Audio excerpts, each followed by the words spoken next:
ex-husband filed for him to not maintain due to being fired at work. So he must probably make an application for setting aside the maintenance order for losing a job.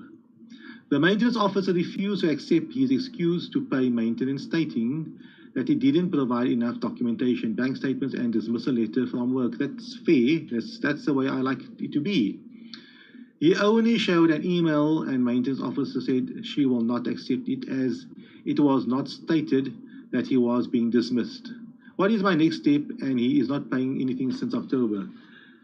You should not be burdened with this because a maintenance order dismissed, or not dismissed, she never entertained his application.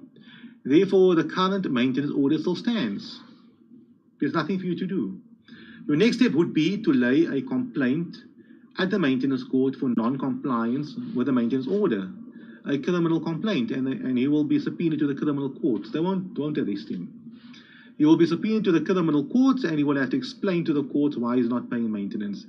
Being fired and losing your job does not mean you should not pay maintenance. You could have savings, you could have policies, you could have pension funds that must be paid out, and so on. You could have assets. You can have a car, you can sell the car, the child must eat. I mean, how can a father drive his car nicely to wherever, and the child doesn't have food to eat? You know, that should be ashamed of yourself for that. At the same time, if a child has food to eat and he has clothing and he's fine, you can have the most beautiful car, the most expensive car. I have no issue with that. You know, you can enjoy your life. That is your right to do.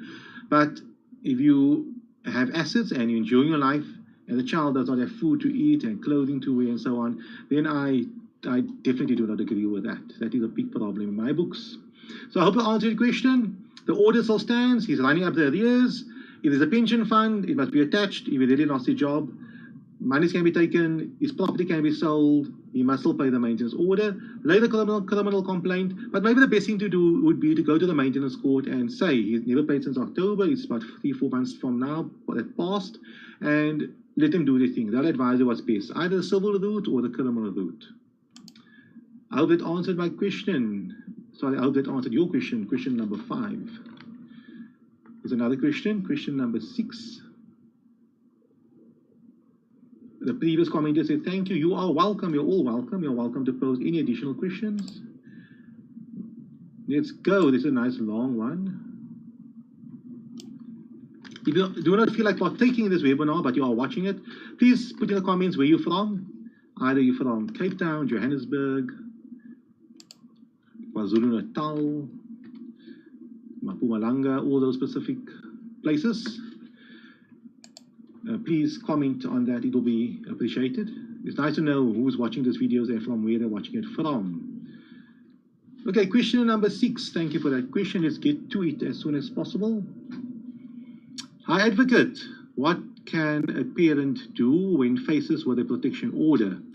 The protection order is only sought to exert control over the non-custodian parent, to legally refuse a non-custodial parent access to the child or children's access to the parent. So basically here, the one parent has primary care over the child, custody over the child, and she or he applies for protection order against the other parent in order to limit the other parent's access to the child. It happens a lot. The protection order does not make any mention of the minor children, which is good. There is no parenting plan. The applicant confirmed to the police officer that there was no abuse. The applicant of the protection order does know that the defendant has a signed affidavit from the police officer that confirms no abuse took place. Can the protection order be used to prevent children from seeing the non-custodial parent? No, it shouldn't be used. It cannot be used. It seems to me that these parties were not married. They have no parenting plan in place. They just have some type of understanding regarding contact. The one party applied to the domestic violence court for a protection order. It does not deal with the children. It most probably sees no emotional, psychological abuse. I do not know. I'm just guessing. It's not important for the specific question. But the answer to this question is no, a protection order cannot be used. If there is a protection order in place, if there is a protection order in place, It's between the two parents, meaning the parents should not commit any domestic violence against each other, or one not against the other one. If the protection order says that the one parent cannot enter into the other party's home, with other normal clauses like not to commit any domestic violence, emotional, psychological, physical, and so on, cannot visit the person's work, that is fine. So we stick to that. Then we just have to find out a mechanism of how contact can be exercised. For argument's sake, maybe contact should happen from the minor child's school, where the one party picks the child up from school and drops the child back at school the following Monday, where the other party would pick the child up or the children up from school later in the day. So there is no need for that in a communication. Alternatively, all communication should only take place via email in a civil manner. If there is any, abuse, emotional abuse, psychological abuse, that is a violation of the protection order, and the person can be arrested because of that. So you'll have to be creative, and you'll have to work out ways and mechanisms to make it work. So a protection order is here to protect the parent. I know it's very important to have it because many parties are living in abusive relationship, etc. And sometimes people take advantage of it as well. I'm not commenting at all on the specific questionnaire. However, the protection order should not influence the type of contact a child has with a parent. Because how can this work? The child has the right to be with a parent, to have contact with a parent. But mom and dad have issues. Well, how does it affect the child? Because the child is alone with dad or alone with mom. So I think you follow where I'm going to. But I do advise the specific commenter to try and agree upon a parenting plan. See a social worker, see a psychologist, agree upon a parenting plan, have it registered, made an order of court, or go to the children's court and let him assist you. But you need to finalize these specific issues. I hope that answers question number 6. What's happening on the chat? I got to thank you. You are welcome. And another thank you. You are welcome too. And does not know. Sorry, the last commenter says that. Okay, yeah, no, I think I got it right over there. I hope I answered all those specific questions. I do not see any additional questions coming in. I think we can call it a day, a week. Another comment, thank you very much. Advocate, you are welcome. Thank you for that. We are heading to 38 minutes of me typing record on this video. It is streaming live. What I do later on, I upload it onto YouTube for other people to watch it as well. It'll always be on Facebook, so that's fine. Those are the comments you can see on my right-hand side. Thank you very much for your time. Thank you very much for your questions, all 6 questioners. I'll be back online on Monday morning. I cannot say what time. It's difficult to say. It's difficult to speak about the next week, the previous week. But I'll be back online, and please follow the Advocate Mohammed Abduroaf Facebook page. Like that page. I do deal with those questions. It is anonymous. I doubt you can see on the right-hand side of your name at all. And when I place it on this bigger screen on the whiteboard, you can't see anything. Then you can see it. You can't see your name.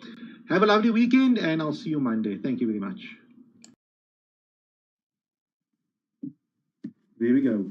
Welcome again. The topic child custody and child maintenance. What I have noticed for the last few months is that many people are very apprehensive of approaching the maintenance courts, the children's courts, or to put it in a different way, to start legal proceedings. They are apprehensive, they are afraid of the system, they are afraid that the system might fail them. Furthermore, they do not know what to do. And of course, that goes without saying. I mean, I myself had to learn court proceedings, how the court works, how the court thinks, and every day I'm learning as I'm going along. However, what saddens me is that people are apprehensive, people are afraid of pursuing their specific legal matters, but they are also not willing to make an effort in obtaining good results in relation to the specific legal matter. For argument's sake, and for example, you might have heard this theme over the last few weeks from me. They expect to go to the maintenance court and apply for child maintenance, with no documentation, with no information, and expect the maintenance court to do everything on their behalf. The maintenance court will, of course, entertain you. They will be of assistance, but your result will not be as good as the person who put a great amount of effort in his or her application. What would be an example of putting a great amount of effort in his or her application? I'll give an example. An example would be preparing documentation, obtaining slips, putting them in a logical fashion, pasting them with print onto a page from a daily basis. At the end of the day, there might be 30 slips or 30 pages with slips for the last month, highlighting relevant items. Green highlighting might be groceries, blue might be utilities, and so on, whatever the case may be. The party makes an effort. He intends to go to the maintenance court and claim maintenance from the other party by making as much effort as possible in order to get the relevant result. Another example would be Googling, watching these type of webinars, going on the internet, reading articles, downloading the Maintenance Act, looking at various case laws, learning on the topic of child maintenance. Go to the local library. There's many times you find law textbooks. Some of them are outdated, but still very useful on the issue concerning child maintenance and child custody and so on. They make an effort. They do that relevant research. They try to make the case as easy as possible for the maintenance court and whoever has to deal with this matter. They do not just come to court with a request.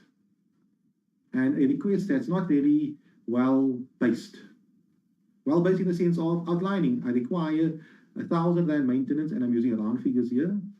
I require 1,000 rand maintenance, and this is what I'm basing it upon. Here is my documentation. This is how I've worked out that I require a contribution of 500 rand towards my accommodation. My rental might be 1,500 rand per month, but I require the other party to contribute 500 rand because 2/3 of the property is getting used by me. Had I not have had a minor child, I would have most probably rented accommodation of 1,000 rand. Whatever the case may be, the person goes to the maintenance court prepared with an argument, having well thought out this case. You do not have to be a lawyer. You don't have to be highly intelligent. You do not have to be smart about this. You don't have to be someone who is an accountant. Just use normal common sense, normal logic, and a will and you want to win your case. You want to be successful in your case. And that is what you have to do. And it saddens me that many people go to the maintenance court with that apathetic approach. I'm just going to the maintenance court because the maintenance court is there to help me. They will only assist you based upon what you have. If you assume that the other party can afford the child maintenance which you are requesting, but he or she will come to the maintenance court and lie about it, say he or she does not earn a salary, then do your research. My earlier on webinar with Felicity and guests, we discussed these specific topics. Go on Facebook. Go through the person's profile. See what the person done for the last 6 months. Parties, people like posting on Facebook what they do. He's saying he cannot afford to pay child maintenance of amount of 500 per month, but on every picture he has a different new item of clothing. Every week he's at a different restaurant or enjoying life. If he does not have Facebook, of course he has some friends who have Facebook and they might tag him in posts and so on. Do that type of research. Go on LinkedIn. Find out what this person is stipulating that he or she does, his or her past working experience and so on. If need be, speak to his employer, contact his employer, and ask the employer before the time, I'm going to the maintenance court, which you are entitled to, and say, I would like to know if he has a pension fund. I would like to know how much he earns. If they don't give you that information, then they don't give you that information. That's their thing. But you are making an effort to be successful in a maintenance application. Now compare this person who's making this effort to be successful in his or her maintenance application and is building up this big dossier of data, of information. And he presents his information to the maintenance court. He presents it. I have the relevant information. The court might not agree upon his ultimate view on how much should be allocated towards the grocery bill, or how much should be allocated towards the transport or the vehicle and insurance. That's fine. The court can play around with that. But you presented relevant information to the court, as opposed to you going to the court just saying, I was married to this gentleman, we divorced, he doesn't not want to pay child maintenance, I'm here now, please help me. The only help you will get basically would be to subpoena the father in. He will say he can't afford it, based upon whatever information he decides to provide. What can the maintenance court do? You do not have much information. They'll make a decision based upon whatever is presented. That is not how I will deal with any aspect in my work.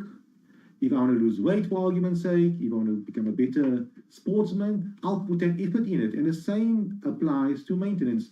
For myself, for example, many times I get a client with a new topic, something which I didn't deal with for a long time. I might only bill the client 50 Rand for the consultation, but I'll have to spend most probably 20 hours researching this topic again, learning it again, speak to my colleagues about it, just in order to be able to properly consult with the client for that 50 Rand. Because I take pride in my work. The same way, if you're taking pride in your case, in your child custody case, you better do the same. We have a live question. Thank you for that. Can I see it? Yes, I can see it. The question goes as follows. Can my daughter's father force me to change my surname to his? We never lived together. We were never married. The usual question would be, yes, then the person poses the same question again. Can my daughter's father force me to change her surname from my surname to his? We were never married and never lived together. I was wondering, yes, why would the daughter's father want to change the mother's surname to his? You can't necessarily force someone to change the surname. That's the decision of the Director General. If both parties are guardianships and so on for the minor child, an application will have to be made to the Department of Home Affairs for the minor child's surname change. Both parents have to apply. If only one parent apply, the Department of Home Affairs will not change the surname unless there are other reasons. They might say, can't get hold of the other party, I don't know who the other party is, I don't know who the father is, and so on. But in normal circumstances, if the child is registered with a surname A, that's a child's surname. If you want to change the surname, the child can change the surname when he or she's older. Alternatively, the parents can apply both to have the surname of the minor child changed at the Department of Home Affairs. If one parent wants the surname to be changed and the other parent does not want it to be the case, you need to obtain the consent of the High Court. The court will have to decide whether or not it will be in the child's best interest to have the other party's surname. If the court decides that, based upon your motivation and based upon what the other party has to say, the court says, you know, I've listened to all the facts and I am of the view it would be best for the minor child to have the surname of the mother or the father, its surname change. And then the court will make an order. The court can't order the surname change. Remember that. The court can't tell the Department of Home Affairs to change the surname. What the court can do is say, the court can say that the other parent who is refusing the application for the surname change, he or her consent on the application form for the surname change is not required. So basically, you sign as the mom, for argument's sake, if you want the surname to be changed, and you attach a court order stipulating that the father's consent is not required. And then the Director General will look at the relevant documentation, the reasons why you want to change the surname, and of course the consent of both parents are here. Technically, the High Court consented on behalf of the other party, and then the Director General will decide whether or not it's good enough reasons for a surname change. What would be a good reason? A good reason would be, for argument's sake, let's say the mother has a surname of the child doesn't have the mother's surname, and it causes problems. The father is not really involved in the child's life. The father is nowhere to be seen. He's only involved in the child's life now and again. And when the child travels, or when the child goes to school, they always ask, why is your surname A, but your mommy's surname is B? And it causes issues. Under those circumstances, it could make sense that the minor child's surname be changed to the mother's surname. let's say the parties were married to each other and they divorced, the mother went back to a maiden surname under those circumstances. It all depends on the facts of the case and the relevant scenario. I hope that answers your question. So technically, the court will have to decide what's best for the minor child. The other party can't force it. The other party can't tell you, you better change the surname. You can refuse. I do not want to change the surname because you think there are not good reasons for that. And that person will take you to court and the court will have to decide. But I would not advise the matter to go to court, especially the matter gets mediated, because you do not want to fight these type of matters out in a court of law. Thank you for that. I have another question. It goes as follows. Received a lawyer's letter from my ex for maintenance as he is paying school fees and medical aid and change in the parenting plan. We have 50-50 custody. Let me get more information, see more, there's it. We have 50-50 custody with a one-day swap and sleep over in the week. Should I rather approach the family advocate? The family advocate's office does not necessarily deal with these type of matters, what you're talking about here. I do not necessarily see what the question is or the issue involved over here. Received a lawyer's letter from my ex for maintenance as he is paying school fees and medical aid. So the party wants to maybe claim maintenance from the one party, and now the question is, should I approach a family advocate? I don't think the family advocate will deal in maintenance matters. That is a matter that must be resolved in the maintenance court. I would say let the maintenance court resolve the matter. My view on child maintenance is you cannot, if the parties cannot mediate and agree upon it, then the matter must go to the maintenance court. And it's important that it goes to the maintenance court for the sole reason parties need to unpack and expose their financial situation to the maintenance court. The maintenance court is a creature of statute. It is the organization or the functionary that deals with maintenance court. It's a court specifically created for the purpose of dealing with maintenance. Therefore, the office of the family advocate is not, their purpose is not to decide and to let the parties agree on maintenance issues. They deal more with care and custody contacts, where the child should reside, how much context the other party should have, and so on. Therefore, to the specific question, and thank you for your question, but I would advise you, please don't approach the children's court. The maintenance court is a court that must be approached.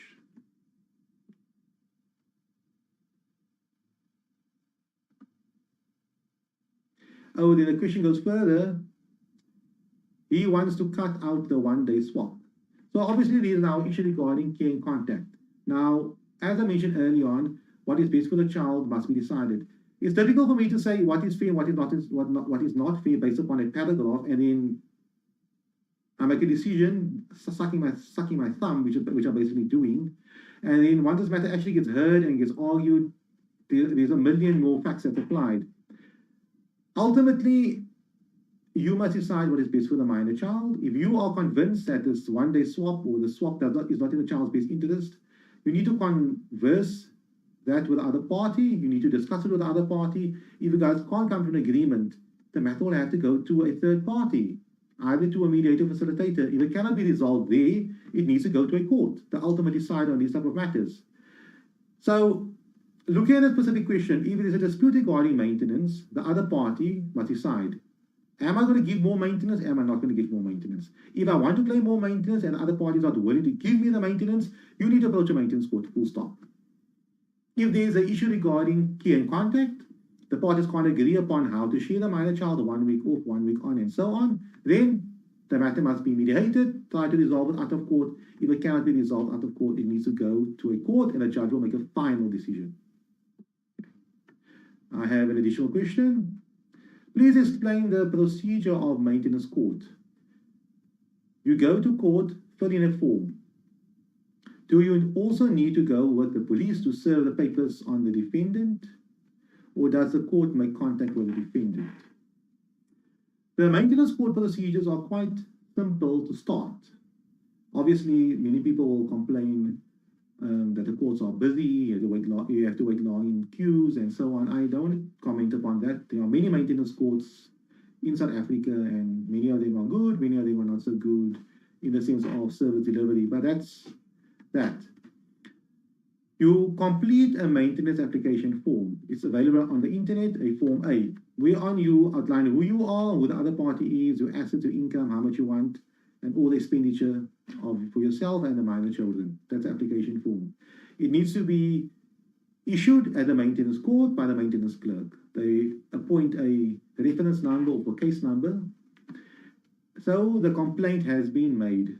You're the complainant because you're complaining for non-compliance or for the other parties, for the other party not paying maintenance, and the other party is the respondent, not the defendant. Defendant applies usually in civil matters and accused in criminal matters.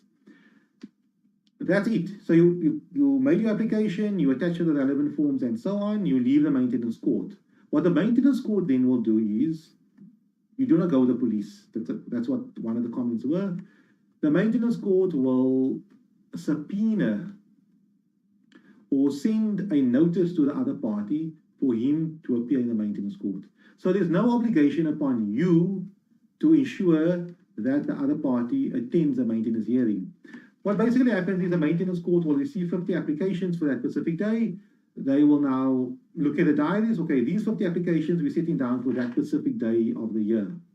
Maybe the turnaround time is 2 months, 1 month, 3 months, whatever it is, they will allocate it. They will prepare the necessary documents, the necessary directives, the necessary subpoenas or notices. They will give it to the sheriff's office or whoever is now in charge of serving this upon the other party, and that specific party will obviously do their job and serve it on the other party. And on you as well, you will get notice as well. It seems to me the maintenance courts are also now making use of emails as well. We receive notice of the maintenance court date, the maintenance court hearing date, before a maintenance officer. Both of you will come to the maintenance court and the matter gets heard and hopefully ultimately finalized. So I hope that answers your question. No police going with you. The maintenance court will serve the necessary documentation on the other party. All that you need to do is make sure, as I mentioned earlier on, you have full proof of all your income, your expenditure. You do not have to have everything. Remember that. The maintenance hearing might only be in a few weeks' time, but at least you have some documentation to assist the maintenance court in starting the process. That the bare minimum you will know of is how much does the child cost and how much you earn. If you do not know how much you earn at the start of this proceedings, you will not. How can you start with this proceedings, and how will you know that amount at the hearing of this matter? If you do not know how much the child costs, how can you stipulate an amount for maintenance from the other party? Therefore, you need to go to court prepared. A well filled in maintenance application form is extremely useful for the sole reason it's signed under oath. We all know that. We have to swear. And at the maintenance hearing, the court will be in a very good position to determine, based upon the maintenance application form, how much the child cost and how much your income is, what is your expenses, and so on. But at the same time, if the maintenance application form is not properly completed, let's say you stipulate that the grocery bill for the minor child is 2,000 rand per month. But it comes about at the maintenance inquiry, the formal inquiry before a magistrate or the judge, but the magistrate in the magistrate's court, that you were incorrect in stipulating that the grocery bill or the grocery expenses for the minor child is 2,000 rand per month. Why is there a mistake over there? Were you lying to the maintenance court? Were you trying to inflate the amounts? Why is there a discrepancy? Because in the maintenance hearing 3 months later, under cross-examination, it's clear the minor child costs 1,000 rand per month. But in the documentation, you stipulate it costs 3,000 rand per month. Obviously, there's a problem. But that should not be a problem because you know, we all know after watching this video, you will make sure that you complete your maintenance application form correctly and as best as possible. I see no further question. I see the one commenter. Oh, yes, she says, thank you. You are welcome for that. If you have any additional questions or questions to add on to the questions that were already posed based upon my responses, please feel free to pose them, type it in Facebook Live, the Advocate Mohammed Abduroaf Facebook page. Another commenter said now, thank you very much, you are welcome. I spoke earlier on about taking ownership of your maintenance case. But the topic of this webinar is child custody and child maintenance.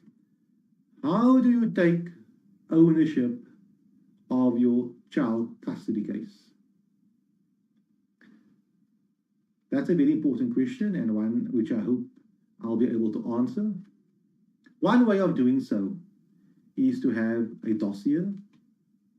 We all know child custody matters are about problems spouses have or partners have, ex-lovers and so on have regarding child, regarding the relationship and so on.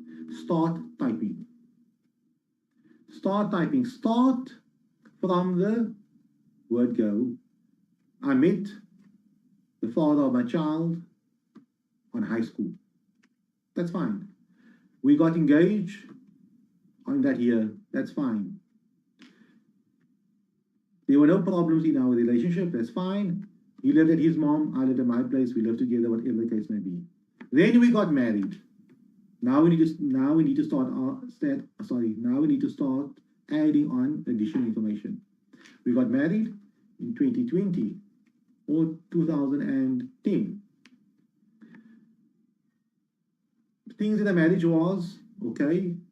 I worked, he worked. We're adding on. I felt pregnant. Okay, here we start. Now we start adding on a lot of information. I felt pregnant. I was involved in the pregnancy, or the father was not involved in the pregnancy.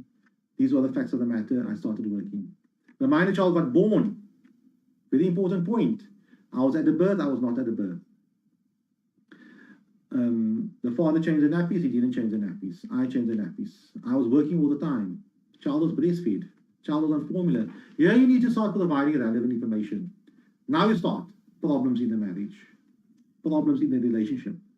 Many times people do not get married and we're dealing with the relationships. Half my files are like that. You need to now explain to the court the issues involved, or at least some historical information. Historical would be, relevant historical information would be the other party was not involved in the child's life or was involved in the child's life. The other party was working all the time, because going forward, going to 2021, there's problems. And those specific problems, or the facts that assist us in resolving the problems today, happened many years ago. For argument's sake, if today the parties broke up, they no longer want to be together, but they have a minor child together. An important aspect in deciding on who should have primary care, with who the minor child should live from a Monday to a Friday, for argument's sake, and spend a weekend or every second weekend the other party, would be who cared for the minor child during the relationship. That's important. If the father was the one who changed the child's nappies, who fed the child, who medicated the child while his mother was working most of the time, which is normal, and now the parties separated, and this has been the case for the last 5 years, clearly the father must have primary care, because the mother will be traveling the world every single day, she'll be working all the time. She does not have time for this, and she does not have the experience to care for the minor child as opposed to the dad. The question is here, who will better be able to care for the minor child? Either the mom, either the dad. I'm using the example of mom and dad, or more in favor of the dad for this specific webinar. Is people don't like hearing that, but I need to explain to you that the courts do not prefer one parent over the other. Of course, if the child is breastfeeding and so on, the child must be with the mom. But with modern times, things are different. Going back to 2021, I need to assess. The client is in front of me. I need to assess. Is there a case for him to have primary care? And that will be based upon historical data. Has he cared for the child? Was he, involved in the child's life? Can the child communicate with him? And so on. So those are important things to note. So we are going to, as I mentioned earlier on regarding child maintenance, take ownership of the case. The same way regarding child custody, start typing, start typing, start typing. when you meet with your lawyer, when your lawyer, your attorney, your advocate, whoever it is, start drafting and start consulting with you, you can provide him or her with a very detailed outline of your life. He or she might not want to want all of that the data, but you can easily answer those questions. It often happens when I'm consulting with clients can't tell me a lot of information, a lot of relevant information that would assist me in my case. They cannot provide it to me. Cannot provide it to me. And they're speaking about times when there were problems, when there were issues, maybe a few months ago, maybe a few years ago. They should have documented it, because at that time already they saw problems happening. That is how you can take ownership over your child custody case. If you have any questions, please feel free to pose it. I prefer to answer questions as opposed to just speaking about my own experiences and my own clients. It's very beneficial if somebody can learn from a legal professional who answers a question based solely upon your specific scenario. How else can I take ownership of a child custody case? There are many other ways. One way is to consult. Consult with a social worker. Consult with a psychologist. Meet with a psychologist. Like psychologist, you can advise a psychologist. These are the issues in my marriage. These are the problems I have. What do you recommend? What should I do? You have done something about it. You are learning. You are educating yourself.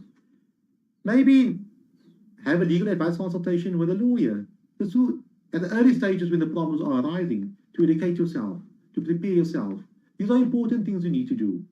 But the most important thing that you need to do is you need to take ownership of your problem. Record things. It's very important. It becomes very useful. If you never use it, wonderful.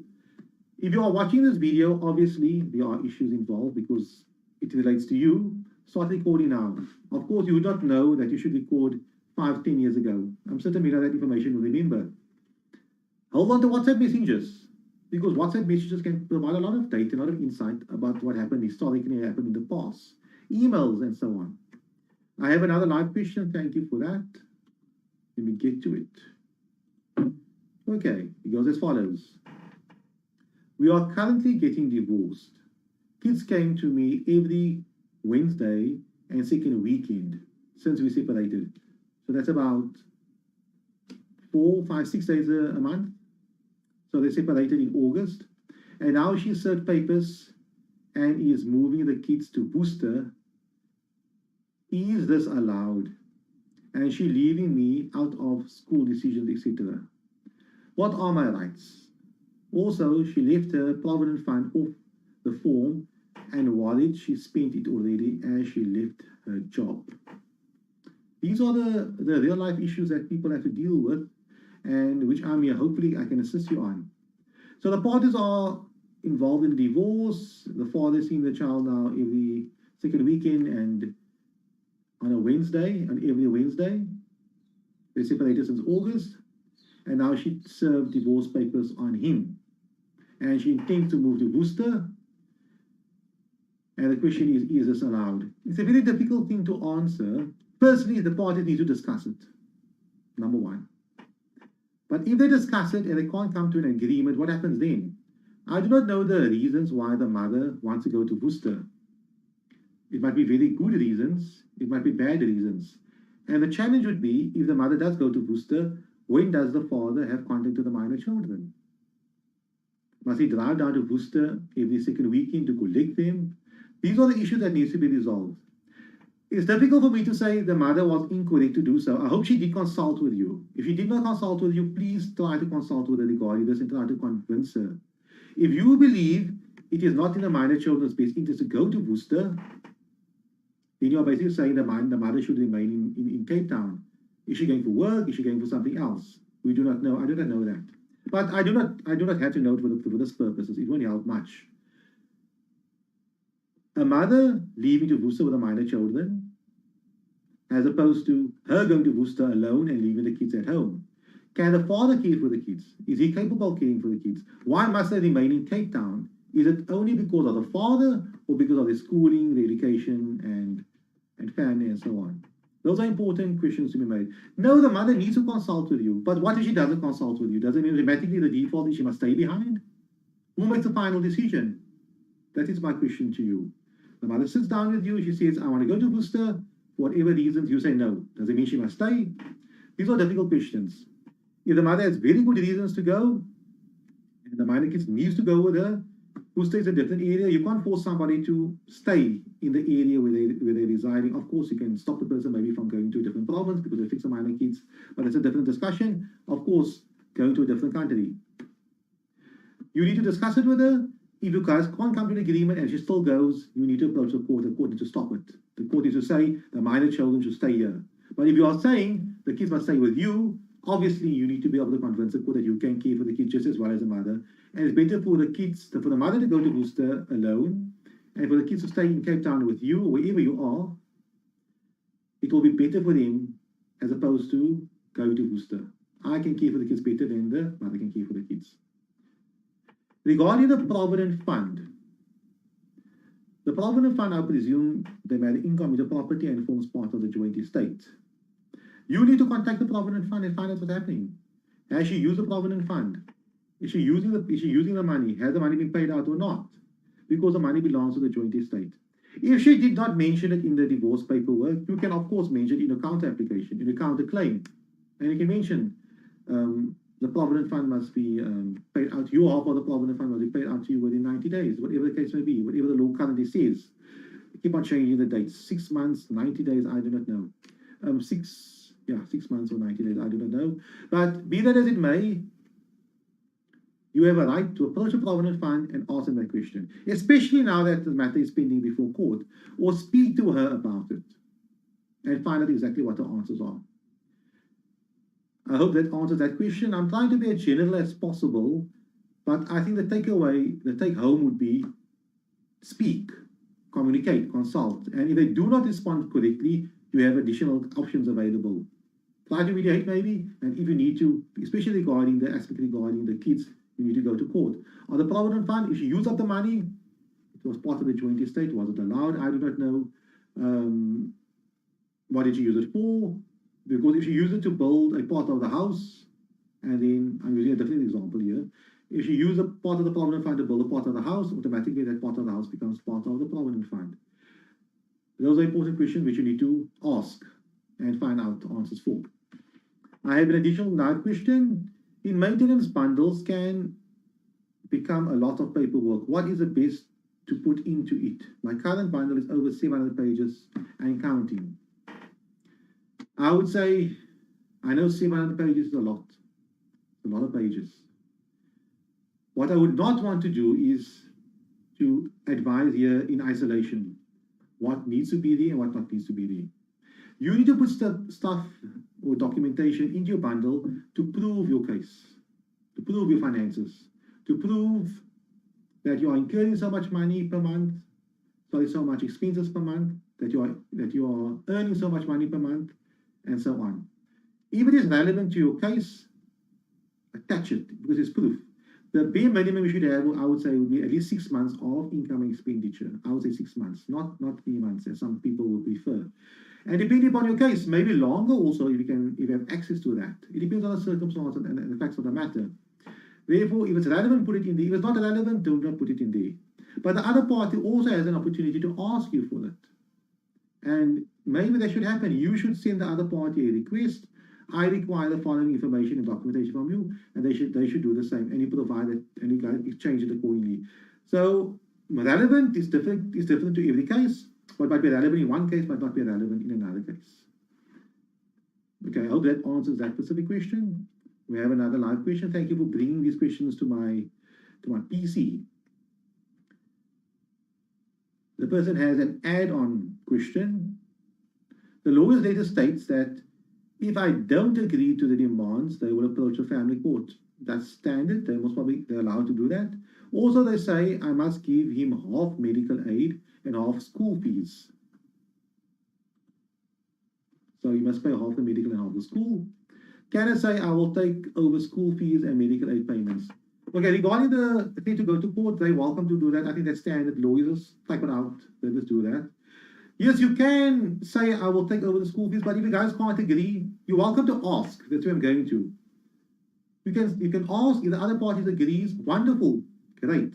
But if the other party does not agree, then the court will have to decide. That's my motto. I prepare cases for my clients, I present cases.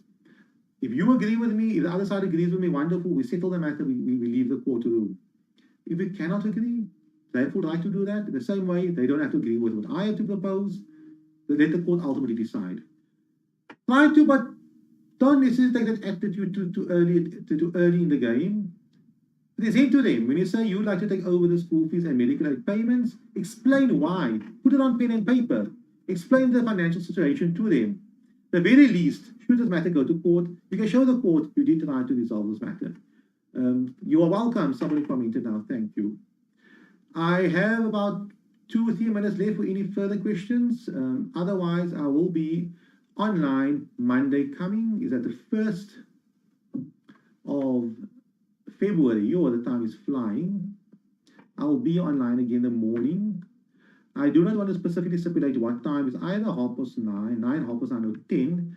If you are interested in watching that webinar, please like the Advocate Mohammed Abduroaf Facebook page. On that page, we advertise or we notify people when the next webinar will take place. We're also planning on having live Zoom webinars whereby you can register for the webinar, Zoom, and be part of the conversation whereby I'll basically cater for your questions first. So you register, you get an email, you get a Zoom link, and then we're there, and then we have the discussion. It also plays onto Facebook, but Facebook will be secondary for that. It seems to me the Zoom webinars are a bit more effective, more efficient, because you can pose the question before the time. So we will be having that as well. So please, if you want to partake in our future webinars or see the notifications for the next webinars, the Advocate Mohammed Abduroaf Facebook page. And at the same time, if you see this video, you watch this video on YouTube later on, or later on the Our Lawyer page and other pages, please note, I do not get access to those pages. I can only look at one screen, and that's the Advocate Mohammed Abduroaf Facebook page. I hope you enjoyed this webinar. Thank you for partaking. To all of you posing those questions, thank you for doing so. I hope you have a wonderful weekend, and I'll see you again in February 2021.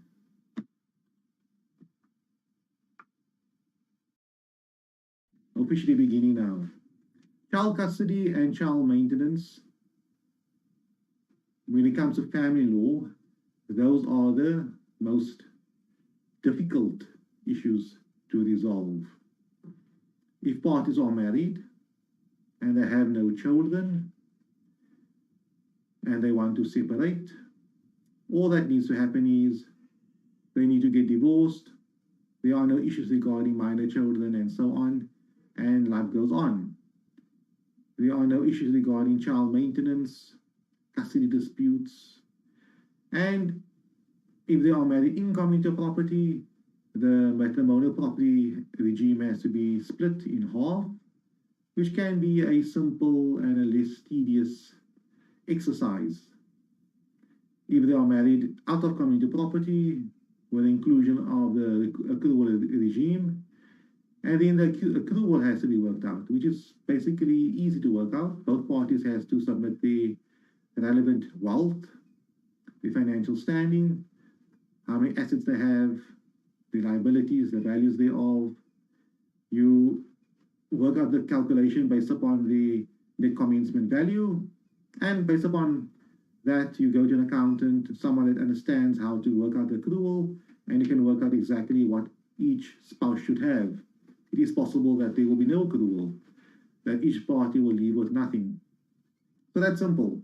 But when it comes to the issue concerning child custody and child maintenance, it's not always that easy.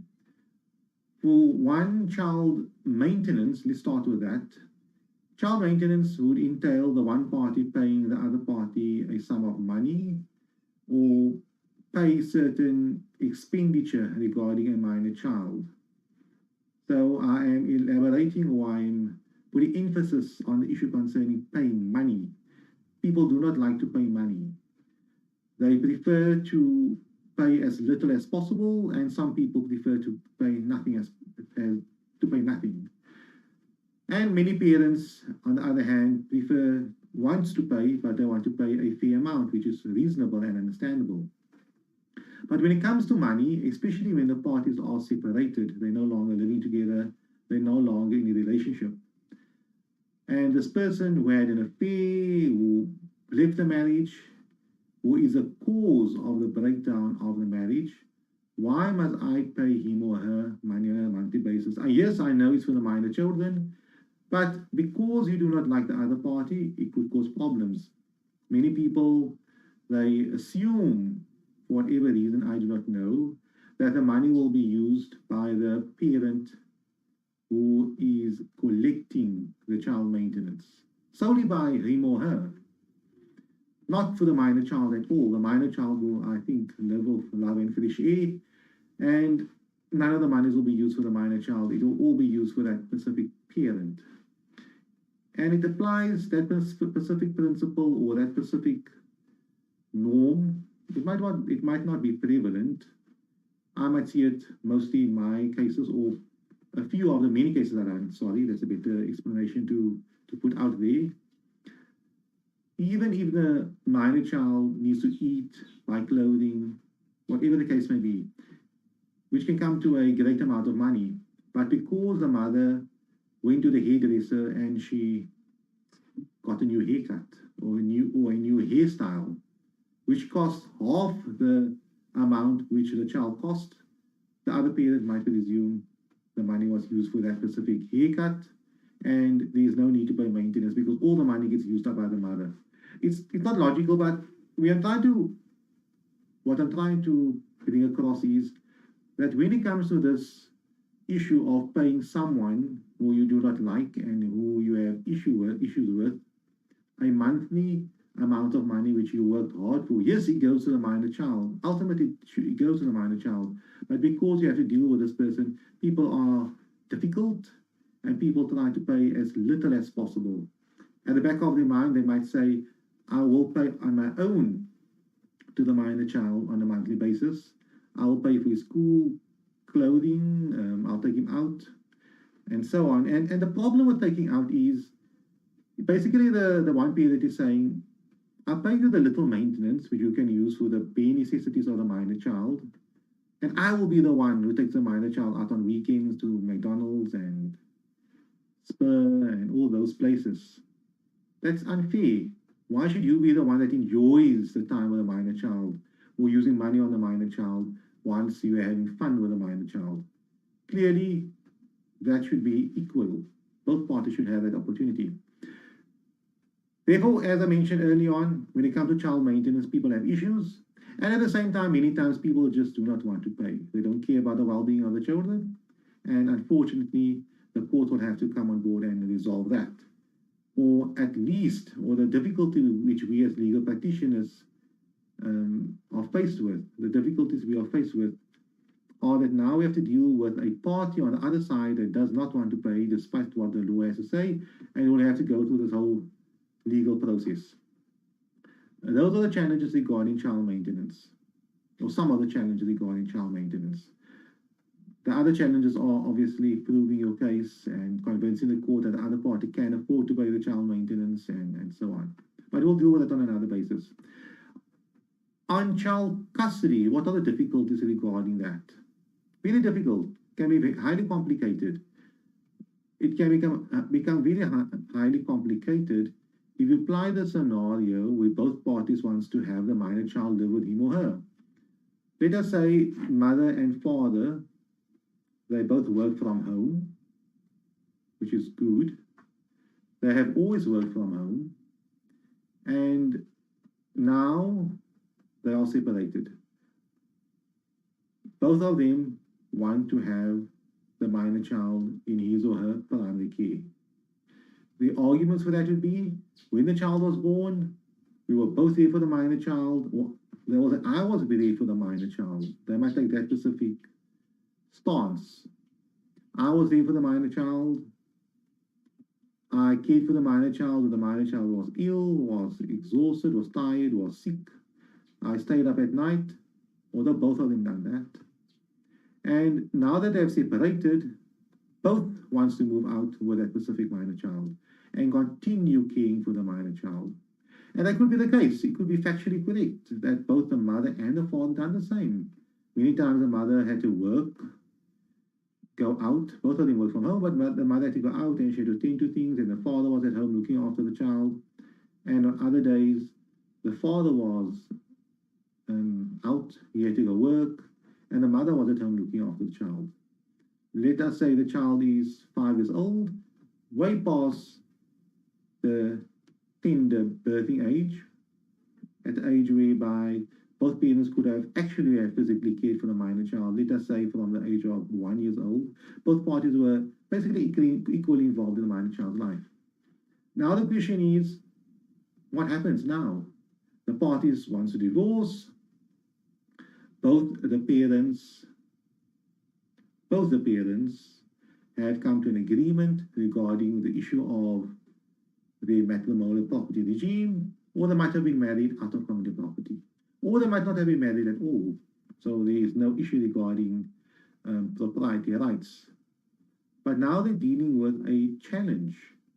Both parties want to have the minor child live with him or her during the week, and they're okay with the issue concerning the other parent having contact every second weekend or so on, or maybe ad hoc contact.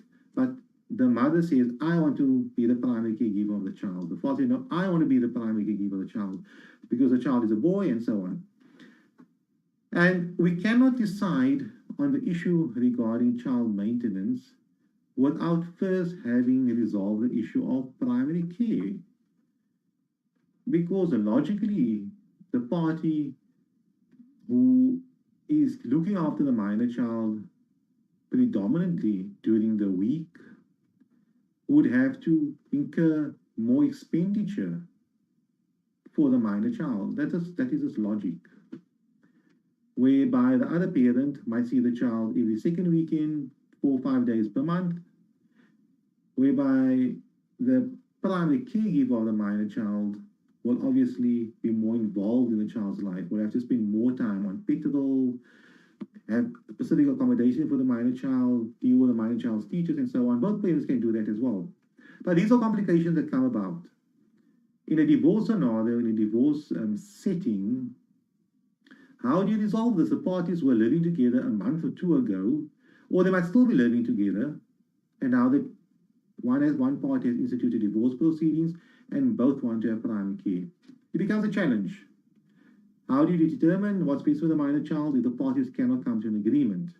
And it's difficult because if one party concedes or one party says, no, it's fine, the minor child can live with the dad, then he or she might feel bad and say, I basically, threw away my child, or I reneged from my parental rights and responsibilities because I'm basically saying I cannot care for the minor child.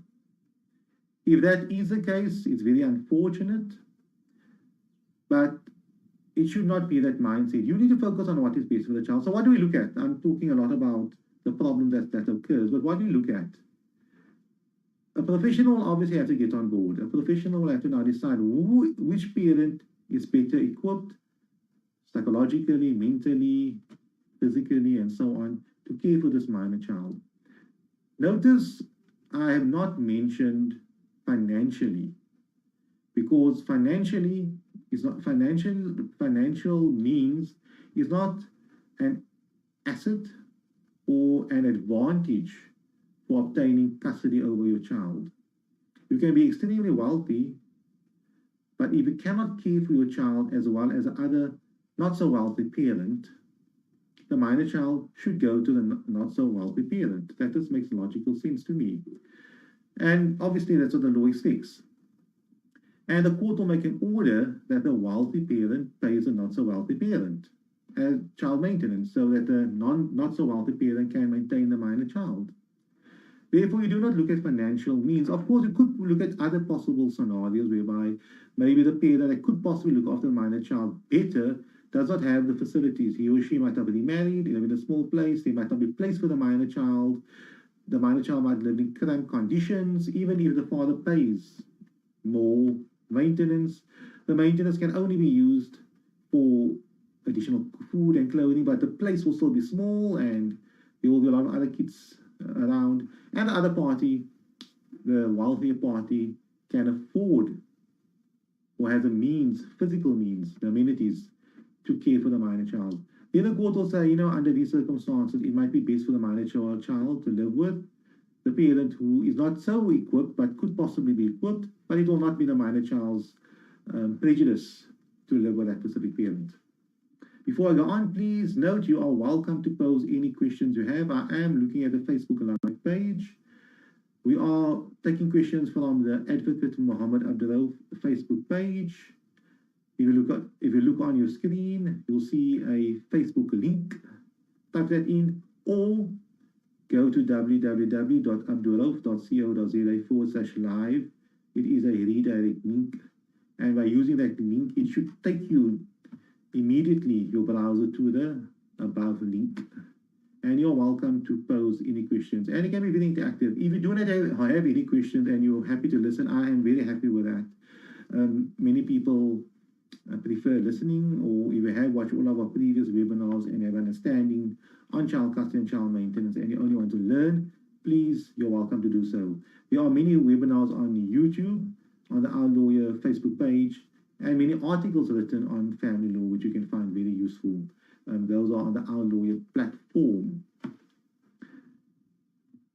Let's move on.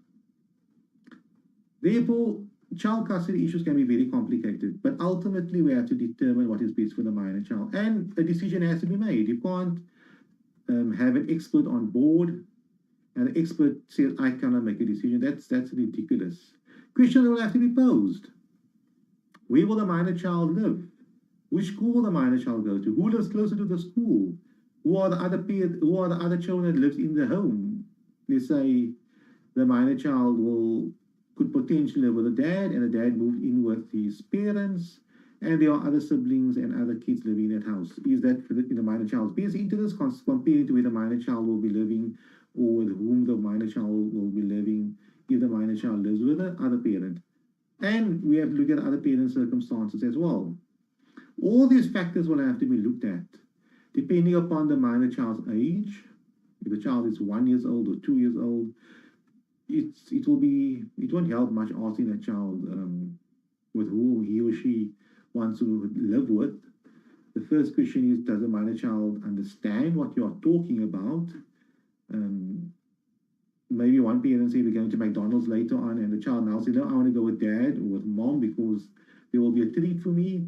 So those are the things you have to look at. But if the child is mature enough,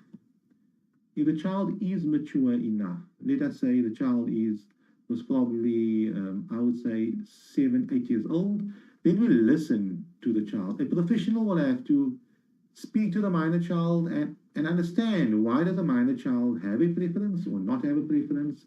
And if there is a preference for one parent over the other, what are the reasons for that? Does the minor child want to live with dad? Because every weekend, dad takes the minor child to the playing field, or to the pools, or to takeaways, which the minor child loves. Or the dad's family, when dad visits his family, grandma is there, or his or her cousins. Are those the specific reasons why the minor child wants to live with dad? Because life is good. And with mom, it's homework, it's discipline, it's cleaning after him or her, it's sleeping on time, it's washing on time, and so on. But with dad, things are easy, things are fun. Not saying dad is a bad dad, but those are the reasons why the minor child wants to live with dad, as opposed to mom. Mom, on the other hand, focuses on the upbringing of the minor child. She potty trained the child. She taught the child how to read well. She helps the minor child with the homework. Make sure the minor child knows how to, clean himself, wash himself, and all those things.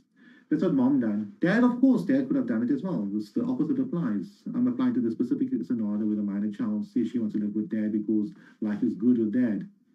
But mom is the one that's doing all the hard work, raising the child. Dad might have more money.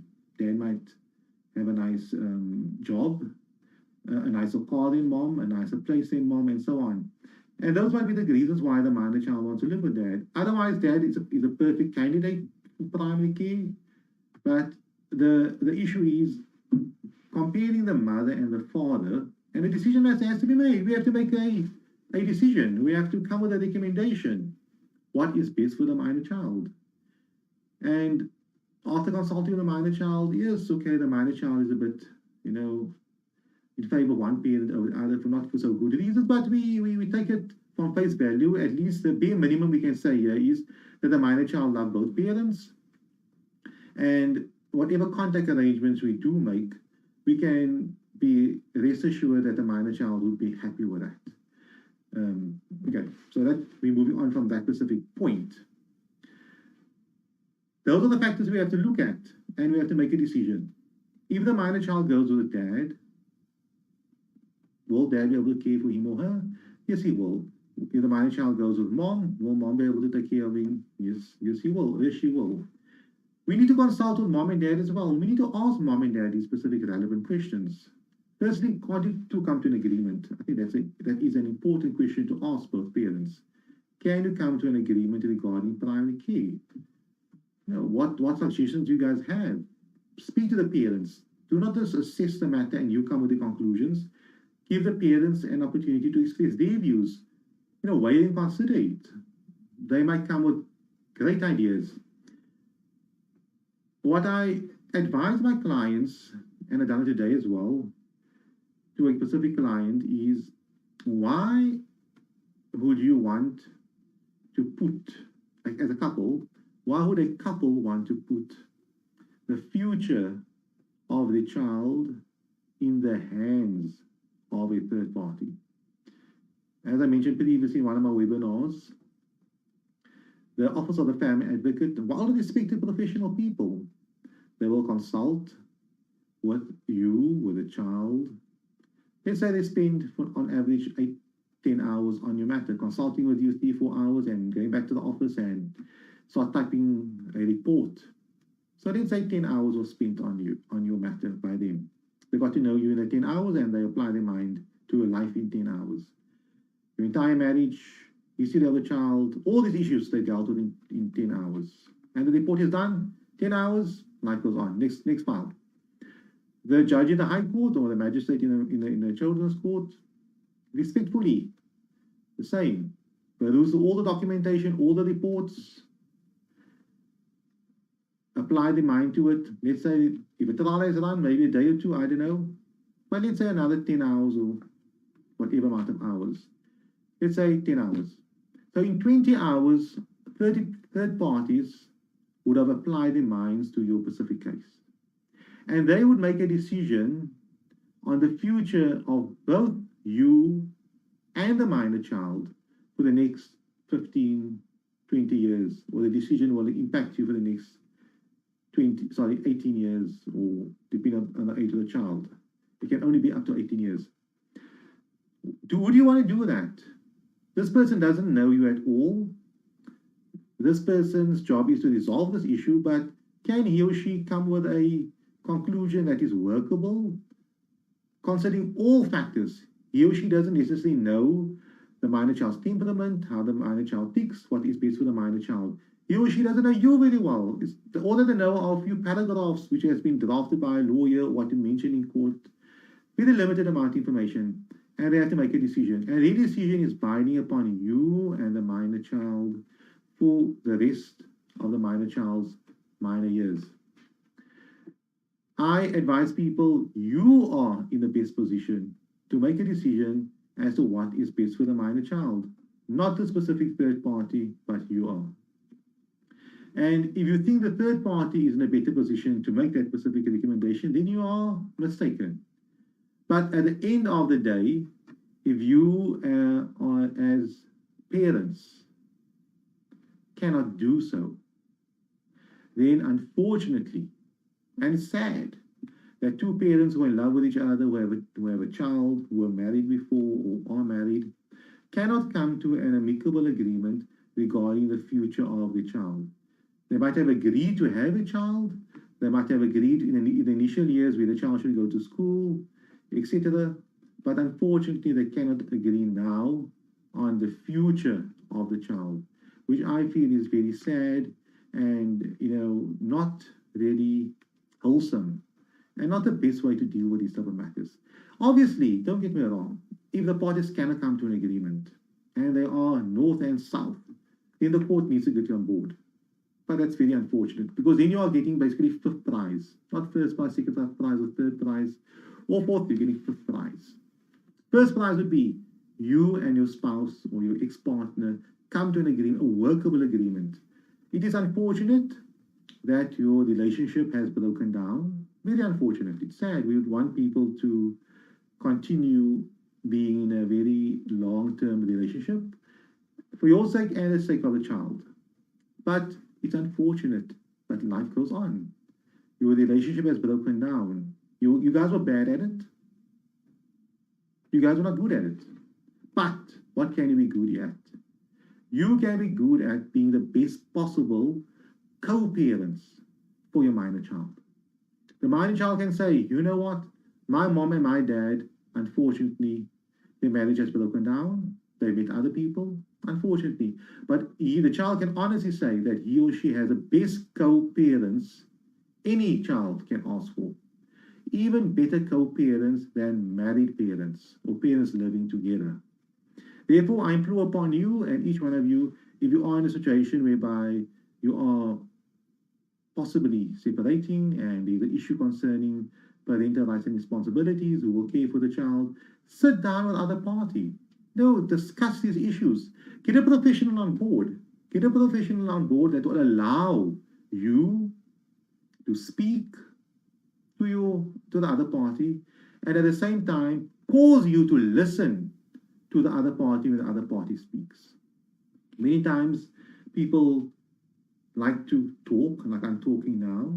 I would actually prefer to answer questions, but there are no questions. I see one coming in. Wonderful. I will respond to that shortly. They like to talk. They like to say words. They like to make the noise. And they believe if they said those specific words, they are partaking in a battle. They must probably believe at the end of the day they will not get what they want or close to what they want, but the very least they can do is make those specific words. They start the battle. What the purpose of the battle is, I do not know. There might be a purpose, there might not be a purpose, but that's what they are doing. And whenever they're in the same room together or they're discussing the future of the child, they feel that they need to battle it out. One needs to speak, the other needs to speak, and at the end of the day, whatever happens, it happens after a battle has happened. I'm not saying you are right, you might be totally wrong. I'm not saying you are wrong, you might be totally right. Anybody could be right or wrong. But the bottom line is, nobody benefits from that. You're not resolving any issues.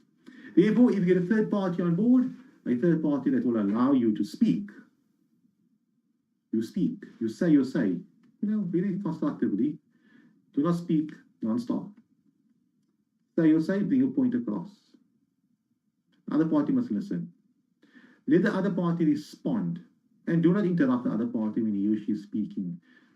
Give that person is 15, 20 minutes. If you spoke for 10 minutes, give the other person 10 to 15 minutes. And that's the way it goes. And listen to the other party, take notes. Very important, take notes. When you go home that evening or the next day, then you can look at these notes. You can reponder yourself to these specific issues. And the next time when you guys do meet and discuss what's best for the minor child, take that specific approach. I'm here to listen to you and hope you listen to me. I'm here to say my say, but I will hope you can listen to my say. And at the end of the day, if both parties start listening, the focus is on listening. People like talking. They go to a meeting, they talk. If you have listened and pondered and taken notes and look over these notes later on, I'm sure your brain will work out some type of a resolution. So when matters go forward, things you guys could most probably be at the start of that specific exercise, 90% apart. But maybe now you can be 85% apart or 75% apart. Who benefits from that? You, of course, but also the minor child. Okay, we've got a live question. Thank you very much for that. Let me see what it is. What happens at the family advocate in the first visit? My wife produced a psychologist report from a psychologist that she has a relationship with. No interaction was witnessed between me and the kids by the psychologist, yet the report was produced. I have reported to HSPSA the professional body dealing with those professional people. That's my words. The judge advised that we need to go to the family advocate. My wife claims that I want my kids because I don't want to pay maintenance. My children are 5 and 7. This she doesn't want to give me more contact with my children. There is also a Rule 43 that says 1 night sleepover, but she agreed that I can have my children from a Friday afternoon since I approached the children's court. She has now went back to 1 night sleepover. I'll start from the top. The bottom are more factual things, and if you're unhappy with that, with a 1 night sleepover or not, you need to approach your court again. But if there's a Rule 43 order, you can't appeal it unless there is a material change in circumstances for the minor children and so on. Then you can approach it. So I can't comment regarding the Rule 43. It's given, the court listened to you, the court listened to the mother, and that's what the court gave. The question is, what happens at the family advocate's office during the first visit? The family advocate cannot make a decision there. It's not their job to make a decision. And their job is basically to consult with you, consult with the mother, consult with the father, consult with the minor child, watch you guys interact, listen to all of you. If she wants to give a report in, she is welcome to give a report in. If you have a problem with that report, you need to voice that problem with that report. Either you can write a letter to the family advocate and stipulate, I have a problem with this psychologist report because of X, Y, and Z. Where I'm going to with this is, if the mother done that, she done it. There's nothing we can't stop her from doing that. She might say, no, she does not have a relationship with that specific person. It's a professional person. The person in the report might have stipulated, I tried to consult with the other party, but I couldn't get hold of him or her. I do not know that. I'm asking the general question. Your facts might be totally different, and you're welcome to add additional facts. The family advocate is a professional person, and he or she has to look at documentation that are relevant to the specific case. If the psychologist's report is relevant, it most probably maybe deals only with one party, maybe only dealing with a mother, with her circumstance, with her situation, that's that. If it comes with recommendations regarding care and contact, it recommends that the minor children remain in the primary care of the mother and the father have supervised contact. For argument's sake, let's say it says that, and the specific this specific professional, the psychologist, has not consulted with the father or the minor children, then I would say that report is not worth much. Because any professional can only provide a proper recommendation after having consulted with all parties concerned. And that includes the father. Some people come to me, and I find it difficult because I look at some clients or some people I consult with, and you guys look very intelligent. But why can't you see the logic behind the expert having to consult with both parties? And can you not see the logic behind what could possibly happen should the expert not consult with both parties? And sometimes they cannot see that. They are oblivious to that fact, or they so angry with the situation and they believe, no, this expert should only consult with me and consult with the child. Come with a recommendation, the court will have to accept it. That recommendation is not even worth the paper it's on. However, if the recommendation only deals with the mother specifically, and you have to look at the recommendation or the report for what it is. If it says, I consulted the mother, she's going through psychological issues, but if the report keeps on saying, example, the mother tells me the father does this, the father does this, the father done this, he said this, and he does the following, whatever the case may be. Therefore, based upon that, I make the following recommendations. As if the psychologist believed the mother's version of things. He shouldn't do that. He should have an independent assessment on the matter. If the mother comes from a different angle and the psychologist is her psychologist, assisting her with the mental issues, then he should say, the mother came to me, she says the following, that he done the specific stuff. Obviously, he doesn't know if it's true or not, but he's coming to her on that basis. Then his report has to deal with aspects regarding the mother, how the mother can deal with these specific issues. He might have made recommendations that, under these circumstances, I would recommend that contact and care arrangements not take place at the mother's home because it has a negative impact upon her. We look at the report for what the report is. So not every psychologist report has to consult both parents. It depends on the nature of that specific psychologist report, what the purpose thereof are. However, if this was a contact and care recommendation report, whereby he recommended certain contact and care for the 5 and 7-year-old child, then obviously I would have serious issues with that specific report. If you're welcome to add additional comments if you want. I'll be happy to add to that, if there are any.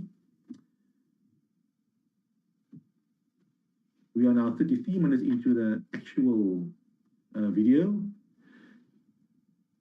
In conclusion, unless another question comes, in conclusion, and I will have this webinar again tomorrow. We will post the time tomorrow morning early at about 8 o'clock, what time the webinar will take place. Please, if you want notifications regarding future webinars and you have questions that you'd like us to answer and to pose, please make use of the Advocate Muhammad Abduroaf Facebook page. Do not pose a question on other Facebook platforms where the videos are being played on. It is cross-posted on various other Facebook pages as well, and groups, or cross-stream to other pages as well.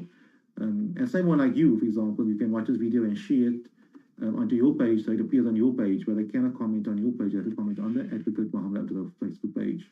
So in conclusion, I advise parents, please take a logical approach when dealing with child custody matters. Focus on what is best for the minor child and not what is best for you.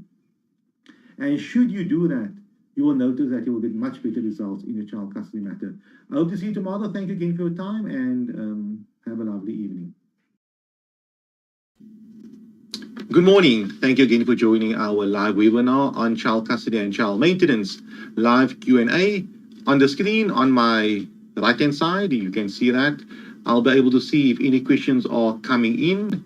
And once questions have come in, I'll paste it onto the specific board. And after I've done that, everyone can see the specific question that has been posted, and we can tackle it. Anonymity is there, so you wouldn't be able to see somebody's name later on when this video is being placed on other social media networks, etc. Unless you have extremely good eyes and you can see what's happening on the screen right now, I doubt it's possible. But nonetheless, please feel free to pose whatever questions you may have, and I will try my best to answer them. The topic remains child custody and child maintenance. As I mentioned early on, before I started recording this, tomorrow's webinar at 1 p.m. will be the only webinar I will be having regarding child custody, difficulties, child custody, child maintenance issues, and so on. Please register for that specific webinar. You are allowed to pose a question to me before the time, and I will deal with that.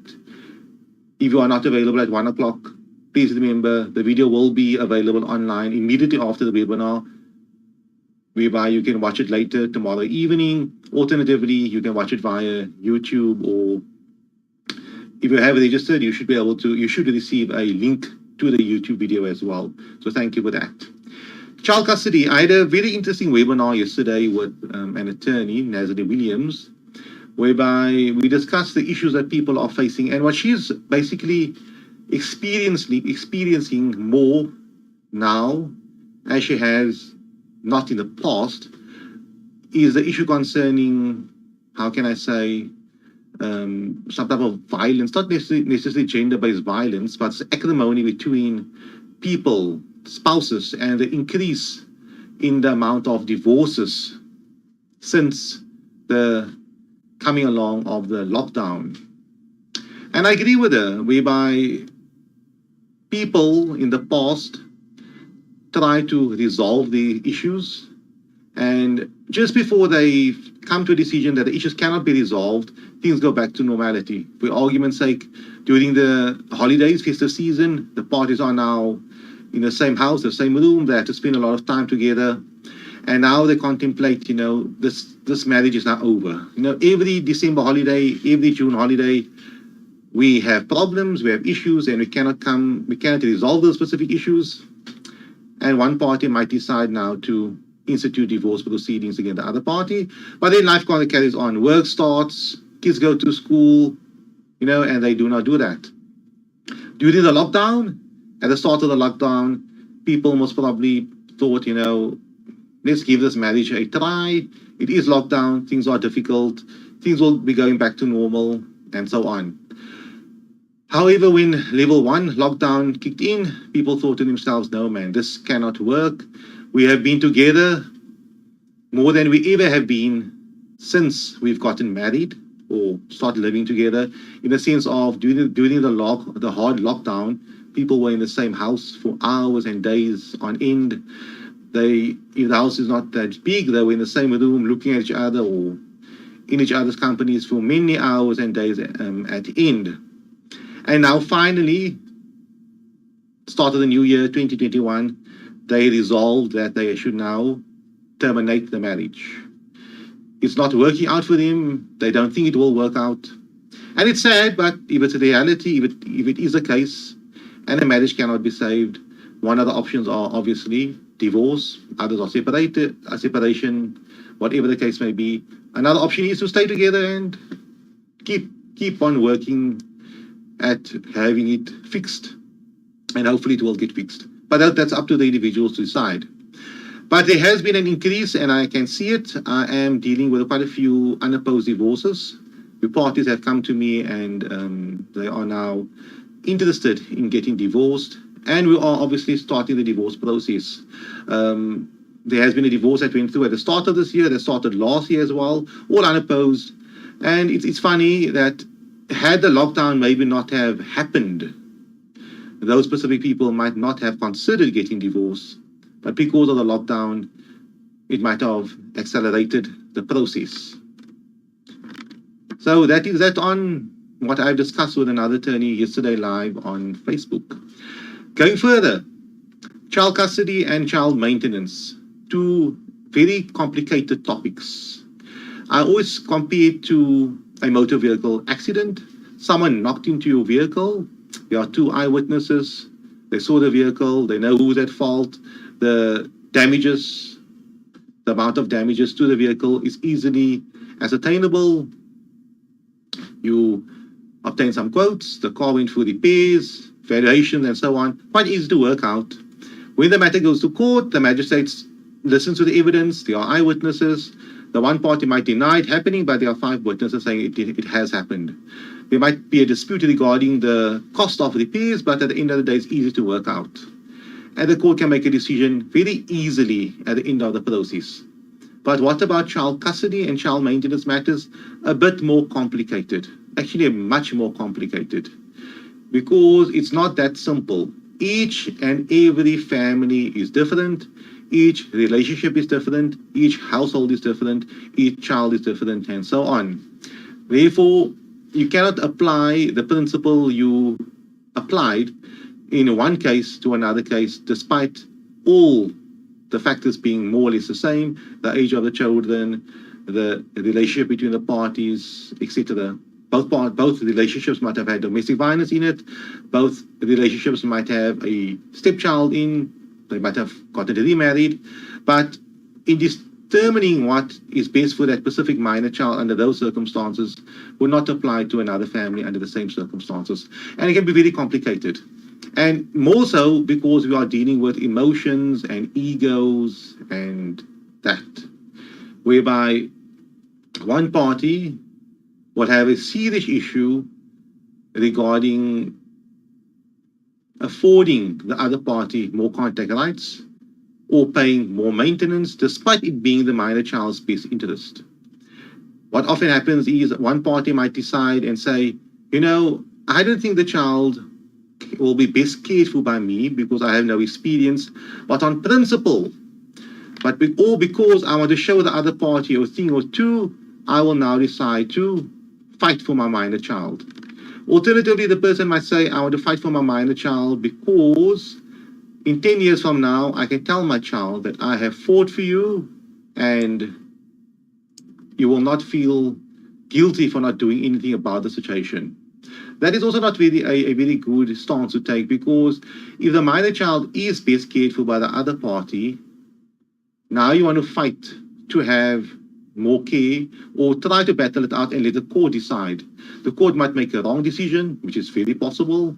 The court might make a decision that's not workable for either of you or the minor child, or the court can just delay matters and cause more acrimony between the parties. Therefore, if someone on principle, because he or she wants to tell the minor child later on that I have fought for you during the divorce process or when mom and dad have separated, on principle, I fought for you, and he will not have a guilt and leave it up to the court to decide whether or not he or she can have additional contact, primary care, shared care, and so on. It's not always the best. You need to determine what is best for the child. And the best way to do that is obviously to speak to a professional, a social worker, a counselor, a psychologist. You do not have to pay for certain of these professionals. Many of them are available free. The Family Advocate's Office. There are quite a few social work departments, offices, and so on that you can go to and consult, welfare departments that has professionals on board that can assist you and advise you as to what is best for the minor child. You may want to consider going to the children's court, speaking to them, and so on. Some avenues are better than others, but at the end of the day, before you decide to litigate and fight over a minor child, you need to determine whether or not it would be in the minor child's best interest, whatever specific actions you do take.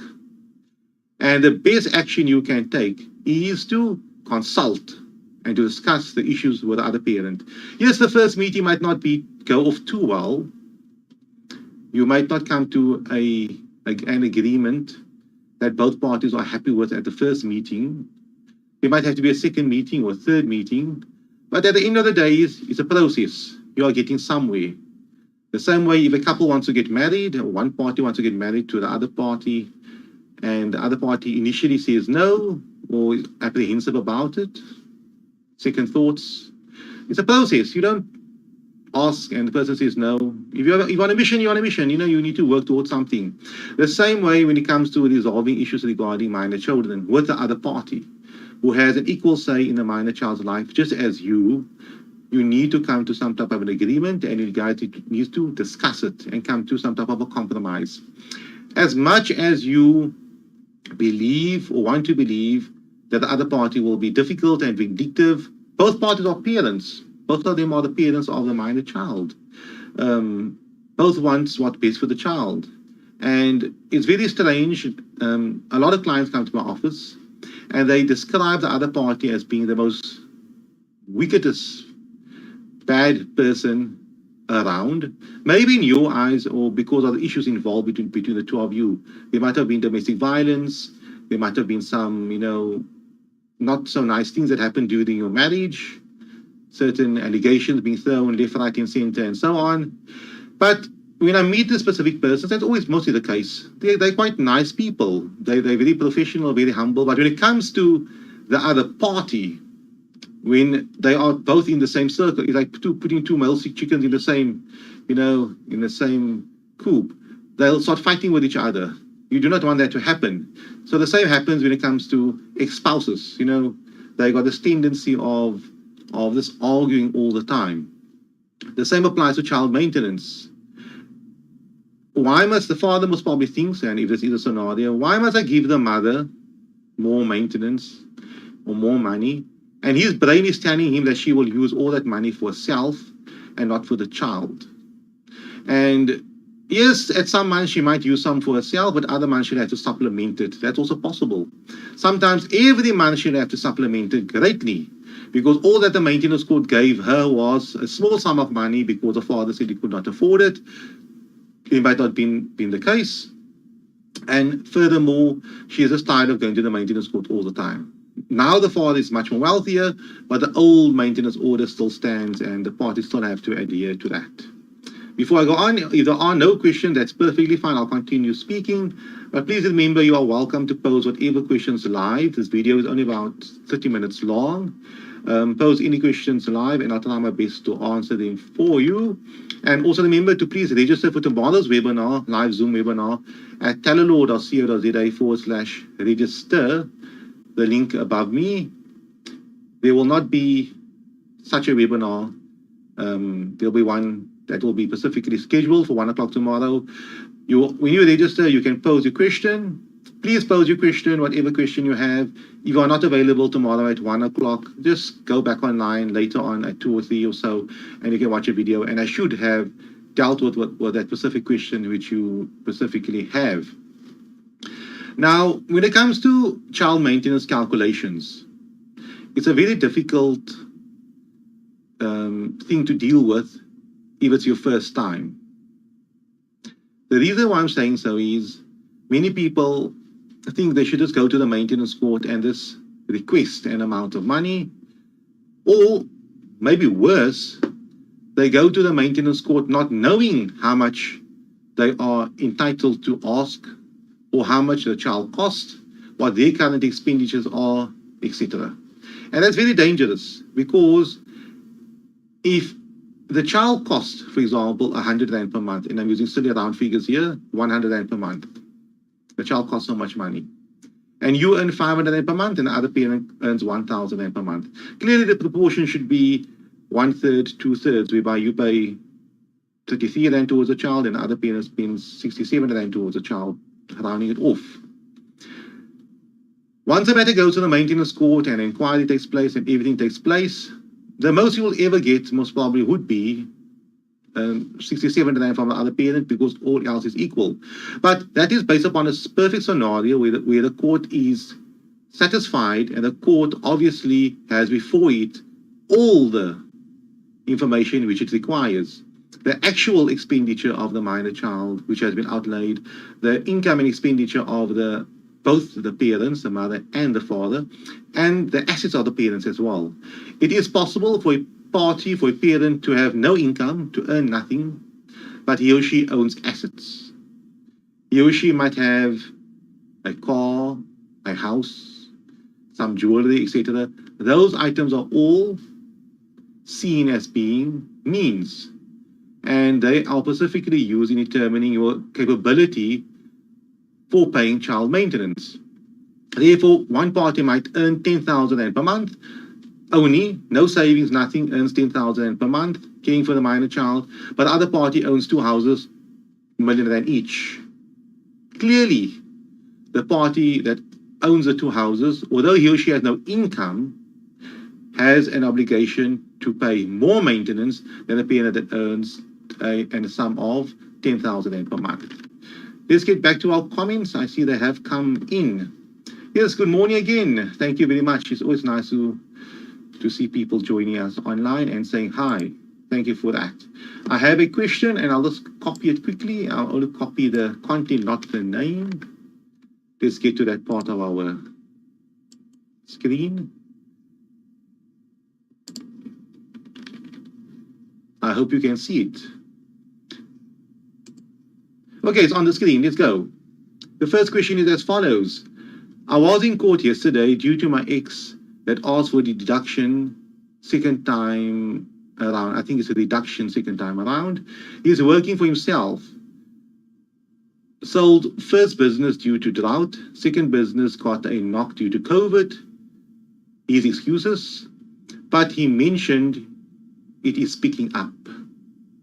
So the father applied for reduction, and he says it's due to a drought, and the first time and the second time due to COVID-19, but business is now picking up. I was willing to give him a reduction, but he declined it. Court date is in June for a reduction. The person is saying deduction, but I presume it's a reduction. Judge advised me to make a criminal case also against him due to the overdue maintenance, which is obviously allowed to do because it's a criminal offense not to comply with the maintenance order. And I would presume he waited for quite some time before he decided to make an application for a reduction. My question, what type of questions can I expect that day in court, and how can I handle the situation? Second question, can I give a history of him to give the judge an insight in his character? I don't want to waste the judge's time with stories. What is expected of me? Thank you very much for that specific question. If you have any additional information to add to that, you are welcome to do so. I will just mark this question 1, so we'll know what we're dealing with. If someone else has a question, I'll mark a question 2. And if question 1 has any additional information to add to that, I will just copy and paste it under the last paragraph for question 1. I will presume this person is referring solely to the reduction application and not to the criminal complaint that might take place or might not take place in the future, depending on whether or not a complaint is laid. At the reduction application, the court will have to do a full-blown inquiry, almost as in-depth as a normal maintenance application will take place. The court will now have to look at the father's current income, his current expenditure, his means, and at the same time, the court will obviously have to determine whether or not there has been a reduction in circumstances. Then the court will obviously have to look at the child's means as well, relook at specific situation. How much does the child require? The means of the mother as well. The person making the question over here, you have to go to your financial circumstances as well. Because if you have now been earning much more money, whatever the circumstances are, then clearly the father has to pay less money. For argument's sake, let's say the father, when the initial maintenance order was made, the mother earned 1,000 and the father earned 1,000 rand. Now the father is saying he's earning less money, let's say 500 rand per month, therefore he wants a reduction in maintenance. Let's say he wants to pay half of the maintenance. Those are important factors. But let's say now the mother is earning much more money. She's now earning double. She's earning 2,000 rand per month, and the father's earning 500 rand per month. It will be unfair for the father now just to pay half because the mother is earning much, much more. So we need to look at the mathematics. When the court deals with the reduction application, the court will have to look at all the factors again. And when the court makes a decision, the court will have to make a decision based upon the current minor child's expenditure, as well as the means of both the parents. The father's character, I do not know whether or not that will assist you much, because a maintenance inquiry is basically finances. He can have the worst of characters, but if he can only afford to pay 50 rand, that's all he can afford to pay. And he can have the most beautiful of characters. If he must pay 50 rand, he must still pay 50 rand. So that might not assist a lot. What would assist you if you have information to assist the court in coming to its amount? For example, he will come to court and say, due to COVID-19, due to the drought, business went down. But you know it's not a fact. You know that business actually went up, and he's lying to the court. He can't afford it. He's on Instagram, he's on Facebook, he's on here and there. He's enjoying the good life. Friends of his on Facebook are tagging him in pictures, or he's seen in pictures partying, and he's buying a new car, he's buying this and that and that. That is the type of information which you want to advise the court on. Because when the court makes a decision, the court must make the decision not based upon his presumed character. Oh, he has a bad character, therefore he should pay more maintenance, or therefore he's lying. The court needs some information before it to make a decision. You can have the worst character, you can be the worst criminal out there. If there's no information and no evidence before the court to support your allegation that he is earning a lot of money and he's denying it, the court won't find in your favor because there's no evidence, there's nothing to prove otherwise.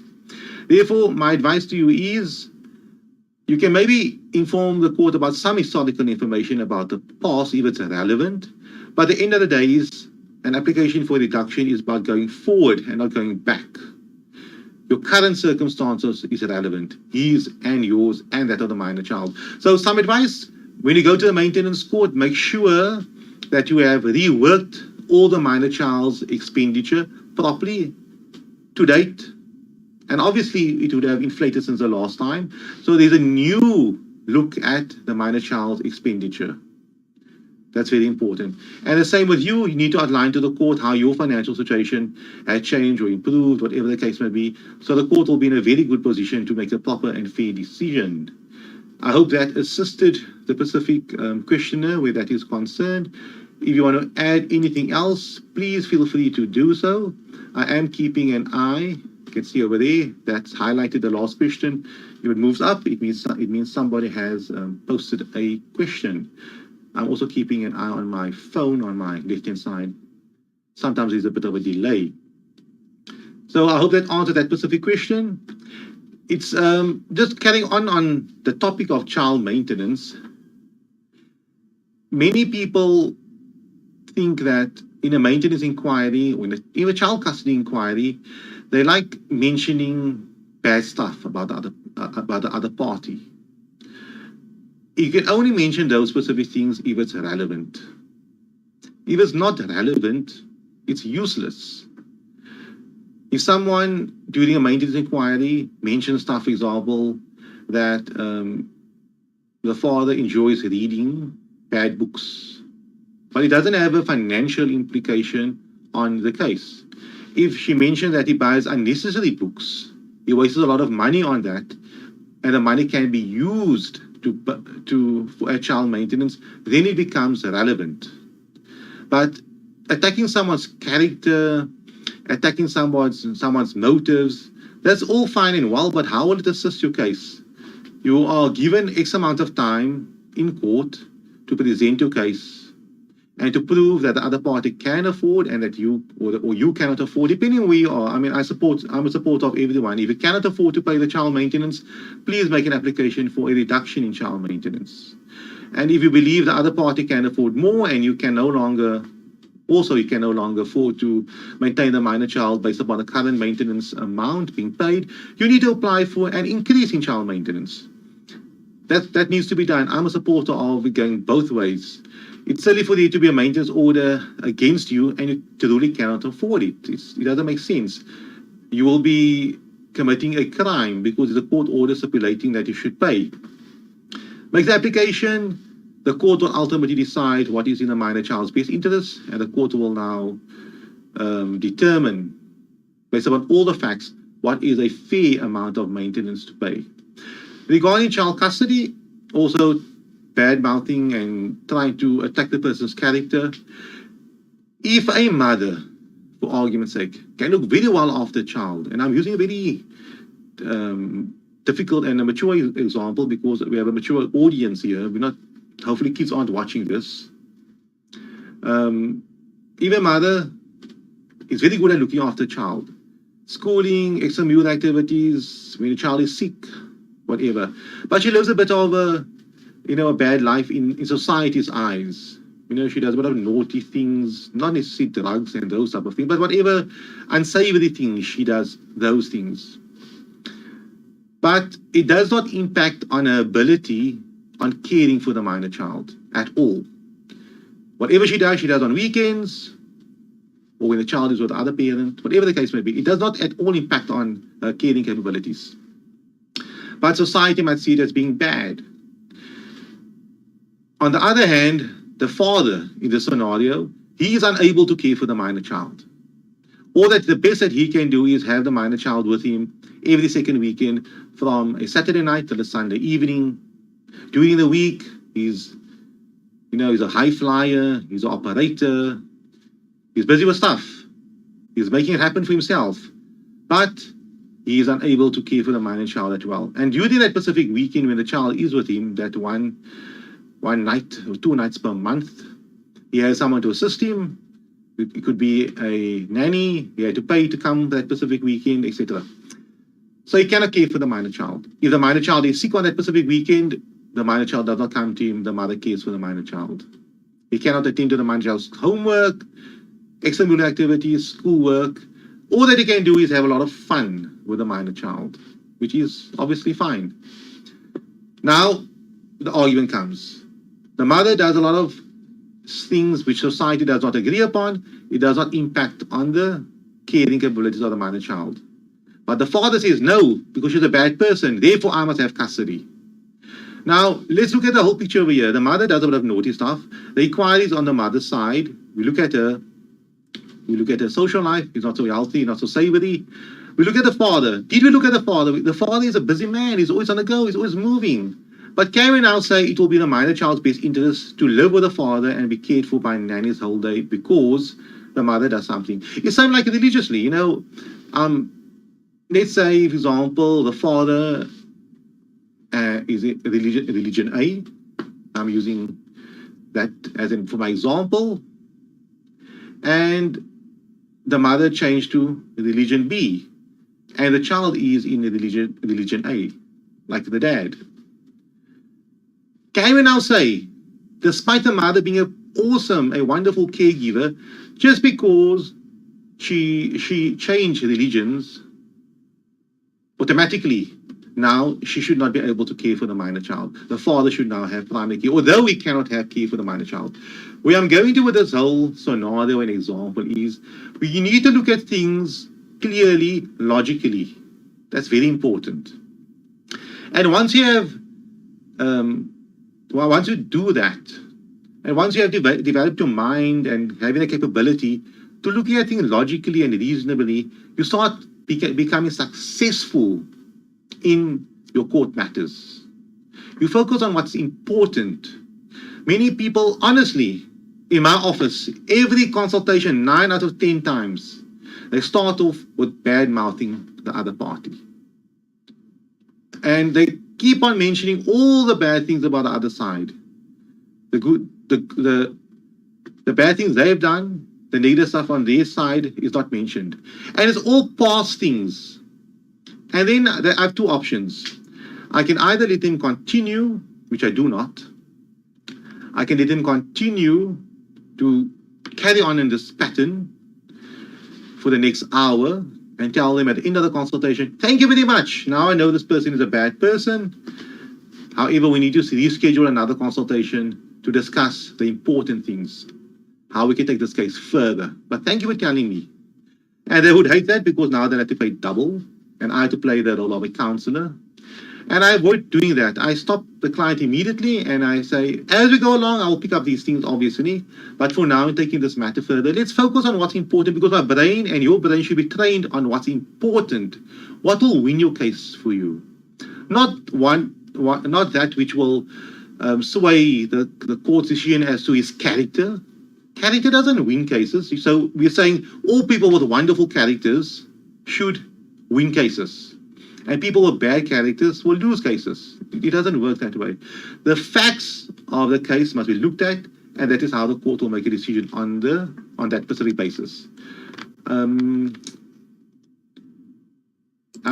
person, like questioner number 1, add additional comments. I'll just copy that quickly.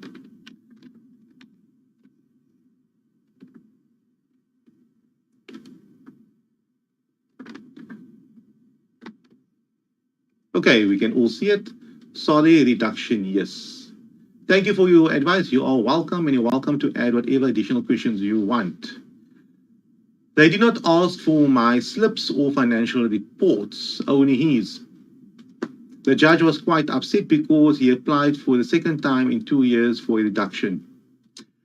Yes, they might not have asked you for yours, but you will ultimately still have to go on the witness stand, and you will ultimately still have to present information if it's being challenged. So there are two bases for a reduction. What if the other party says, you know, I cannot afford to pay the specific maintenance because COVID-19 and the drought, but at the same time, the other party can afford. There needs to be an financial inquiry where you are concerned. Maybe this maintenance court, you know, maybe the maintenance court is applying this matter on the basis that they first want to determine whether or not he can afford it and then do the second inquiry. If I follow this magistrate's logic, then it would basically mean that an application for child maintenance, only the mother should provide financial documentation, not the father, because in that application. Because the magistrate here applies the logic, there's a reduction application here for the father to pay less, and only his financial circumstances must be, you know, provided.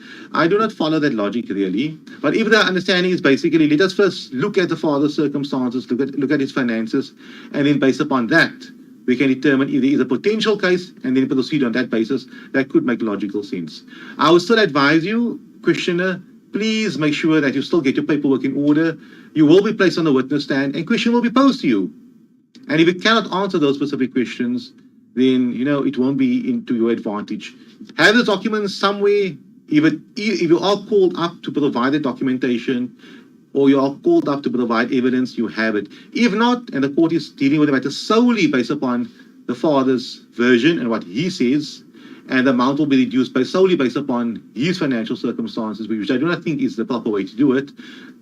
Good for you, and then you do not have to disclose it. But if you have to disclose it, you would have done the necessary preparation for that. I hope that answers that. If I did not answer it correctly, you are welcome to pose and add additional comments and questions to that. And to all the other viewers as well, you are welcome to pose and add specific questions to that. If not, we are now going to 33 minutes of the recorded video. What I do basically is I start recording these videos on our system while it's playing live, but recording it to put it onto YouTube once everyone has joined and we're ready to go. But the video is now basically live for 29 minutes and we're recording for 33 minutes. So some technical information. If you have any additional questions, feel free to pose. I'll be happy to answer it. Okay, I see one question that has come in now.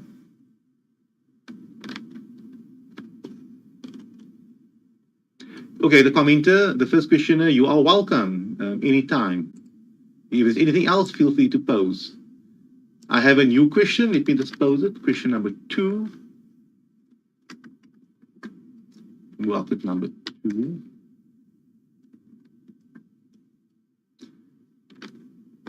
It should be on the screen right now. Live question number 2 is as follows. I'm helping my partner with maintenance claim. The mother is claiming a lot of educational expenses, school fees, private lessons, tuition, and so on. The child gets an average of 70% grades. The mother never paid for all these things, but in her application, she is saying the child needs these. 14,000 Rand expenses, where the father only earns 28,000 Rand. She wants 100% school expenditure, 100% medical expenses. She included 5,000 Rand a month for physiotherapy. She has only paid for a few sessions. The total claim is 31,000 Rand. This has been in court since 2019. He must start his defense next week. How can he defend these expenses she is claiming? Thank you very much for that question. I'll get one time into it. You're welcome. You know, everyone is welcome to pose and stipulate in your application form whatever amounts you want to put in there. I'm saying you are welcome to do that. And do whatever you want to do, you are welcome to do that. The question, however, is, will you be successful? That is the second question. The first question is, am I allowed to do that? Yes, you are allowed to do it because you've done it. The court didn't have the paperwork, the court proceeded with your application. The question is, will you be successful? Yes, it's possible if the facts support it. Firstly, that you can prove the child requires that. You can prove that you cannot, that based upon your income and your expenditure and the other party's income and expenditure, it's a reasonable amount of money for the other party to pay. Done. So that is fine. So the claiming part isn't a problem. The proving part, that becomes a challenging part of the equation. On the mother's side, the claimant side, she will have to prove that the minor child requires the specific expenditure, that there are necessary expenditure, and she also has to prove that the other party, with her income, can afford to pay the specific expenditure. There's a difference between what people want and what they are entitled to and what they need. Everybody wants the kids to go to the most expensive schools, to wear the most expensive clothing, to go to the most expensive lessons and so on. But it doesn't mean it applies to you. So under these circumstances, I advise the father under these circumstances to make sure that his paperwork is 100% correct. Firstly, he outlines fully his income and his expenditure for him. If there are certain things in the household that are paid for by both, you being his partner, you need to outline and unpack it. You need to work out exactly what he pays for and what you pay for. So make sure that those specific documentation is important. That's where he is concerned, and he cannot mess that up. I always say this. You can possibly mess up your arguments regarding the other party's data because you're not really privy to that. But do not mess up your specific case. That will be very unfortunate. Regarding the mother will obviously have to come on the witness stand and she will have to outline her income and expenditure. So challenge it. If you feel that the mother is allocating too much for the minor child or too much for something else, or certain of our expenditure are but too excessive, you need to challenge it and you need to say, ma'am, or the complainant, I feel that these specific expenses are extravagant. It has never been incurred for the minor child. The child doesn't really necessarily need it based upon our standard of living, based upon who we are. So you challenge that specific expenditure. And you mention to the court that, secondly, I cannot afford to pay this expenditure based upon what I've outlined for what I have outlined previously, or what I will be outlining later on once the mother comes off the witness stand and you go into the witness stand. You need to go to court prepared. You need to take ownership of your case. That's my other theme, which I'm working towards for the next few weeks. First one is toughing up, and the second theme is taking ownership of your case. You need to make sure that the court knows that these are unreasonable expenditure. These are expenses which are extravagant, that have not been incurred in the past. You need to let the court know about these specific things. So when the mother goes through all the documentation and all the information, you need to make note of it. And you need to put it to the mother and tell her, these are extravagant, these are unreasonable, I cannot afford it. If you want to pay for that, mommy, you are welcome to do so. But clearly, I cannot afford to pay it. And the claim of 31,000 and based upon my income being 28,000 per month, clearly you're being extravagant. Unless you are saying the child costs 31,000, fine, that's okay. But all that I can afford is X. You can pay the balance. So I hope that specifically does answer your question. And you're welcome to pose any additional questions, but I think we're running out of time.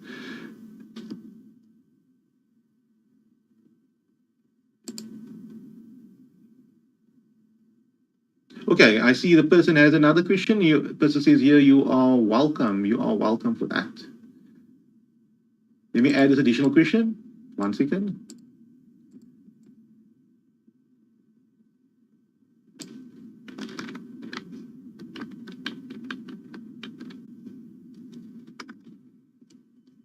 And here's additional comment for the last question, question number 2. Thank you. She has been on the witness stand already. Now it's his turn. Is he allowed, when he is on the stand, to show the court that she did not incur the expenses she was listed? Yes, he's welcome to do that.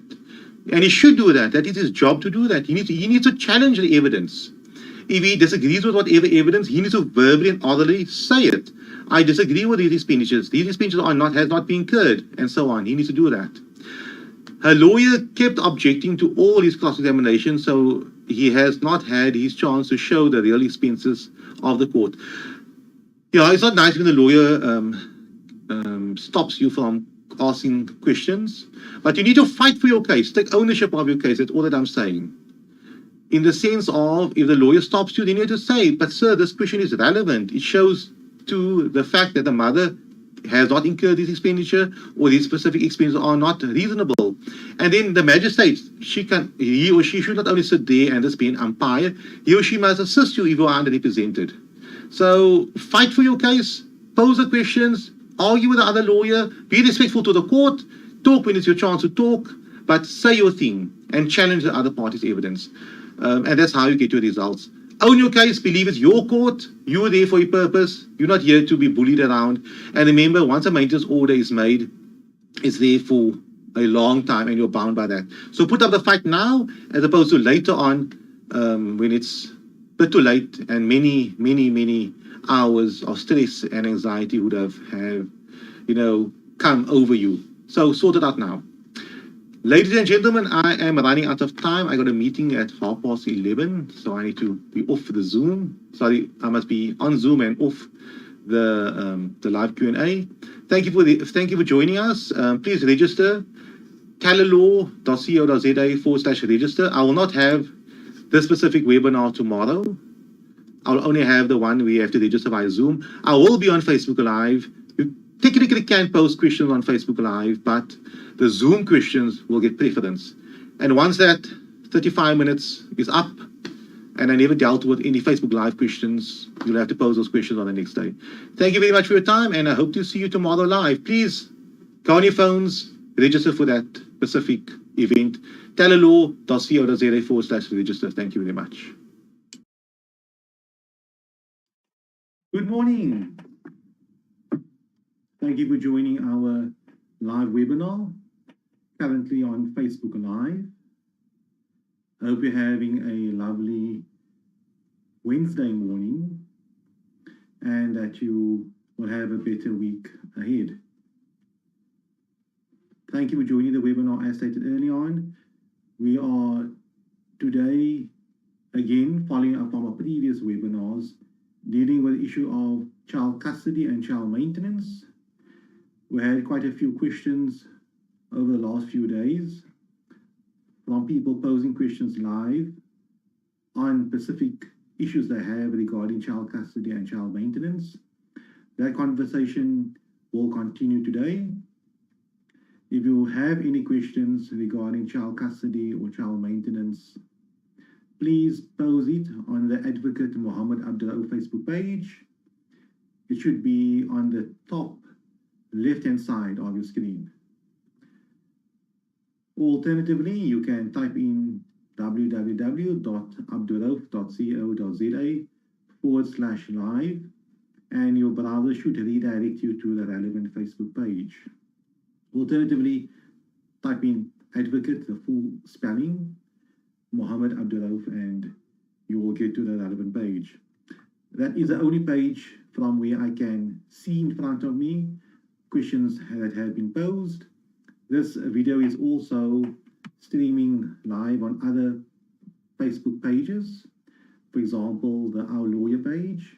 However, I'm not keeping an eye on that specific page, only the Advocate Muhammad Abduroaf Facebook page. Therefore, if you're on that page, wonderful. Please feel free to say hi or to pose a question or leave a comment as to where are you watching this video from. Are you watching it from Cape Town, Johannesburg, Eastern Cape, and so on? I'll just give everyone a few seconds to join the webinar. And if you have any questions, please feel free to start typing it, and I'll try my best to answer those questions for you.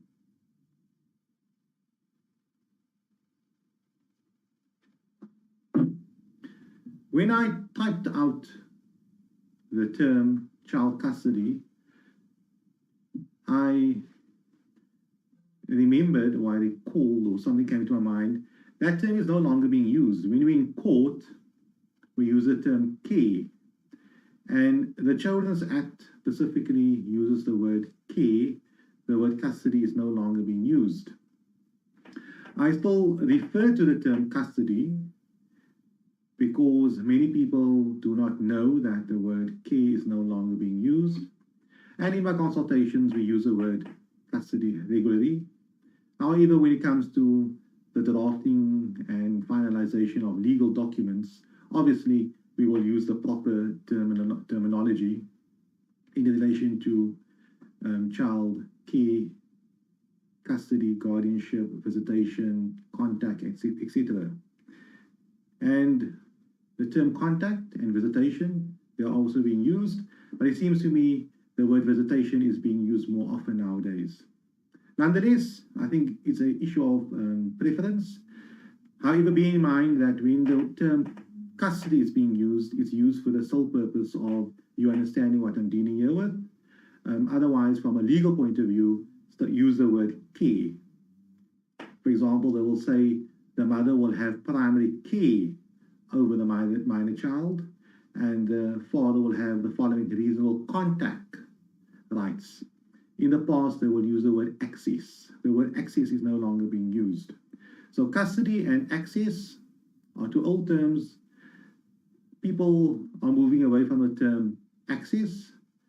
Contact makes most probably more sense, but at the end of the day, it's all the same thing.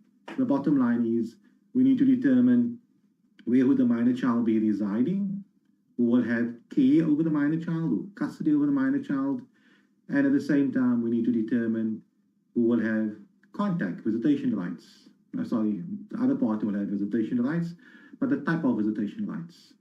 Are they every weekend, every second weekend, once a month, once a year, and so on? Okay, wonderful. We have a viewer from the Northwest. Welcome. And it's good to know that people right around South Africa is watching these webinars. The advantage which I have seen with these webinars are that it can be shared and you can watch it later on as well.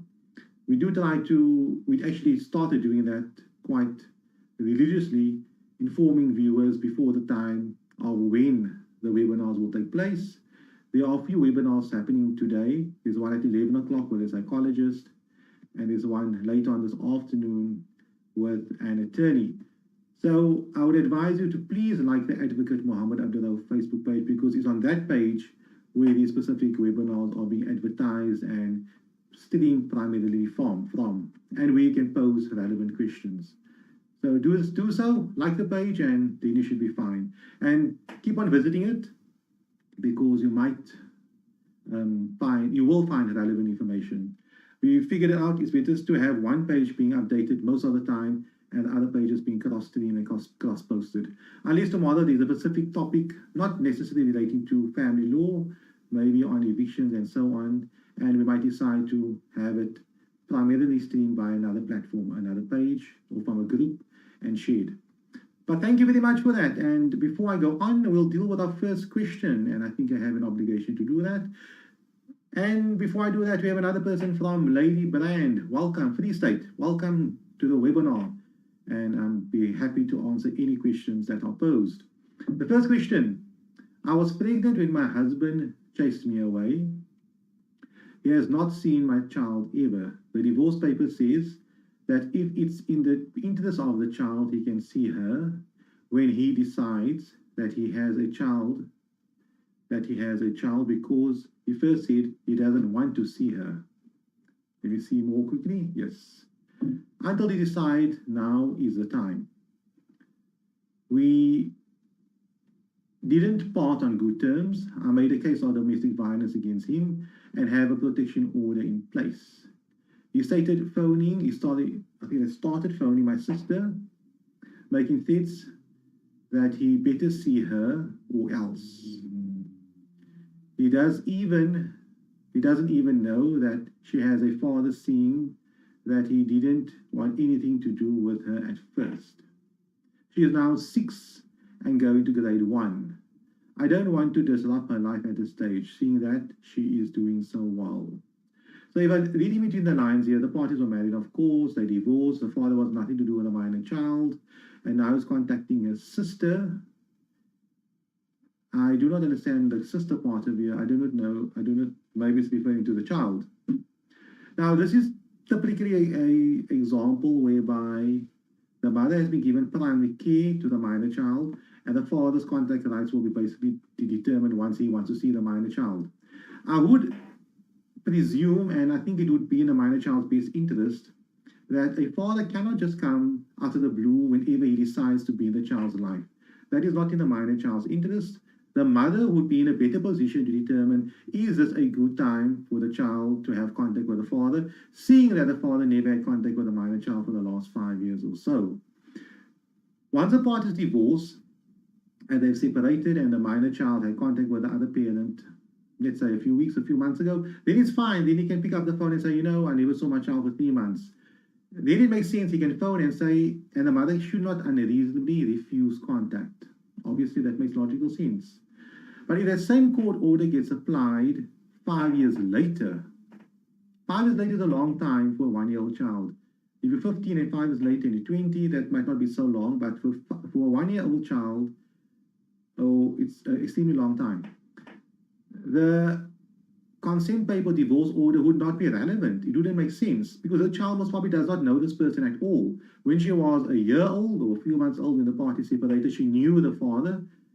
There might be somebody else in the mother's life. The mother might have moved on with her life. Under these specific circumstances, I would actually advise someone to have the court order re-looked at. And maybe putting clauses over there stipulating that the father can have contact with the minor child on condition that, not him necessarily, but a social worker, some child care expert gets involved in this matter. And he or she can recommend what would be the best going forward. Remember, the facts applicable 5 years ago was relevant then. This is 5 years later. The child has evolved. She has developed.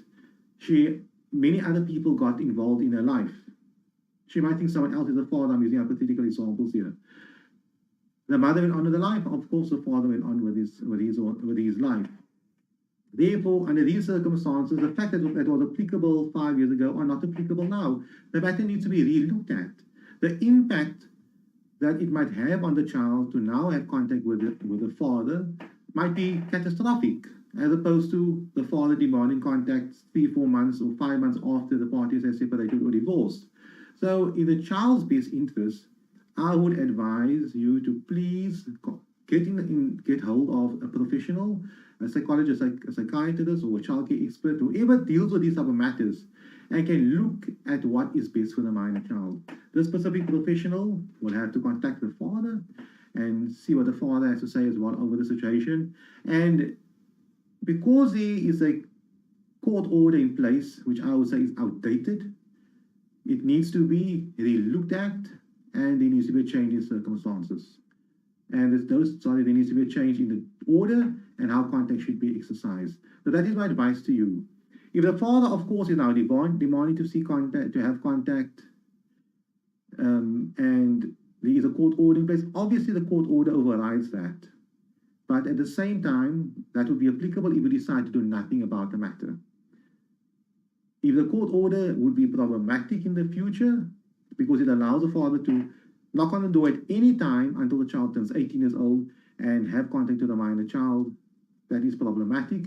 That specific court order needs to be re-looked at, rehashed, and the child's best interest needs to be adhered to or fulfilled. I hope I answer your question where that is concerned, because you would not want to have a court order in the one hand allowing the father contact, and at the same time you'll be in breach of the court order by not allowing the father contact, despite the court order being problematic. Therefore, you need to approach the court to fix the court order. And with that, you need a professional's recommendation, I would suggest. I hope I answered the question. If there's any further questions, please feel free to post it, and also let me know from where you're watching. It's always very useful. Remember to please like the Advocate Mohammed Abduroaf Facebook page. Those specific persons who are posing these questions will obviously see notifications from us when we stream live. We are streaming live again tomorrow, about 9:30 in the morning, so the same time as today, and hopefully we will see you online with any additional questions. But you need to like the Advocate Mohammed Abduroaf Facebook page. While I'm waiting for any additional questions, which you are welcome to pose, I spoke early on when I started this webinar regarding the old terms of custody and access with the new legal terms. They came out when the children came to operation about 10 plus years ago. The new terms being used today would be care and contact, as opposed to custody and access. And then they bring the term in visitation and so on. Those are only legal terms, but the question that I asked somebody, forget about the legal terms. Forget about those funny terms, guardianship, care, contact, visitation, primary caregiver, secondary caregiver, and so on. Ignore those questions. Tell me exactly what you want to happen in practice. And what does and I say start from the 1st of the month. They start from February. School has started. I know it's COVID-19 and school is starting later, but school starts generally. It's a Monday morning. Where is the child? Yes, the child will be in my home. That's what I want.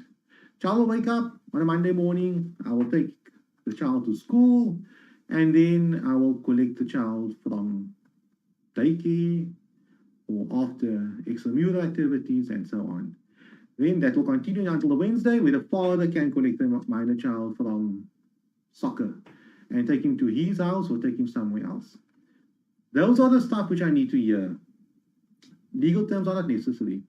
Then I ask further question, what happens on your birthday? No, on my birthday, I think it's best that the minor child should stay by me the entire day, despite it possibly being on a weekend where the father might have contact on a Wednesday. Okay, that is fine. What if your birthday falls on the father's half of a school holiday with COVID-19?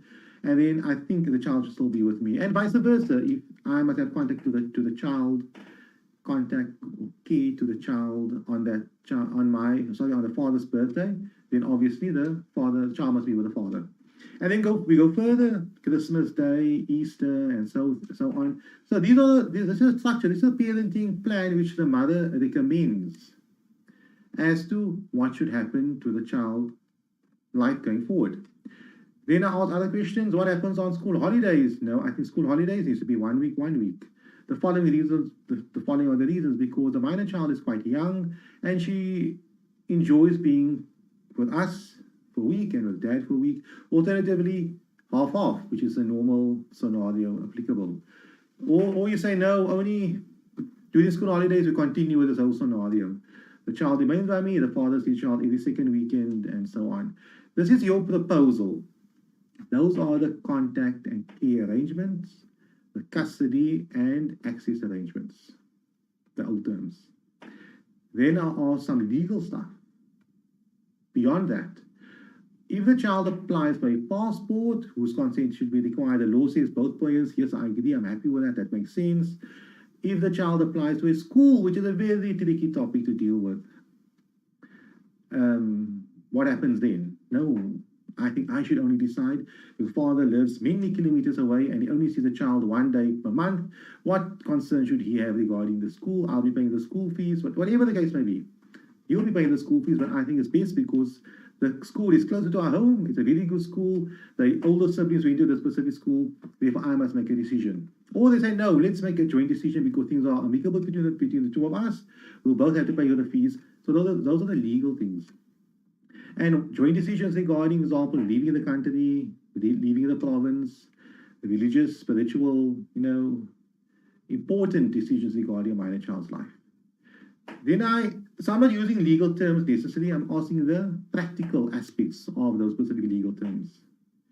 Because if I mention to the specific person, would it be correct to say you guys will be co-holders of parental rights and responsibilities of guardian and care? That's a legal term. But nobody understands that. The scenario which I mentioned early on obviously makes sense. It will be ideal if both the mother and the father sits down with a professional, either a social worker, psychologist, family counselor that has experience in drafting parenting plans and knows how to draft these things. As I mentioned earlier on, let's start from the Monday, 1st of February till next year, the end of January. We work out this whole thing. Is it workable? Is it not workable? You sit with the other party. This professional person will have to sit with the other party. And then you have to unpack it, come to an agreement and say, this is our plan. We might not have been the best couple, best husband and wife, best lovers, whatever the case may be, but let's be the best possible co-parents. And let's plan our life forward. Let us plan being the most wonderful parents to the kids, and at the same time, not make our lives miserable. We all know with planning, things are very easy. But if you go into a situation with your ex-spouse or partner, and there's a minor child involved, and there's no plan, especially that there are two people involved, if you're the only parent and the other party is missing, then there doesn't necessarily have to be a plan to go to day to day. But here you're co-caring for a child, there needs to be a plan. Let's be the best co-parents to the minor child with a workable plan and make a success of that. Soon the child will be 18, 19, 20, whatever the age may be, and get married and have their own kids. And then you guys will obviously be done with that chapter, but you were amazing at that chapter. We have a lot of questions coming in, and I think I should stop advising on my thoughts and start answering the questions. The next question. If a father is a drug addict and abusive, can you deny them to have access to the child? Now, that's a question which gets posed to me very much, and I would actually advise the person to look at some of my previous webinars or get in touch with us, and we can maybe direct you to the proper answers. But this is my answer regarding that. It's difficult to say yes or no, deny contact or don't deny contact. A person will have to go deeper into this because, yes, a drug addict, someone abuses drugs, it's bad. It's not good. We all know that. But the question I have, if that person, or put it this way, if that person is abusing drugs, and that abusing drugs has a actual detrimental effect on the minor child or his or her relationship with a minor child.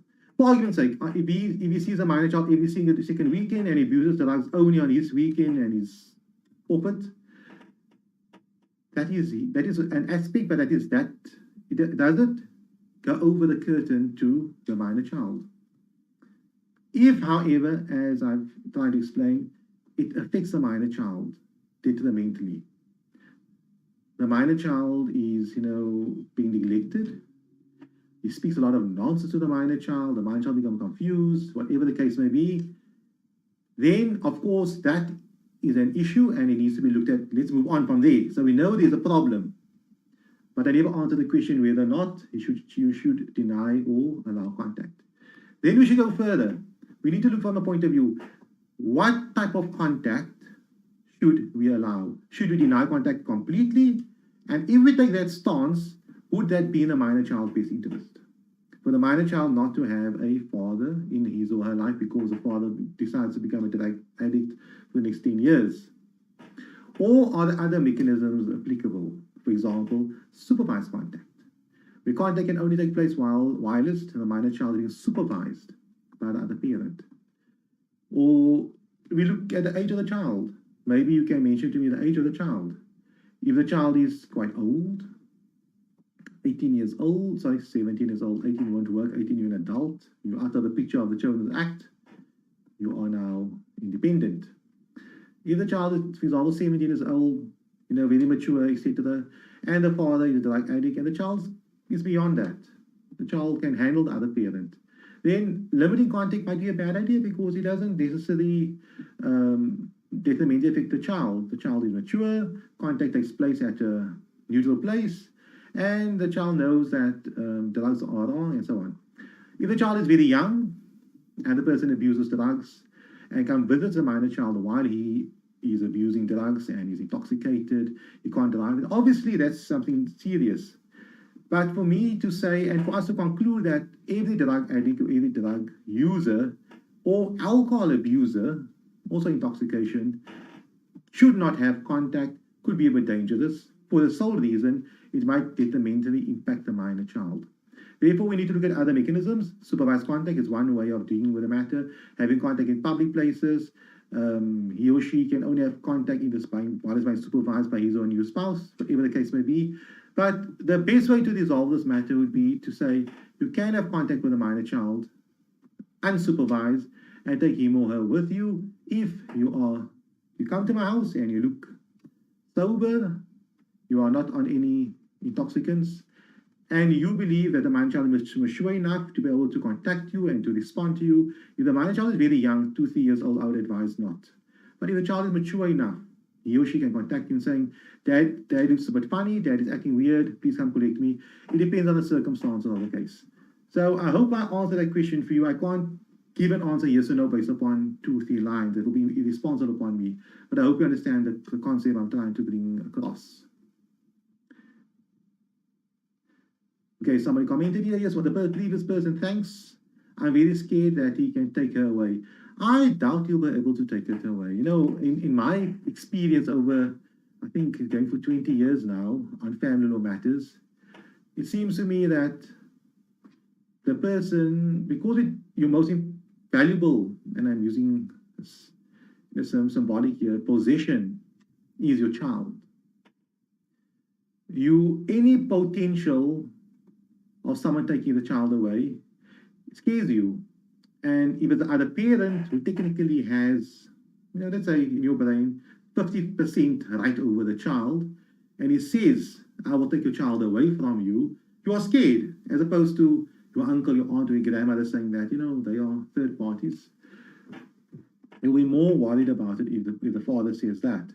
And it seems to me, if somebody comes from an abusive relationship, man or female, the person they believe most when it comes to threats is that person. And they believe that person. And I sit with clients on a regular basis and they come to me telling, Mr. Abduroaf, this other person is vicious. He's well connected. He can get anything right. He can charm the magistrate, charm the judge. I don't think we'll win this case. And they come to my office with that specific attitude because they have been indoctrinated. I sometimes call it battered woman syndrome, where women are the victims, and it happens the opposite way as well. And once I deal with this matter, then I say, it was your bubble between you and your ex-partner, and he indoctrinated you, or she indoctrinated him, and so on. and you come with those type of presumptions and thoughts and ideas, and it's not necessary to do, and it isn't more than likely it's not, or in all the cases I've done, it was never to do. So if people say, I'm taking your child away, he must still prove it's in the child's best interest to have primary care. He must prove that he can care for the child just as well as you can care for the child, that the child will be better if he needs our care, not financially only, but also emotionally, psychologically, medically as well. You've been caring for the child when the child was ill, when the child was sick, the child was sad, and so on. So you must prove that. And more than likely of another parent taking a child away from you, it's very difficult to do so. There need to be real social welfare issues at hand. So I hope that answers that. I have another question. What happens if a mother enrolls a child in a religious-based school without the consent of the other parent? See, this is the challenge we have when it comes to school, the school aspect. A child must go to school. That's the child's right. And parents need to come to an agreement regarding what school the child should go to. It's an important decision to be made. If, this is my view, schooling can't be compared to care and contact. For example, if the mother refuses the other parent, contact to the child or care to the child or access to the child, that becomes a bit fundamental issue, and they'll approach the court and so on. Where schooling, for example, if the mother put the child in that school and disputing it, you can't necessarily go to the police or you do this or that and that, unless there's a court order, maybe, for example. But I don't think you can't go to the police regarding something like that. You need to take it to the court. But be that as it may, parents need to come to a decision regarding what school the child should go to, and the child needs to go to a school. So when it comes to what type of school the child should go to, if the parties cannot come to an agreement regarding that, we need to get a professional person on board. And I also ask, the question is, the other party who has a problem with that, what role does he or she play in the child's life? If the mother, and I'm using the example of the mother here, if the mother is a primary caregiver of the minor child, she does the school homework, accept the child's homework and all of that. The other parent only sees the child every second weekend, contact now and again. He's not involved in that specific part of the child's life. Then my question is, how would he be better, make a better decision as to what school the child should go to if the mother is the one who knows better, who should know better, etc. Ultimately, if there's a final dispute, if the parties can't come to an arrangement, parties need to consult on these issues, they need to come to an agreement. But if they cannot come to an agreement and both parties are invested in the child's education, they need to go to the court. But before they go to the court, I would advise them to first get an educational psychologist on board. And these things cost money. It's unnecessary in my view. An educational psychologist will get to come on board. He or she will assess the situation, look at the child's reports, speak to the child, speak to the parents, assess the matter, and so on, speak to the school, attended schools, research which schools a child could potentially go to and advise the court accordingly. And based upon all of that, the expert will now come with some type of recommendation. How does a judge know what school is better? The judge might be with respect. The last time his kids went to school, his children went to school, could have been 40 years ago. So that is with respect. So you need to get a professional on board. But who is better to decide what school is best for the minor child to go to than you as parents? So you need to make a decision. In my view on the matter is, if you are a secondary parent, whereby you are not the one that will actually care for the kids, because what's the use? You put the child in this high academic school that gives the child, I'm facetious here, all this homework. The child must go to extramural, the child must go to this track training and this training. Now that is what you want. The primary caregiver has a different view on a different school. Now you want that. The child comes home, the child gets enrolled to that specific school. Now the primary caregiver must deal with all these type of issues. Because now you were insistent that the child should go to the school. Unless you were adamant and you said, no, I'm just as committed in the child's life as the other parent is. And therefore, I want the child to go to this school because it's better for the child, and whatever the case may be. I am committed. I will attend to the school fees as well. I will pick the child up. I will take him to extramural. I will help him with the school work as well, both of you. And then I can see, okay, both are committed. They have legitimate reasons to disagree. But if only one party would be responsible at the end of the day for what school the child should go to, I think that specific parent will have to make that decision. And if it goes to court, more than likely the court will follow that decision. I hope that answers that. It's just a general answer from my side. The court will ultimately decide. And I spoke to two family advocates yesterday on this specific issue concerning schools. And they told me, in their experience, once the matter goes to court and the court decides on the matter, the school term started already. And then the parents are forced to put the kids into a very expensive school because the school term has started. Very important point to remember. Come to an agreement, people. Parents, you are wonderful. Speak to a professional. Resolve this matter. Don't fight over a child's school. Get the best possible schools, discuss it and resolve, and let's go for it. If you can't afford the expensive schools, that is the reality of the matter is. Agree upon a reasonable school and move on. The child will benefit from that. We have many scenarios where kids go to not so well schools and they get very good results, become professional people, whatever the profession is. I'm not mentioning the stereotype professions, but they get very good professions. And we have kids going to very expensive schools, very high ranked schools, and they don't make it out there. The person that posed a question early on added to the question. Okay, I think it's a new question.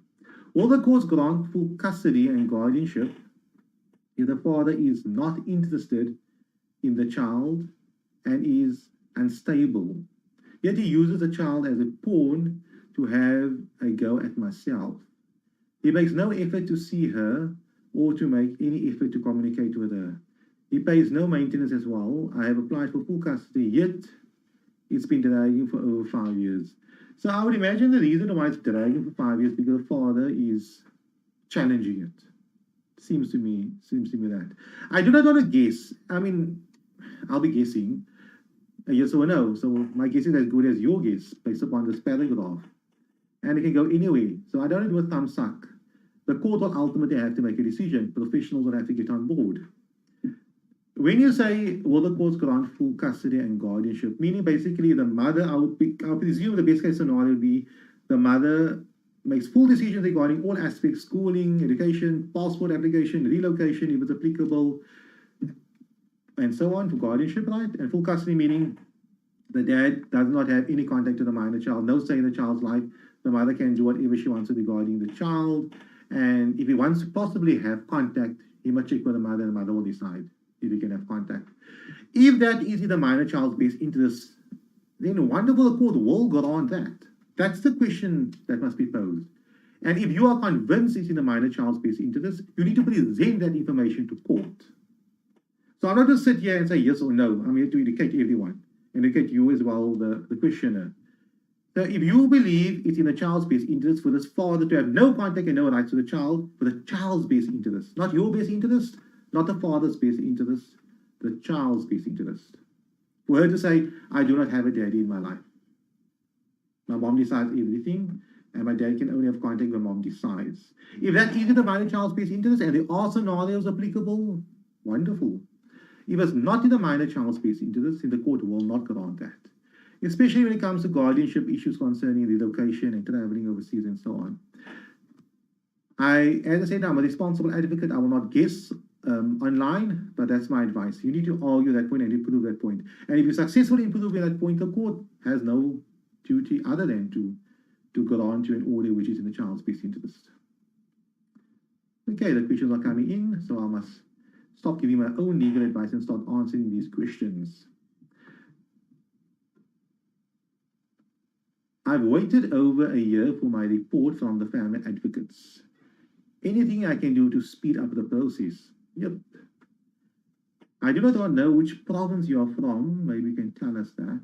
Oh, I see here from your profile from KwaZulu-Natal, Durban side. You need to approach the head of the family advocate's office. or the national head. You need to complain to them and tell them the Family Advocate's Office has been seized with this matter for over a year and they have not finalized the report. And I think it's totally responsible for the Office of the Family Advocate not to finalize the report. I believe they say 3 months. I don't know what's 3 months required. It's an important office. If they say they're understaffed, get more staff, double the staff. If there is a child care and contact issue pending in any court, it is urgent.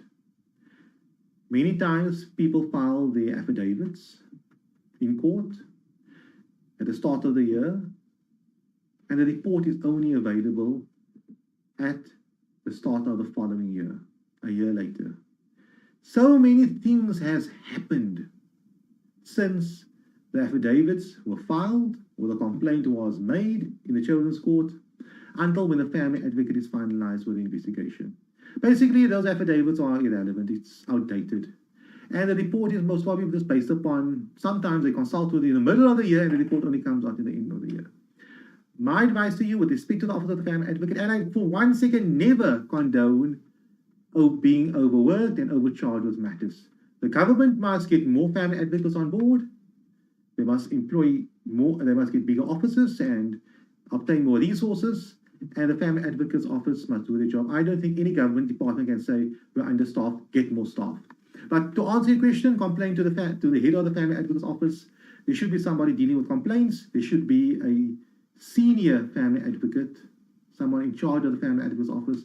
And if they do not help you, complain to the provincial head of the Department of Justice, and they'll be able to assist you. And another commenter says, thanks, you are welcome anytime. Hope to see you online soon. And the last commenter also says, thank you, you are welcome.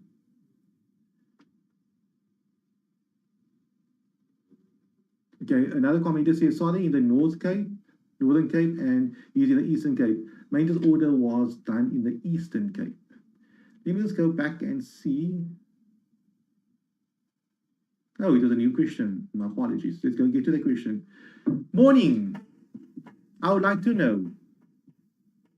I have a maintenance order. My son was 1 year old, which was done in 2002 and 2003. So that's about 8 years ago. Sorry, much longer. 19 years ago. He paid the same amount for 4 years, 400 Rand, which included medical aid and clothing for Christmas. Then he gave me a call saying that he is getting married and will not pay. So there's an order in place. He paid for the 4 years, 400 Rand, and then he said he's no longer paying despite it being an order. I told him that do what you want to do. Last year, my son called him and asked him to help him with fees, as he's going to a Christian school, only English school that is available in my new area. I pay 2,800 per month, just on school fees per month. It's very expensive, but almost 30,000 Rand per year. And last year, out of the year, he paid maybe 6 months, but paid when he liked. Tell me what to do from here. Even this month, nothing. Needs see this help. Sorry for reading so slowly. I have to decipher the question first before I read it out. But you're welcome. I don't mind. I type it just as you type. Okay, this is a question I have. I see the order was granted in 2002, 2003. We're now in 2021. That order could be almost 18 years old and the child was a year old. So I would presume, and I'm reading in between the lines here, that the child is an adult. We need to look at the maintenance order. Does the maintenance order stipulate that maintenance comes to an end? Regarding the order, only the order. Maintenance obligation continues till the child is self-supporting. That's a law. But it's possible for a maintenance order to stipulate that this order basically lapses once the child becomes 18 years old or so self-supporting. So we'll deal with those two scenarios. If the order did not lapse, then the mother should approach the maintenance court for an increase in the sum of maintenance. If that is not possible, which I might say is not possible because the child is obviously now 18 years old, then the child should approach the maintenance court for an increase in maintenance. That this has to happen. And I think they will do that because you're applying for an increase. You're not asking for the order to remain. If nobody made an application, the mother could have continued just collecting the 400 per month, which is obviously too little money. And I'd also advise the mother to claim the arrear maintenance, the outstanding maintenance, whatever he was in arrears of. So in concluding that specific question, I would advise you not to waste time. Have your son approach a maintenance court as soon as possible. Okay, I see the son is 17 years old. I see the comment coming in here. I'm looking at my phone and I'm looking at the screen. Okay, he's 17 years old. You approach a maintenance court as soon as possible, make an application for the increase. Done.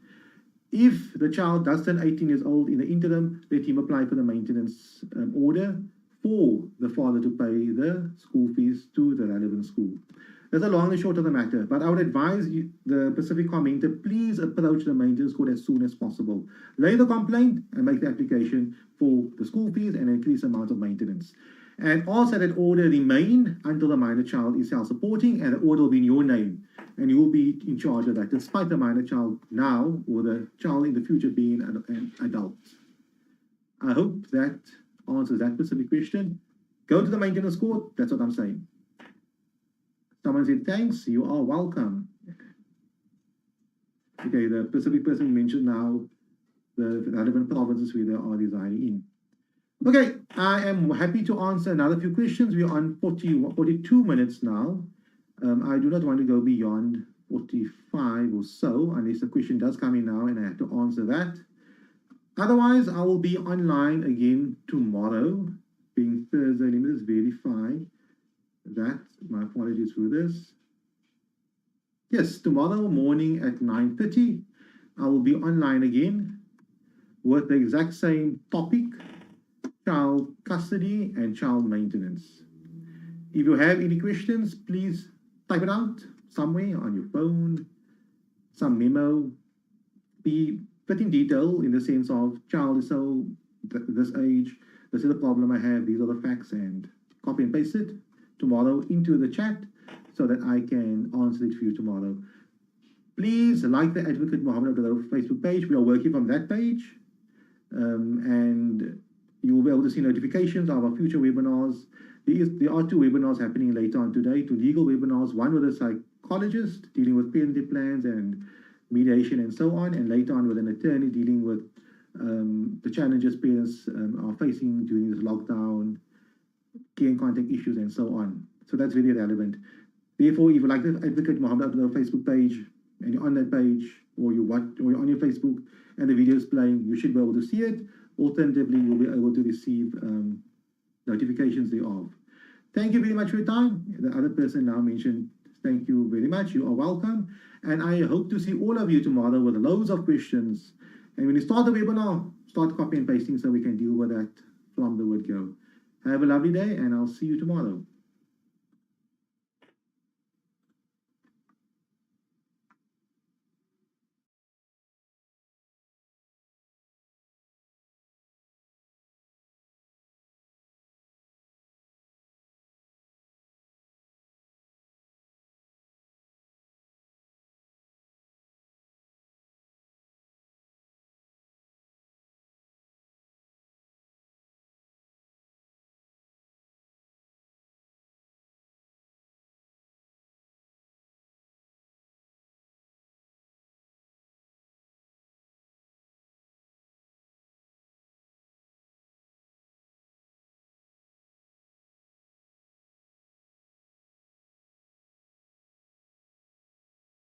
Good morning. Thank you for joining our live webinar, live Q&A on child maintenance, child custody, and any matter relating to family law.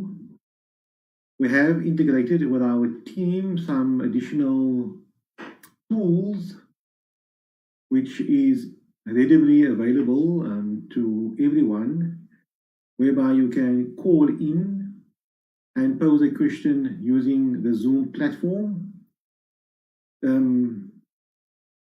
Your face won't appear, only your voice. And if you feel like interacting in that specific manner, please use the link. It's on the screen, www.abduroaf.co.za/Zoom. Once you go to that link, it will ask you for your name, surname. You could even use a fictitious name or surname if you want to. Email address, telephone number, and the province, and your consent to your voice being used on the videos. And nothing else will appear on the screen other than, or on the video other than your voice, and we can interact. You can ask me questions, I can reply, and you can pose additional questions and we can engage. That is the one option, making use of the Zoom call. The other option is obviously making use of the Advocate Mohammed Abduroaf Facebook page, whereby you can pose a question right there. Therefore, if you have a specific question regarding child custody, child maintenance, let's unpack it. You want to apply for child maintenance, you want to apply for deduction, the other party is not paying child maintenance, the other party is not following the court order, you want to suspend the court order, the minor children are now adults, you're still asked to pay, should you still pay, and so on. The other party is earning more money, you're earning less money, etc. Child custody, you want to have contact, or you want to refuse the other party contact in the child's best interest. The other party does not want to agree upon the minor child obtaining a passport, to relocate, consent for the high school, consent for the primary school, consent for medical procedures, and so on. So those are issues relating to child custody. If you have any of those specific questions, you're welcome to pose it either via the Zoom line, which I invite you to quickly register and call in. Alternatively, via the Facebook Live page. On the screen, we have a whiteboard. You can all see it. It's over there. Yeah, that's right. There are a few basic questions, and if you have any additional questions, I can add to it, and we can deal with it either via the Zoom line or via the Facebook Live Advocate Mohammed Abduroaf Facebook page. So feel free to do so. I think the sound is fine. If there are any problems with that, please let me know via the Advocate Mohammed Abduroaf Facebook page. Let us begin. The first question, which I generally, most of the time, have to answer, is that of how do I apply for child maintenance? And that is so despite the internet being full of data, full of information, but obviously no one learns this information before the time, and I do not expect anybody to know it. And we all know that legal jargon, legal articles on the internet are very complicated. I myself, when I read some articles on the internet, find it sometimes more confusing. I do not get the answer. Some websites, they use articles as a means of obtaining viewership to the websites, but the articles are not necessarily that good. There are better articles out there. But some articles are very well written and explains the situation very well. But unfortunately, we are not born with this knowledge in our brains on how to apply for child maintenance, how to deal with a court matter. And that is where we come in, and we like to answer those specific questions. So on our website, ourlawyer.co.za, there's a lot of data regarding that. And today we have a video, and we can hopefully deal with all of that. Okay, I see a live question. I will deal with that shortly after I deal with the question 1 on the whiteboard on how to apply for child maintenance. So there are 2 scenarios that applies. One would be where the parties are separated and they are not married, and you would like to apply for a child maintenance order, or you are married and the parties are separated. And I'll deal with both scenarios. If you are not married to the other party, the only option you basically have is to approach the maintenance court in the area where either you as a primary caregiver resides or where you as a primary caregiver works. So that's very important to note. There has been amendments to the Act whereby in the past you could have only applied to the maintenance court where you reside. And now you can apply to the maintenance court where you work, which is great. You do not have to travel very far, and most of the time you do not have to take the entire day off for work purposes. So that is wonderful. So if you do not know where your maintenance court is, I advise everyone, and I do it all the time on my blogs and online. And if people contact us, I advise them, go to your local police station and ask the police officer there, where is my maintenance court? I'll use Cape Town as an example. You might live in the Wynberg area of jurisdiction, in the greater Wynberg area, but the maintenance court that you have to, attend might be in Athlone Bora Center. It might be at Wynberg Court.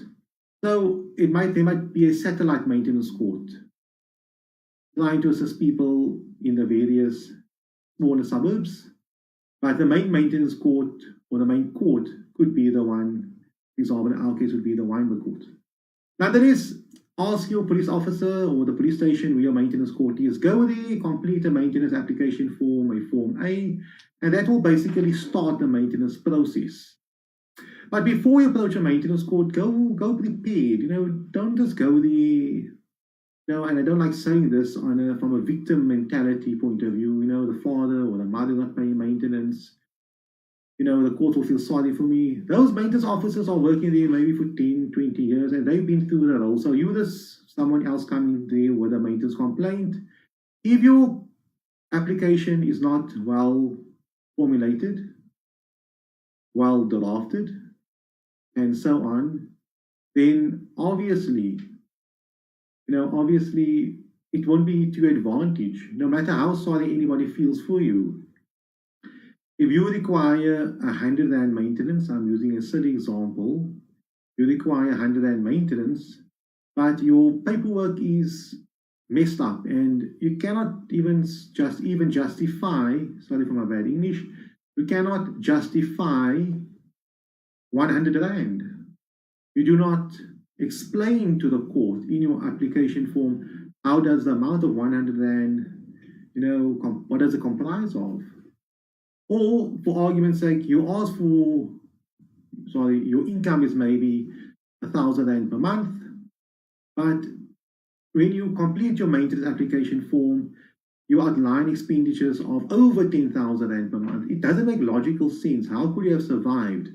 Or you complete expenditure, or you insert expenditure which you incur on a yearly basis, for example, TV license, car licensing, etc., but you stipulate it on your maintenance application form as a monthly expense, which is obviously confusing and causes bigger problems in the long run. Therefore, go to the maintenance court and ensure that you have done your preparation, you have worked out exactly what you cost to survive, how much your income is, and how much the minor children cost per month. And you unpacked it. If there's 5 children, you have to work out this child costs so much, this child costs so much, etc., and so on. You go there prepared, and you complete the maintenance application form properly, because you do not want to have problems later. So that's my quick advice on how to apply for child maintenance. We have a live question. Let me first deal with that before I deal with the other scenario. If the parties are married, let me get to that.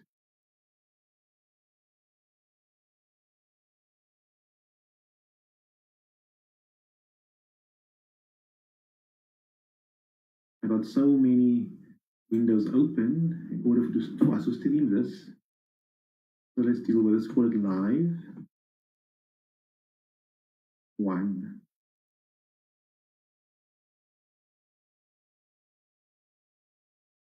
Okay, there it is. I hope you can see it.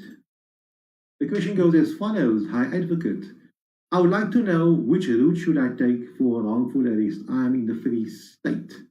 So this doesn't obviously not deal with the issue concerning child custody, but I would entertain it. I'm always happy to advise people, and that's why they're coming to us. And you are welcome to pose any question regarding child maintenance or child custody or family law as well. And as well, as I mentioned earlier on, you can make use of the Zoom line. Register, you'll be emailed a Zoom link, and we can start chatting online. Alternatively, pose a question. So, wrongful arrest, if you have been wrongfully arrested, and obviously you're released now, you would have suffered some type of damages, like, inconvenience, humiliation, loss of income, etc. And no one should be wrongfully arrested. It's not right. There's no justification for that because it's wrongful. Your recourse would be to institute an action against the Minister of Police for wrongful arrest, because police officers are agents of the Minister of Police. So that's the long and the short of it. You'll obviously want to get some assistance from professionals to work out exactly how do we work out a quantum, an amount for the pain and suffering, the inconvenience, the loss of income, etc. And we take it from there. Because you're taking the state to court, you need to first send them a letter of demand in terms of the legislation, and send it to them. They'll have a chance to respond and to look into it. And if they do not come to an agreement or try to settle the matter, you have no obligation, you have no other option but to sue them, summons the Minister of Police to court for the damages which you have suffered. I hope that answered that specific question. I see another live question. I will deal with that in a moment. Let me first deal with question 1, which I've started with. The other scenario regarding claiming child maintenance would be the parties are married and they are getting divorced. And through the divorce process, the divorce court can make a maintenance order against your spouse. Either you can claim personal maintenance. For example, if you were a housewife and you've stopped working because you got married, you looked after the home, the other party, the husband went out to go work, but now you're much older, you're not marketable, it will be hard for you to get a job, and so on, and you can claim personal maintenance, but we're dealing with child maintenance. Then, regarding child maintenance, the divorce court can deal with the matter.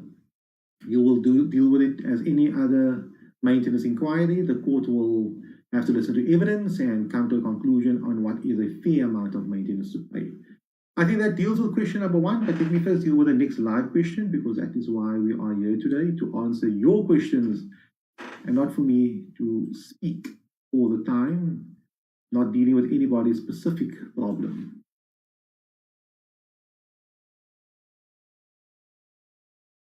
Let's copy this, number 2.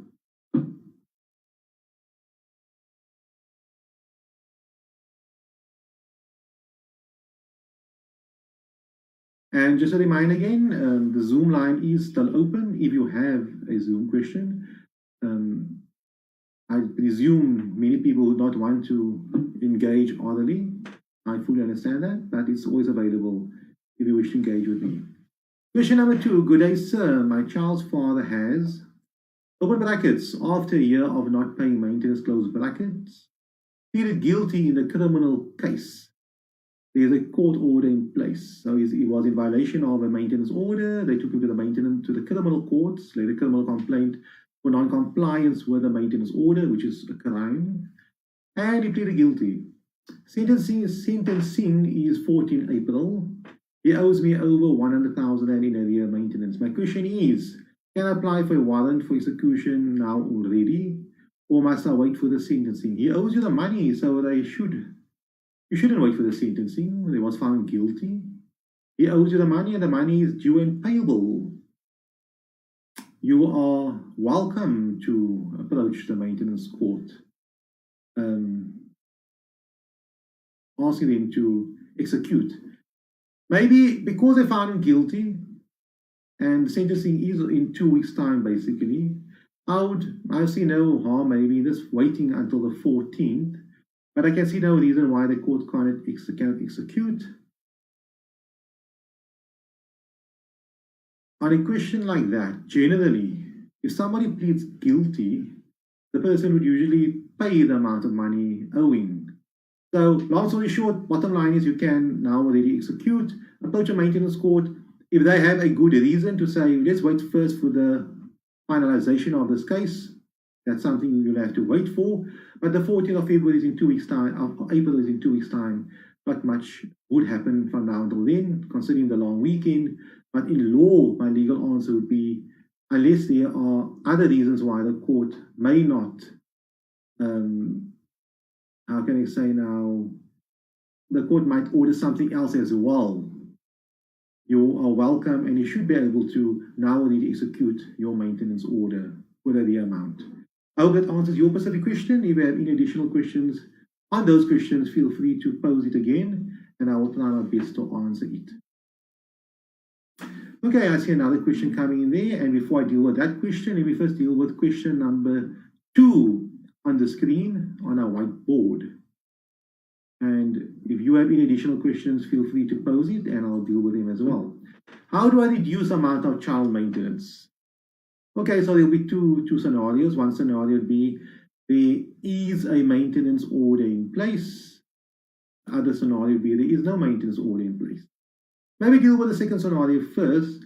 If there is no maintenance order in place, I strongly advise you, before you reduce the amount of maintenance you have to pay or you agree to pay, please consult with the other party, come to an agreement, work something out, as to avoid the other party from approaching the maintenance court, saying that you're not paying the child maintenance. Come to an agreement. If there's no maintenance order in place, try to stay away from the maintenance courts. My advice to you is it's agonizing in the sense of for the parties, because now they'll have to fight with each other, they have to appear in court a few times, take time off work, etc. So it's not a nice experience if the parties can come to an agreement. If they cannot come to an agreement, what can they do? They must go to the maintenance court. The same way, if you fall ill, nobody wants to go to the doctor or to the hospital, but if you have to go, you have to go. So the best thing to do would be to avoid going to the hospital in the first place and try not to fall ill. Okay, so that's the one scenario if there is no maintenance order in place. If there is a maintenance order in place, you'll have to approach the maintenance court. Even if the maintenance order is a high court order, you can still approach the maintenance court. Even if it is a divorce order in the divorce court, in the local divorce court, in the magistrate's divorce courts, or a maintenance order granted in terms of a parental plan in the children's court. Any of those orders, any maintenance order, no matter what, the court can be heard, overruled, set aside, changed, increased, decreased, whatever you want to call it, in the maintenance court. So how do I reduce it? You approach a maintenance court for good reasons. You have to have sound reasons. You cannot say I do not want to pay. But the general reasons would be, number one, I can no longer afford to pay because I lost my job, I do not have income, I don't have assets to supplement the maintenance, etc. Alternatively, you can say it's unfair. The other party now earn much, much more money. Therefore, it's unfair that I spend 50% of my income on child maintenance, but the other party, because he or she now earned a lot, much more money, only has to spend, not 50%, maybe 10% of his or her income. So that is something to look into. You'll have to have very, very good reasons, and I'm certain your reasons would be sound and justifiable. If it does not run along the lines, for example, I do not want to pay. Another good reason would be that the child is old enough, or the child is earning a living, self-supporting, and there's no need for me to pay maintenance with the other parent. That would usually apply if the maintenance order says that maintenance is paying until the child is self-supporting, etc. Now, the child is no longer self-supporting after he or she turned 18 years old, but he's still studying or she's still studying university, so maintenance must still be paid. But once the child is self-supporting, maintenance should come to an end. So I hope that answers that question 2, or I unpacked it well enough. We have another live question via the Facebook live platform. Let me copy it in. And I'll say it one more time, please make use of the Zoom if you want to interact with me more constructively.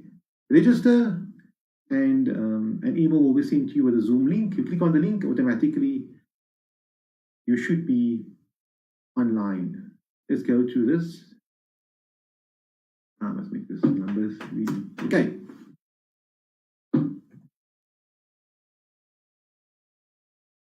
There we are.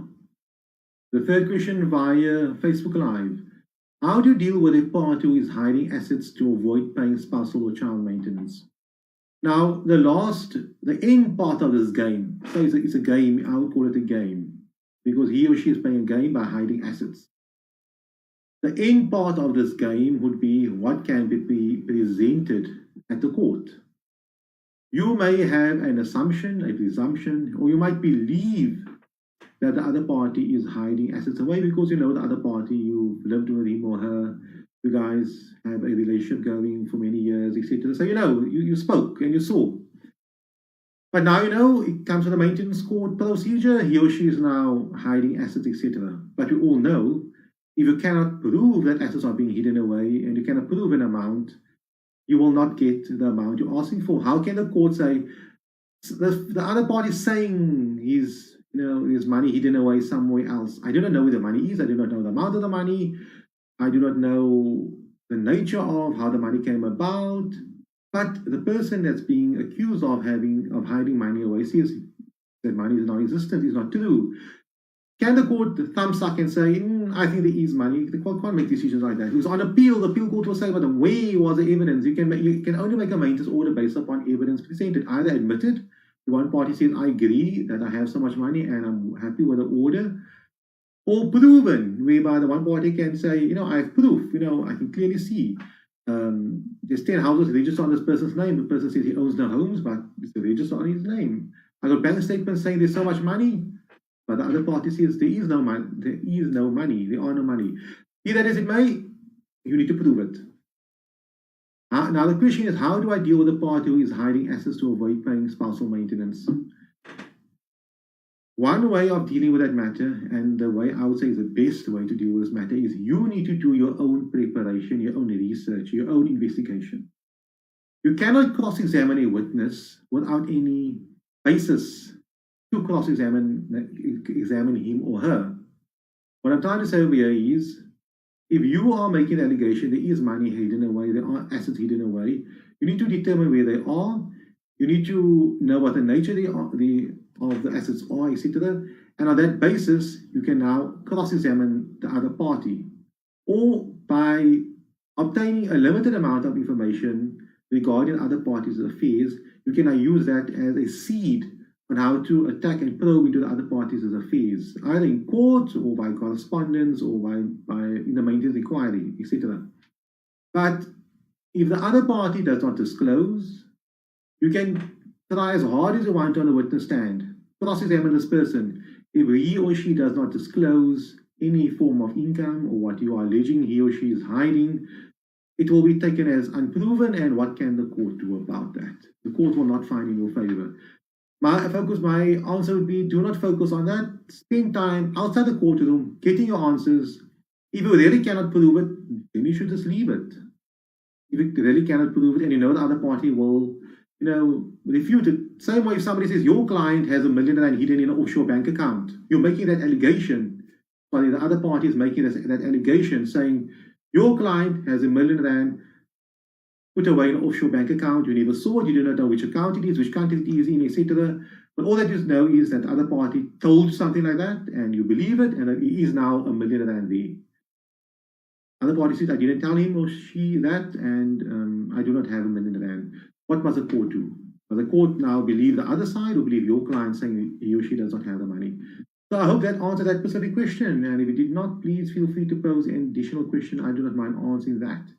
Okay, I see on the Zoom live we do not have much movement, and I have 2 more questions which I want to deal with, so let me deal with that first.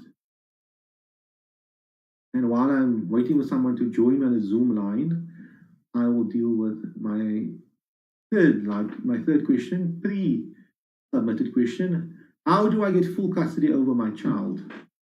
Now, the problem, well, it's not a problem, it's not a problem. The difficulty I sometimes have is that clients come to us and they use the word custody all the time. And they say, how do I get full custody? I want to have full custody, or the other party has custody, or I want to take the other party's custody rights away. But they confuse custody with guardianship, or they use the same term for both scenarios. Custody deals with the day-to-day caring of the child. Like, where would a child stay during the week? Then you have custody over the child because you are caring over the child. Guardianship relates to the legal aspects of a child's life. For example, application of passport, relocation, leaving the country, school applications, medical treatment, getting married at a minor, the child is a minor, getting married, and so on. So that's where a guardian comes in, the legal aspects of a child's life. It's possible for a parent to have no care and contact rights at all, no custody rights at all, but can have co-guardianship rights over the child. So he cannot see the child, but he can specifically have a decision regarding what school the child goes to, should the child apply for a passport, etc. So that's very important to know. So how do I get full custody over my child? I use that specific phrase because that's a term being used. My question to you first is, what's the factual thing? Are you exercising full custody? Is the other party missing? Is the other party out of the picture? If the other party is out of the picture, then what are we discussing here? You already have full custody and you are exercising full custody over the child. So there's no need for us to unpack it or take it further. However, if there are disputes or there are issues involved, etc., then I would obviously say under those specific circumstances, you need to have a court order affording you sole custody rights over the minor child. Obviously, that makes logical sense. So the long and the short of the matter is unpack what your rights are at present, what the issues are, and then find out exactly what do you want. Do I want to have a sole say regarding the schooling, but I have no problem with the other party having contact rights with the child? Or do I want the other party to have no rights, no contact rights, no authority, no say over the child's life? And then we're dealing with guardianship rights. The screen is a bit messed up over here. Let's fix it a bit. I don't know what happened there. These things happen. I just hope you can see. That should be fine. Okay, it's much better.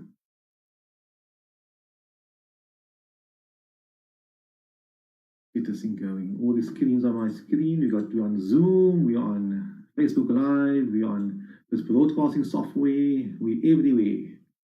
Okay, the fourth question. Oh, sorry, I cannot deal with the fourth question yet because I have another live question. Let me first deal with that. Get some space on the screen.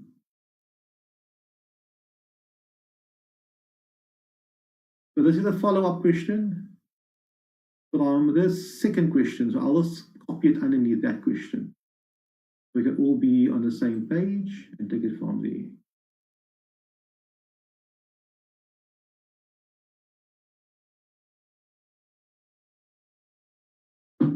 Question number 2 pose the first question, and question number 2 pose an additional question. So let's make this one, I think just 2.1. I think it's better to do it that way. Okay. The question goes as follows. Thank you, advocate, for answering my question.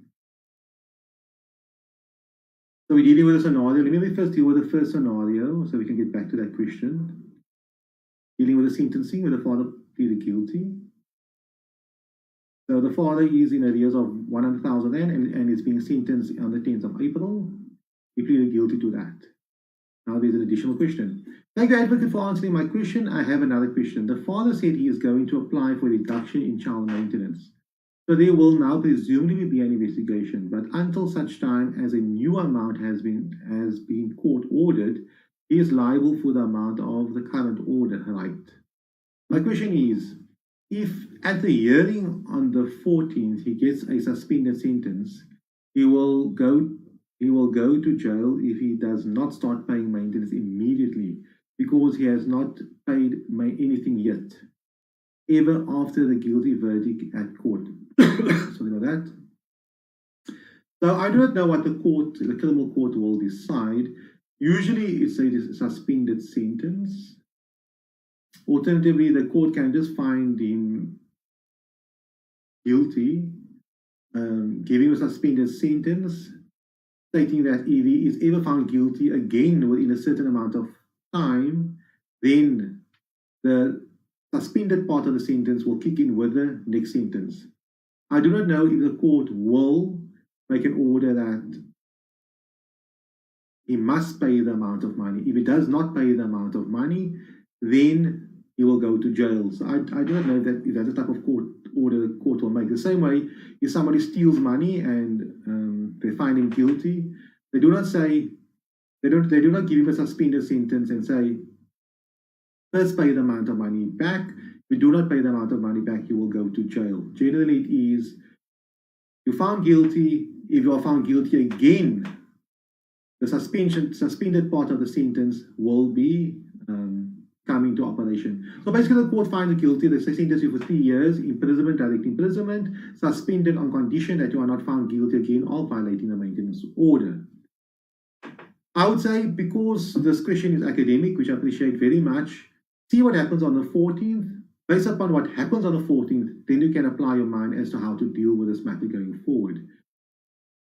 If there are assets available and there is money available to be attached, etc., then follow that route. You should not be too much concerned about the criminal aspect of it, because he is found guilty, and you will know for a fact if he does violate the court order in the future, the court will find him guilty. I think the issue now is basically, firstly, getting the money which you are entitled to, the 100,000 rand, and the second issue would be that of a reduction application, which he must still file.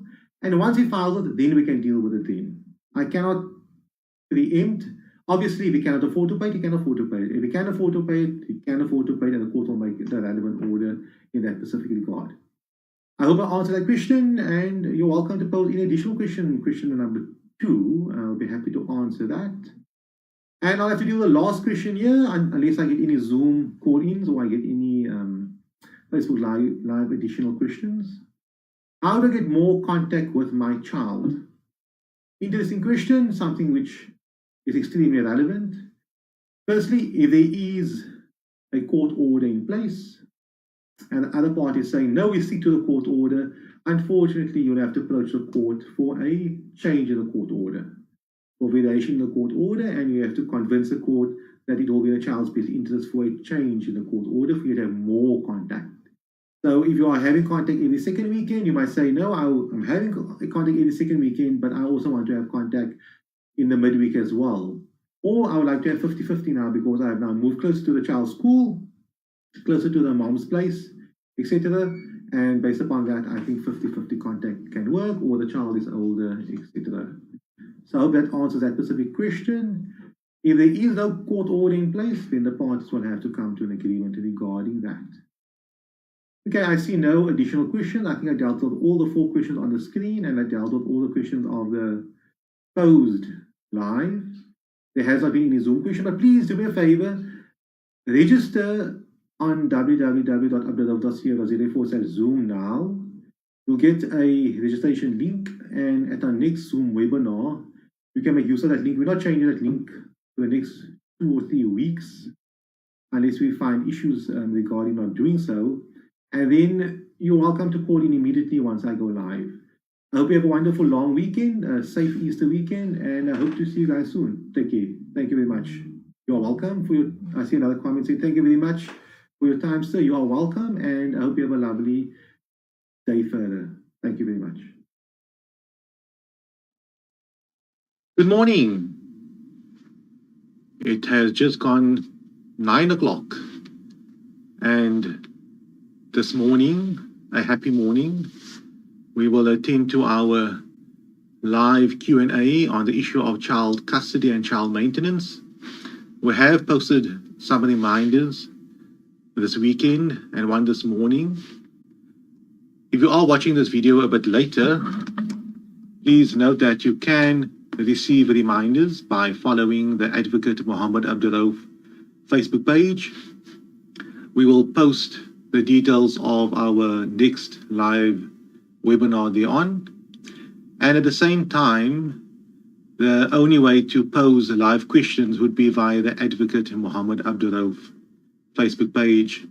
This video is cross-posted or cross-streamed to various other pages as well. If you are trying to pose a question live, please note it has to be done, as I mentioned, on the Advocate Mohammed Abduroaf Facebook page.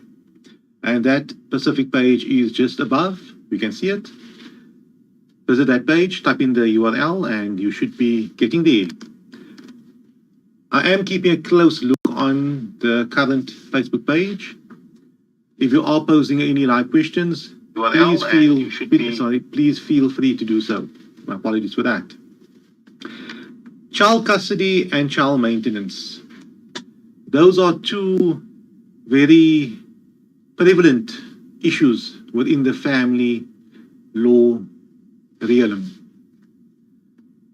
Customers will, or clients will generally on a daily basis inquire on those two topics. On our blogs, we will receive regular questions regarding problems relating to child custody and child maintenance and so on. At the end of the day, what the law expects is parties should act what is in the children's best interest. And what is in the child's best interest is not necessarily in your best interest. You need to differentiate between the two. I'm just sharing this webinar on another platform on one of our groups. Just bear with me for 1 second.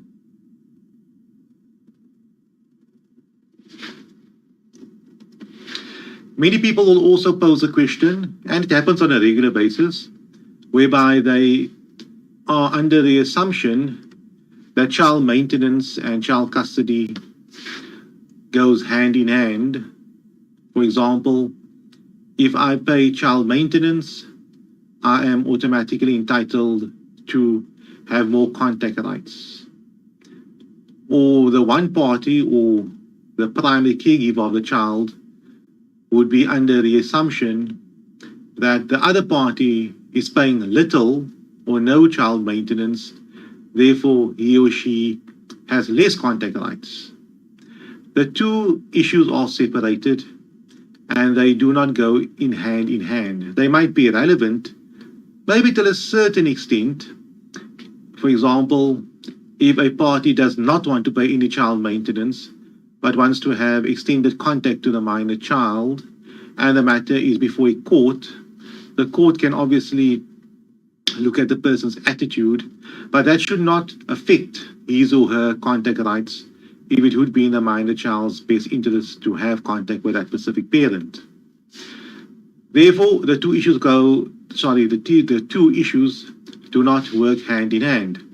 If a party has contact rights, but he or she does not pay child support, then you should approach the maintenance court, full stop. The maintenance court would have to put an end to the whole issue.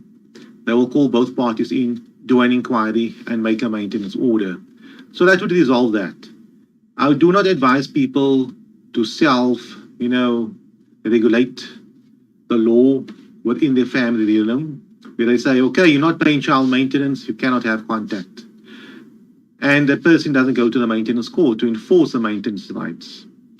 I would also advise parties who are being refused contact, if you are being refused contact to your child, for whatever reasons, to approach the court, approach maybe a mediator first, a social worker, for them to assist you in resolving the matter. But if they cannot work, approach the court.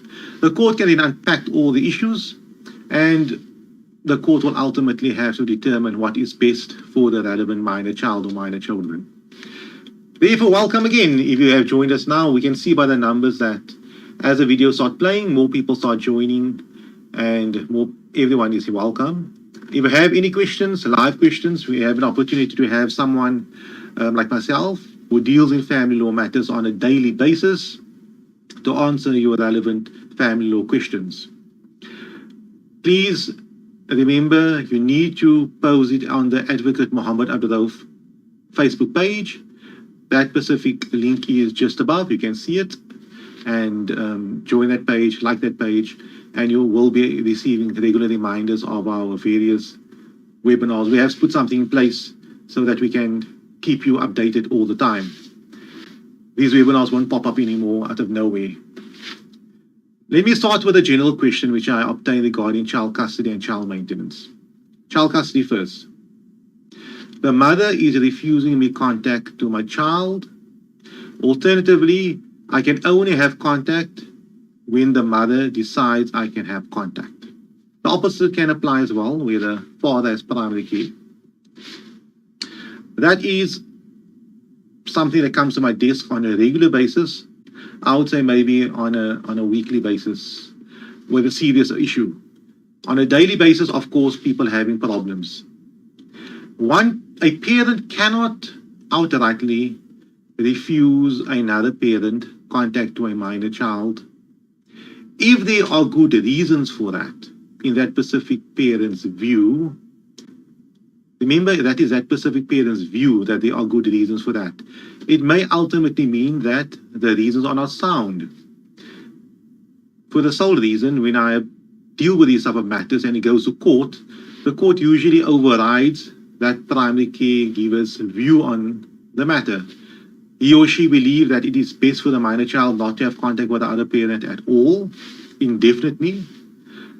And the court looks into the matter, the family advocate gets on board, and they come with recommendations that contact should be exercised. There are obviously scenarios whereby contact would not be in the minor child's best interest. I will not deal with those scenarios because those scenarios are far in between. However, the general scenario would be a child needs to have contact with both his or her parents. That's very important. Parents needs to work towards that. That is extremely important. If there are issues between the parents, which is 9 out of 10 times the case, where the mother has a problem with the father has a problem with the mother, they are embroiled in issues, and they use the minor child as a pawn in the battle between them. The issue could be child maintenance, where one parent does not want to pay child maintenance. The issue could be that the father has a new girlfriend, comes home with a different girlfriend every month or two. The mother remarried.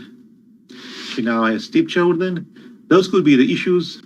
The issues could be some type of form of domestic violence that the parties were embroiled in during the marriage. Those are the issues the parties has.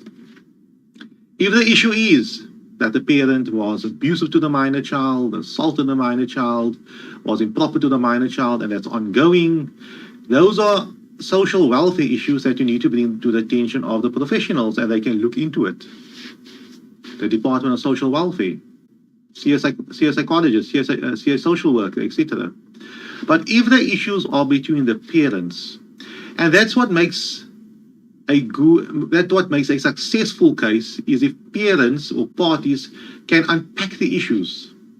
They can see it clearly that the issue is not between the parent and the child. The issue is between the parents themselves. Now, I tell this to many of my clients and to many people.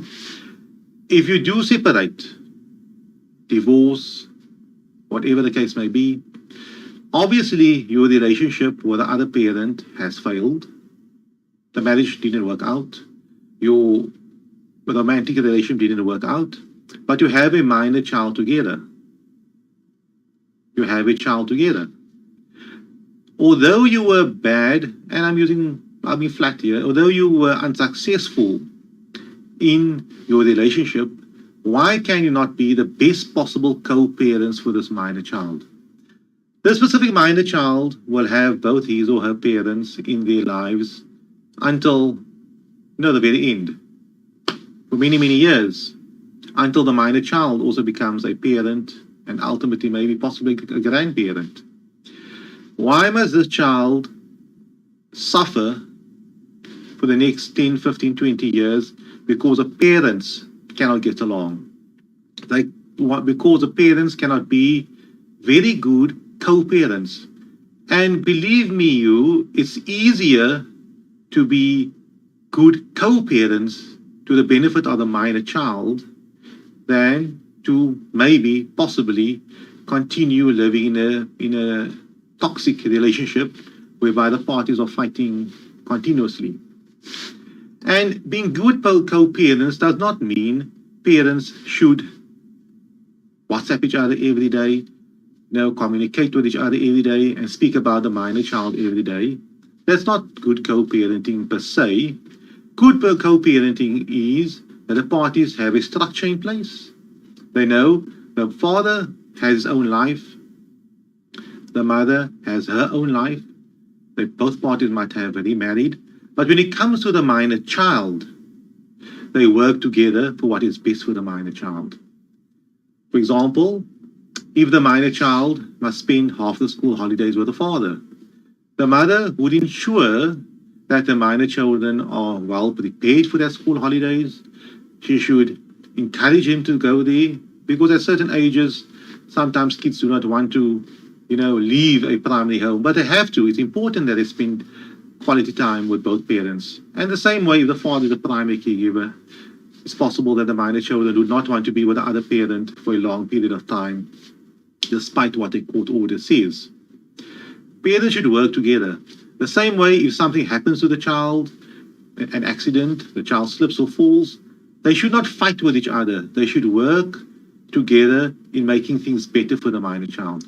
That is why, when it comes to co-parenting, it is an obligation upon all parents to be the best possible co-parents they can be for the minor child. There is no obligation really for parents to work it out between themselves with their own personal relationship. But they need to focus on what's best for the minor child. So therefore, dealing with the issue concerning child custody, I said basically both parents should work towards what's best for the child, and one parent should not refuse contact for the sake of refusing contact. More harm gets done to the minor child. Imagine a minor child goes to school and all his or her friends are talking about, I saw my dad this weekend, I spent time with my dad this weekend. Yes, my parents are, for example, divorced, but I spent time with my dad. Whereby one child will say, I never saw my dad for the last 6 months or for the last year. And the sole reason for that could be, of course, both parties could be to blame, but it's because one parent is refusing the other parent contact with the minor child. And that's not in the child's best interest. So let's move on. So that's one scenario where parents cannot come to an agreement, or one parent refuses contact by the other parent to the minor child. Then what does that person do? What does that parent do? As I mentioned earlier, mediation is a good first step. The law expects that. It assists greatly in resolving these type of matters. It's funny, when the parties met, they were in love with each other. They could speak very civilly with each other and so on. But now that they are separated and things have happened in between, parties might have moved on, they no longer can communicate with each other, despite them having a minor child together. I advise parties to try to mediate these issues. Forget about the court for now, and we'll get to the issue concerning a court in the next few minutes, but forget about the courts. The courts are there as a last resort, and as anything, the courts does not always resolve the matters. Sometimes things get worse, but I'll deal with that in a few minutes' time. See a mediator, see a priest, see a social worker, see a family member who the parties are obviously accustomed to, somebody older, and that you feel is neutral.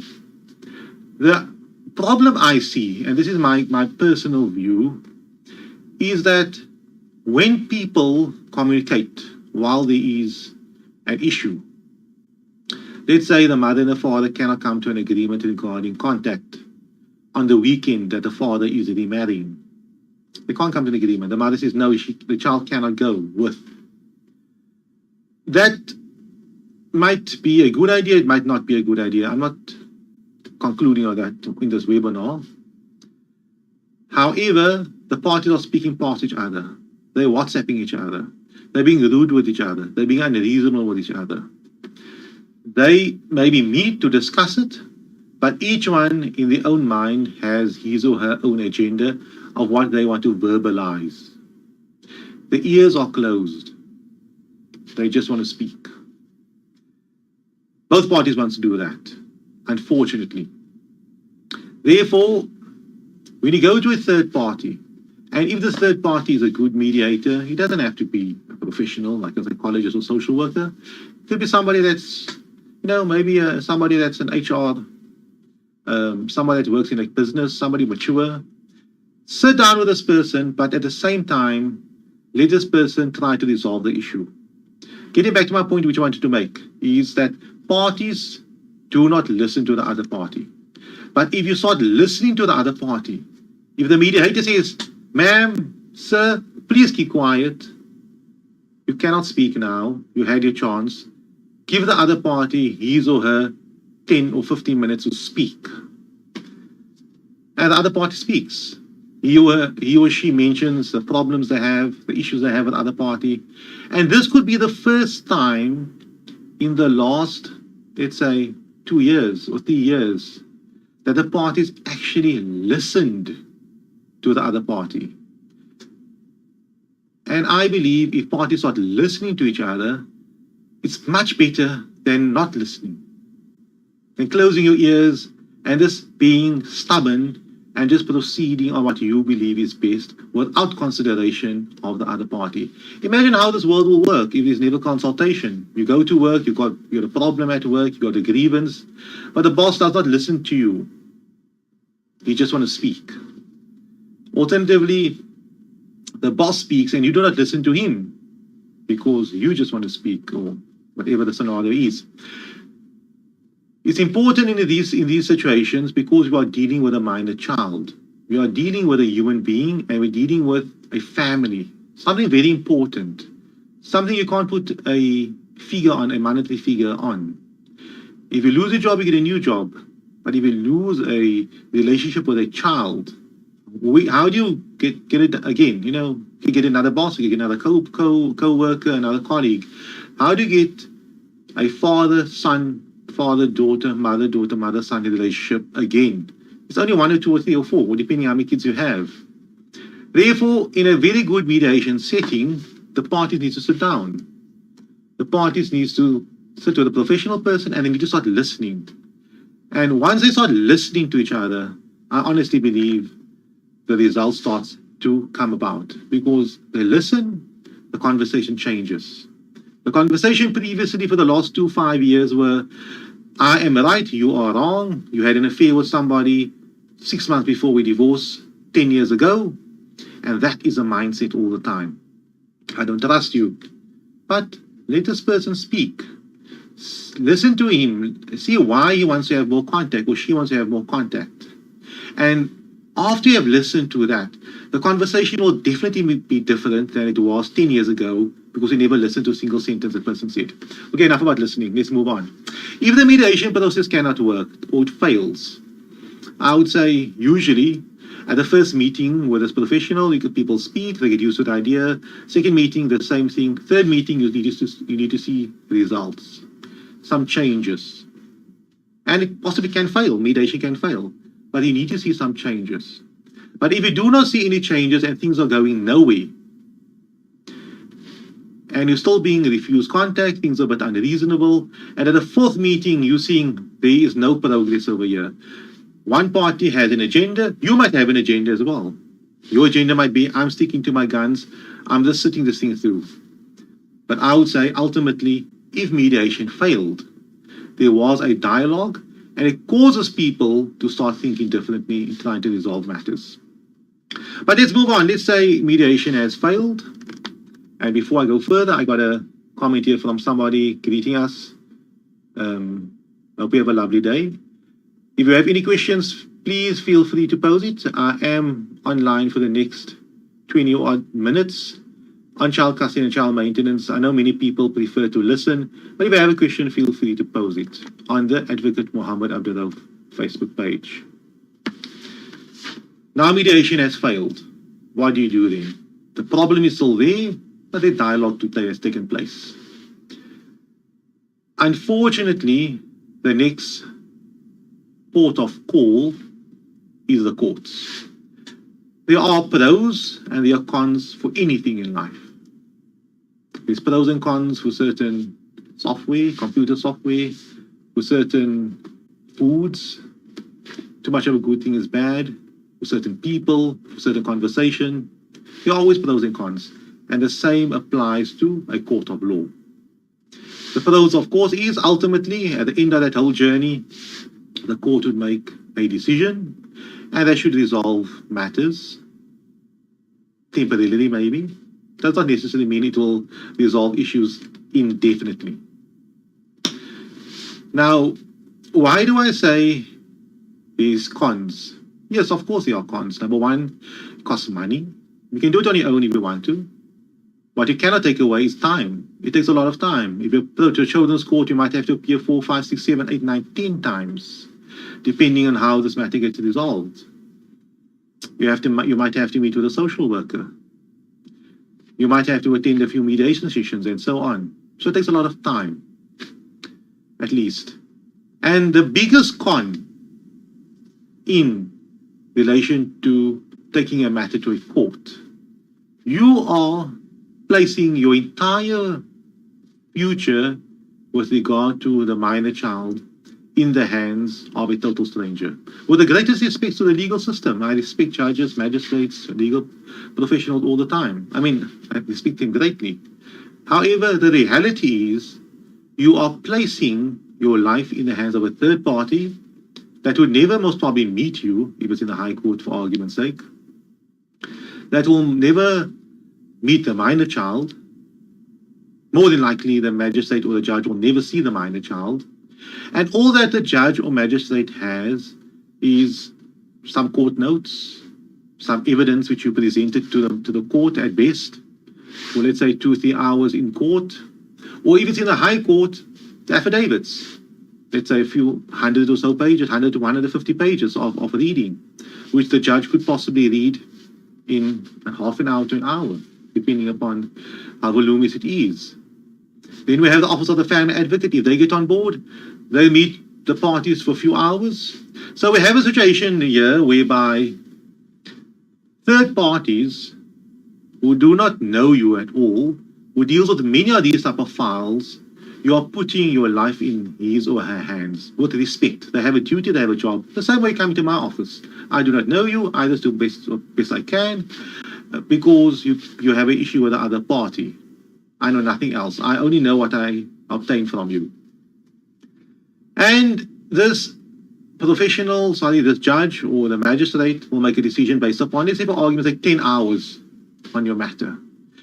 Would he or she make a proper, fair decision that is truly the best for you and the minor child, as opposed to you and the other parent who have been involved in the child's life for the last 10 years, knows everything about the child, whereby only 30% or 10% of that information that you know about the child are in the court papers or presented to the court.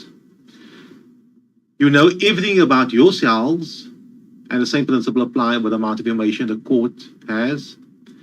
Who will make a better decision as to what is best for the child and yourselves? Of course you, and not the court. But the court has to be involved. The court has to resolve this matter. And that's a last resort. So that's a con. But obviously, you need to make a decision. If the matter cannot be resolved via mediation or by yourselves, it needs to go to court. And the court in the best will try their best to come to some type of a resolution. But I still say, the best resolutions are made or comes about when the parties themselves have agreed to it. We have some live questions. I see we took about 25 minutes to get to this point, but you are always welcome. If you have any other questions, please feel free to pose it. The first question I have is, father not paying maintenance 3 years. His reasons not working and court let him get away. So for 3 years he hasn't been paying maintenance and he says he's unemployed. He has remarried. Why has he been allowed to see his kids every weekend, and the eldest, who is 10, must stay with him 1 week, a month? Maintenance court in SA is unjust and do not help most women.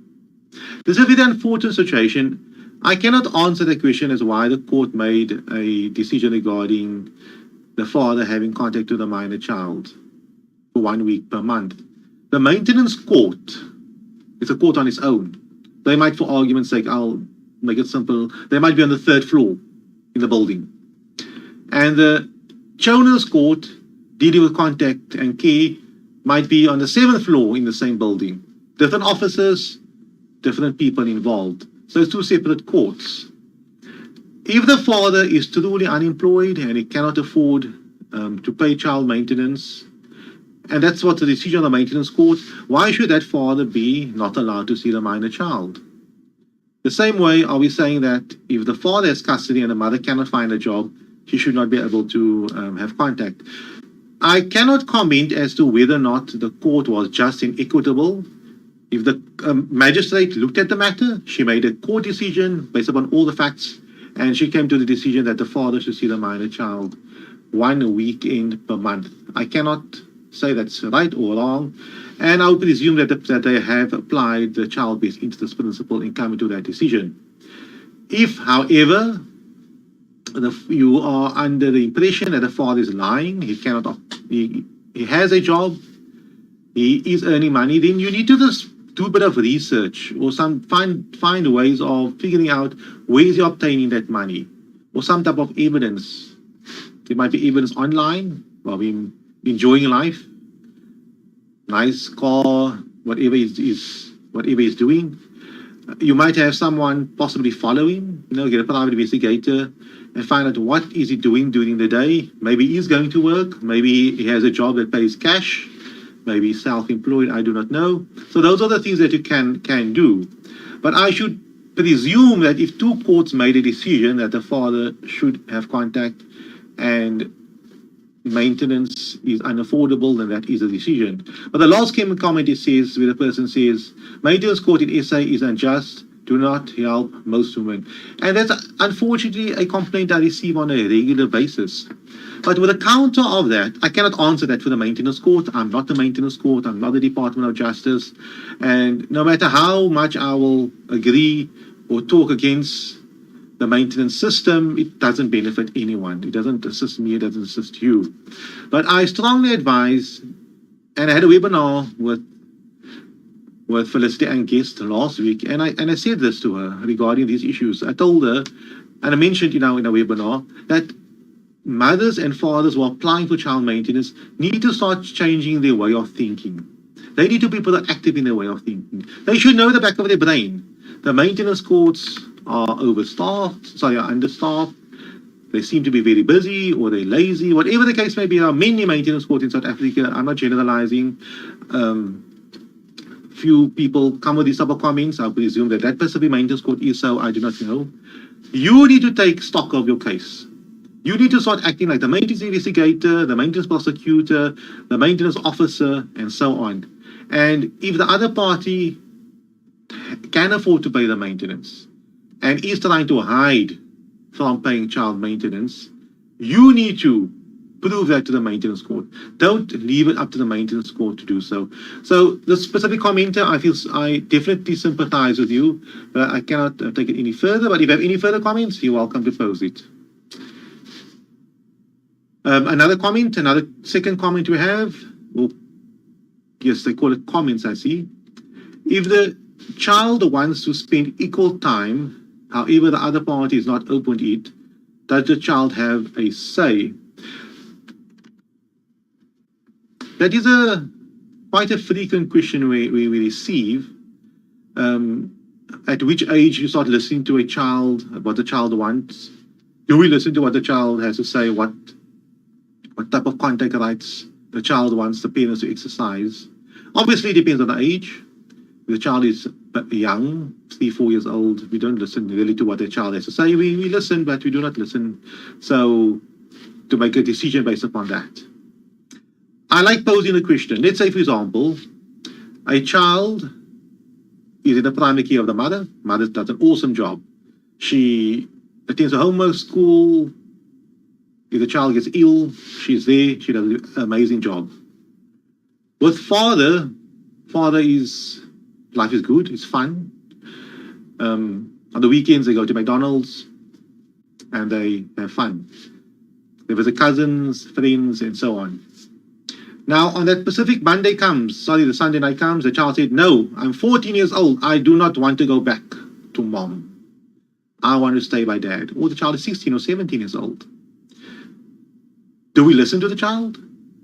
Dad lives far from the school. Dad cannot attend to homework. Dad is very busy. Dad works long hours. Do we listen to the child? We say, okay, no, child, you decide. You live with dad, although dad is not the best caregiver for the child. Obviously, we don't listen to the child. We listen, but we don't necessarily take we don't follow up on their views. But you have to listen. And sometimes they have good reasons. They can say, you know, Mom, I'm 16 years old. My dad is quieter here. My school friends live close by. I can do my assignments and homework with him. It's exam time. Whatever the case may be. And also my extracurricular activities are closer by. And I feel I want to be a dad, and it will be best for me to finalize my matric living here. As opposed to Mom with his little kids, you know, she remarried, whatever the case may be. So we listen, but it doesn't automatically mean so. I done a case a few years ago where the minor child specifically said he wants to live by the dad because things are just better there. He didn't want to stay by the mom, and we respected it, and the court made such an order. We didn't fight it, but the court confirmed it. Going back to the question, you need to look at the reasons for why the child wants to stay with one parent, if it's sound reasons, because it does not by default mean a parent can care for a child. And I hate saying this, and people will disagree with me, but it doesn't not mean automatically if a child is 10 years old and you only spend weekends with the child, and the other parent is doing a sterling job caring for the child during the week, homework, schoolwork, knows the teachers and everything, it does not automatically mean that you can care for the child just as well as the other parent. Maybe you can, maybe you cannot. I do not know. And do you want to take that risk? Do we want to, at this pertinent time in the child's life, automatically change things?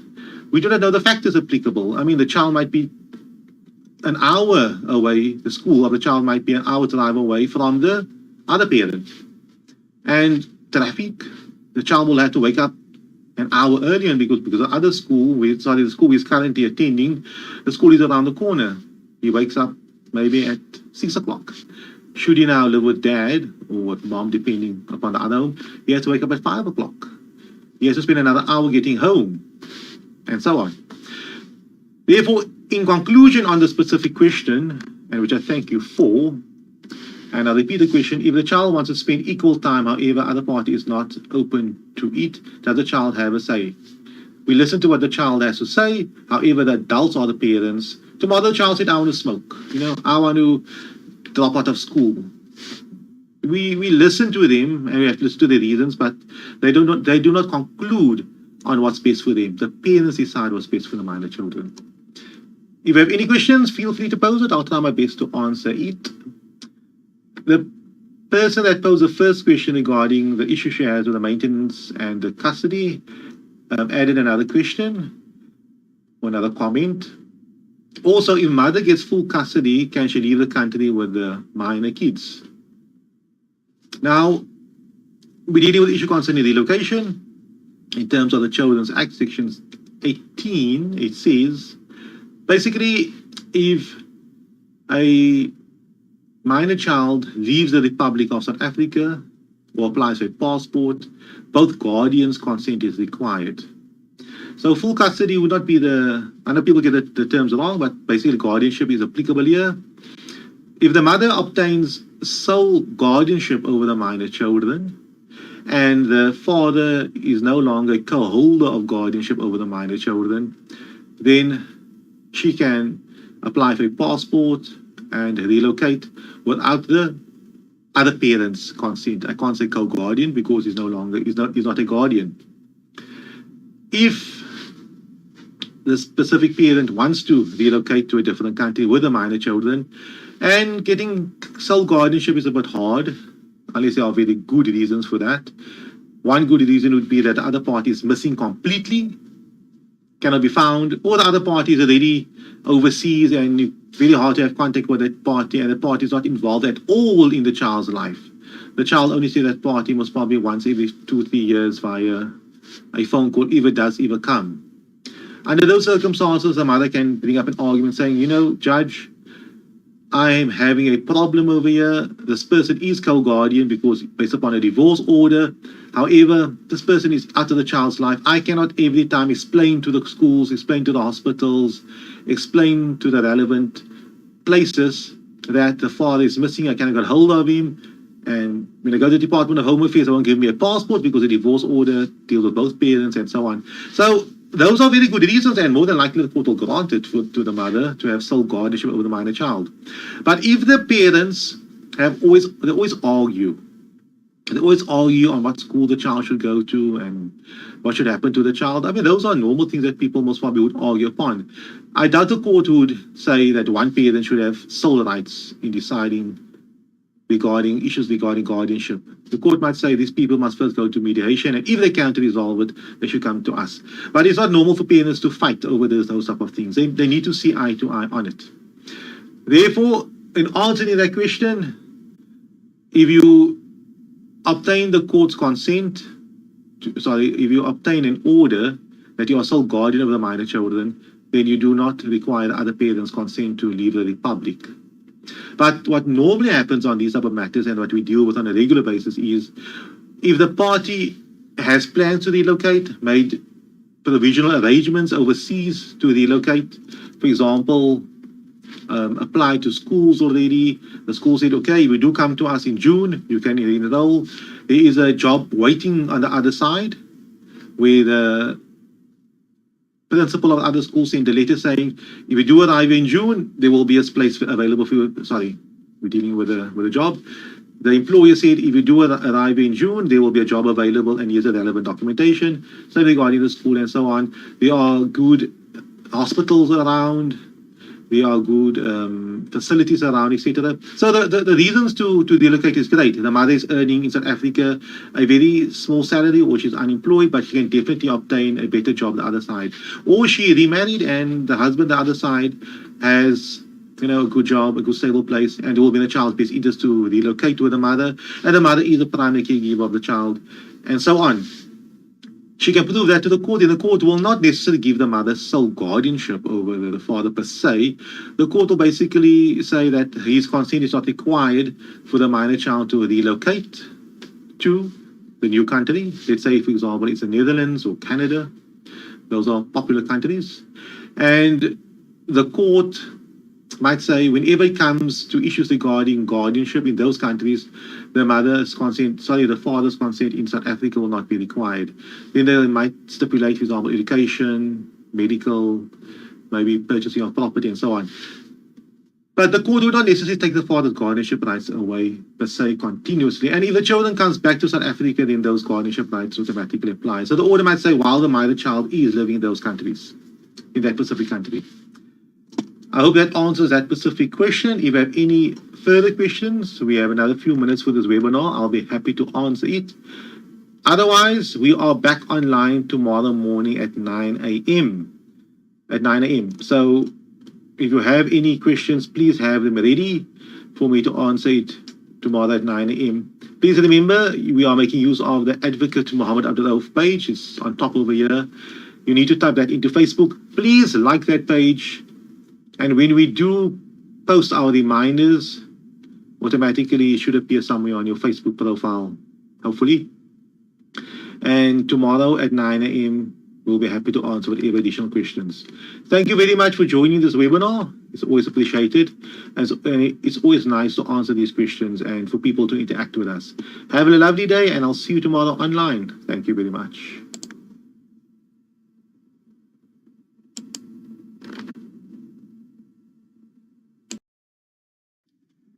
Therefore, if you join us, wonderful, and let us begin on this specific topic. If you have any specific question you would like to pose, feel free to post it on the Advocate Muhammad Abduroaf Facebook page. I am keeping a close eye on that specific page.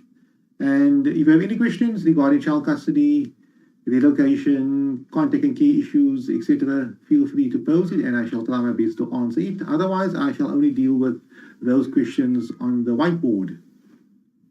Before I start answering those questions and taking live questions should they arise, relocation, with the lockdown and COVID-19, it might have increased the possibility of people wanting to relocate.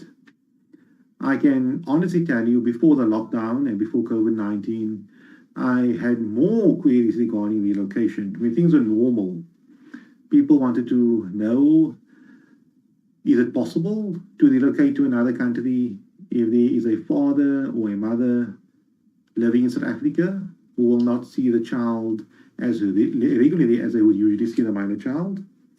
And furthermore, they would like to know what are the procedures that they must follow. Is it possible? Passport application, what does the law say, and so on. That used to be before the lockdown, and I was quite busy regarding that. Now, recently, I've been seeing a bit of an increase in queries. People are now considering leaving South Africa and living abroad. One other example could be, let's say you worked in South Africa on a work visa and a work permit, you started a family, etc., and now things have changed, and now you have to leave South Africa and go back to your country of origin. Whatever the case may be, the topic is quite relevant and prevalent, as well as people who are living overseas and would like to relocate to South Africa. It can have a bit of a reciprocal, take on it. Nonetheless, if you want to relocate from South Africa to a different country and there's a minor child involved, and the father, let's say the mother wants to relocate, and the father has parental rights and responsibilities over the minor child, then of course his consent would be required. And it becomes a bit complicated because a normal child custody matter or battle deals with a scenario where the parties are living in the same country, in the same province, as the case may be, and whatever decision the court will make, it will be based upon the fact that they are both in the country, so that the order might stipulate every second weekend contact, 50-50 contact, 1 week on, 1 week off, and so on. But with relocation, it becomes a bit more challenging because the father, if he's the one that stays behind, will only have contact with the minor child maybe once every 2 years, once a year, twice a year, depending upon the facts and the circumstances, the age of the children, the financial capabilities of the parents, and so on. Therefore, I say it becomes a bit more challenging. We are going into uncharted waters. It's easier, sometimes hard, but it is much easier dealing with a scenario where the child attends school here, the father lives there, the mother lives there, this is their work schedule, this is the history, and so on. With relocation, total different ballgame. You need to convince the court if the matter becomes opposed or the other party does not want to provide with the necessary consent for the relocation, that it will be in a child's best interest that the relocation happens. And the consequence of that would be that the parent staying behind will have limited contact. He or she might only see the minor child 2 years later. If COVID-19 played a role, and you applied for relocation before COVID-19, and the understanding was that the one parent would see the minor child 6 months later or a year later, or the minor child would have flown back to South Africa 6 months later or a year later, and COVID-19 kicked in, limiting travel from one country to another country. It is possible that you only saw your minor child 2 years ago last, and do not know when again you can see your minor child. Of course, there are ways to go around it, going to a country, staying there for a few days, 14 days, and be quarantined and so on before you enter into the other country. But obviously, those are complicated issues. So that's a challenge regarding relocation. The case becomes harder, not impossible. We are quite successful if you can show to the court that it will be in the minor child's best interest that relocation takes place. But nonetheless, those are the challenges applicable, as opposed to a usual child custody matter where both parties will remain in the country. Let us deal with the first question. It goes as follows. I want to relocate to the USA with my minor child. The father does not want to consent. We are not married and live together until the child was 5 years old. What can I do? First question I will always ask is the involvement of the father in the child's life since birth, where the parties were not married. Because once I know that, I can determine whether or not the father would have acquired parental rights and responsibilities over the minor child, co-custody, co-guardianship rights, and so on. In that scenario, the father was involved in the child's life for the last 5 years. They lived together and so on. I'm certainly paid maintenance. He was actively involved in the child's life. He is a co-holder for the entire rights and responsibilities, although he was unmarried. He's not married to the mother. Under those circumstances, the father's consent would be required for the minor child to apply for a passport, or the parents apply, and for the minor child to leave the country, the relocation. If the father does not want to consent, the mother would have to approach the High Court, and the court will have to determine what is in the minor child's best interest. I hope that deals with that specific question. The second scenario, or the second question, I do not know where the biological father is. Is it possible to relocate to the UK with a minor child? A bit more challenging, or could be a bit easier. We do not know where the father is. The father was most probably not involved in the minor child's life, which father might be in the USA, the UK, in South Africa, we do not know. The difficulty you will face is, how does a court know that you do not know where the father is? You can maybe just say you do not know where the father is, and therefore you would like to relocate and get a court to sign on behalf of the father, because border control or the Home Affairs, whatever the case may be, might ask you where's the father. So you need to convince the court that you made every form of effort to inform the father. You might want to make an application to court. I will not be too technical here, whereby you can get consent to notify the father via possibly email, newspapers, Facebook, some other form to convince the court that, you try to basically get hold of this father cannot be contacted or found. Because if you truly cannot get hold of the father under these circumstances, doesn't mean that your whole life must be on hold. You are limited to remain in South Africa. So therefore, the first step you have to overcome is to notify the father. If you cannot notify the father, maybe via the newspapers, the government gazette, whatever the case may be, if the court is convinced that you tried everything to get hold of the father, but you cannot get hold of the father, and it is in the minor child's best interest for you to relocate, the court will grant such an order. The last question is as follows. If I relocate to Canada, what happens when I require the father's consent for something, for example, a medical procedure or enrollment into a school? Very important point, very important question to pose. My quick answer would be that when you leave the country or when you take the matter to court, you should ask the court for an order stipulating that you have sole guardianship rights over a minor child. That order will specifically stipulate that you do not require the father's consent for the relocation or to leave the Republic and to return to the Republic. It must all be stated. And the enrollment into a school, medical procedure, etc., you are the sole guardian holder of the minor child. That is very important to stipulate in the court order. I see no questions, and I think I dealt with that specific questions on the whiteboard. Thank you very much for watching this webinar, and I hope to see you online again soon. Have a lovely day. Therefore, when dealing with the issue concerning child custody and visitation, you need to deal with the matter from a practical point of view.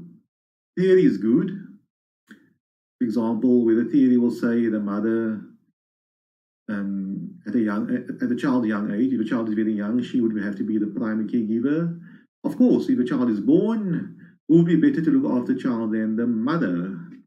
Of course, there are exceptions. If the mother cannot care for the child, the mother is extremely ill, she's on drugs, she's abusive, she is psychotic, then of course another party will have to look after the minor child.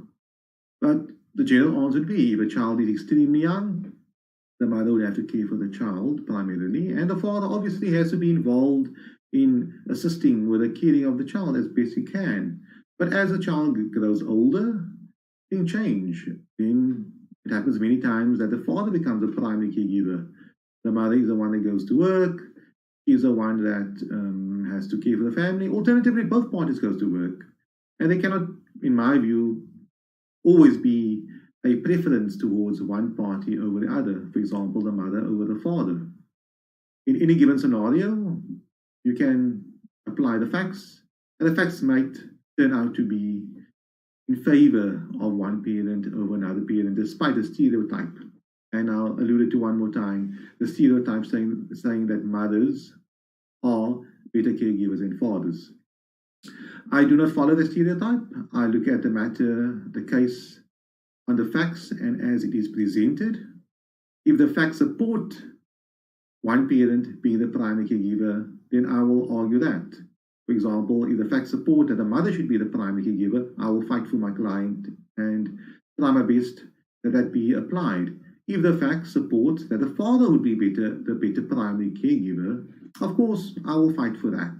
I do not go into legal matters blindly or based upon pre-existing stereotypes or prejudices in our law. I deal with matters as they should be, and that's how you get really good results. I would like to encourage you, please partake in this webinar, pose questions. I'll be happy to answer them for you. And you're welcome to call in, as I mentioned earlier on, using our Zoom link. Please make use of the Advocate Mohammed Abduroaf Facebook page. If you are watching this video from a different platform, from a different group, please note I cannot see those comments. For example, our lawyer page, the child custody and child maintenance page, and so on. I have noticed many people, they pose questions later, commenting on the video while they're watching the video. Unfortunately, I cannot deal with those specific questions. You'll have to pose those questions live while we are online. It's obviously difficult because we have things to do during the day, and you'll have to actively, if you want to give somebody an answer, you need to give somebody a proper answer, not a thumbs up or limited data. Therefore, I would prefer to interact with you. Should you pose a question via the Zoom, we'll obviously interact. Or should you pose a question via the Facebook Live, where you type in your question, I will answer your question. I'll try my best. However, I might have additional questions for you, and I would like you to interact with me. So my responses will not be typed out, it will be orally given. Let us move on with the specific topic. As I mentioned earlier on, the topic today, child custody and visitation. What should parents work towards? The ultimate aim in a child custody and visitation scenario, and we know what the scenario entails. The scenario entails the parents no longer living together, or they never live together ever, but they do not live together, and we have a child in the middle. The ultimate aim is not to give the mother custody or the father custody, or for the parties to have joint custody where the child is 1 week with the mother and 1 week with the father. That is not the aim. No way would I ever say that. The aim is to give one parent more contact or less contact, or to give the child equal contact with both parents. That's not my aim. The aim is to find a scenario and find a solution that is best fit for your specific family. That's very important. Each family is different. Each child is different. Ages are different. Needs are different. People live in different locations, different distances from each other, and so on. And therefore, to say that it will be best for every child to live half with one parent and half with another parent is not dealing with the matter properly. That might be an ideal for some people. It might be not be an ideal for other people. If you are a parent and you work very hard and you are only available on a weekend because you are working all the time, and that was a scenario when the child was conceived, it wouldn't make sense to place a child in your care for half the time. Who will look after the child? Nannies, third parties, etc., whereby the other party has more time, is more available to care for the child, because that specific parent might work during the day but is able to take the child to school and collect the child in the afternoon or from daycare and so on. So therefore, the ultimate aim and ultimate idea behind dealing with child custody and visitation issues is to find a workable solution for your specific family, and not a solution based upon ego, based upon stereotype, etc. That's very important to note. And when I say stereotype and when I say ego, I'm referring to a scenario where the parties have separated, but the mother says, no, the father had an affair, he caught on some things, therefore because he left me, or because he's engaged and is getting married to somebody else, I believe now, based upon that, I want to have primary care. He should have limited contact to the minor child. Your whole basis, your whole foundation of dealing with this matter is no longer child-centered, or it might never have been child-centered, but the facts are, it is not child-centered.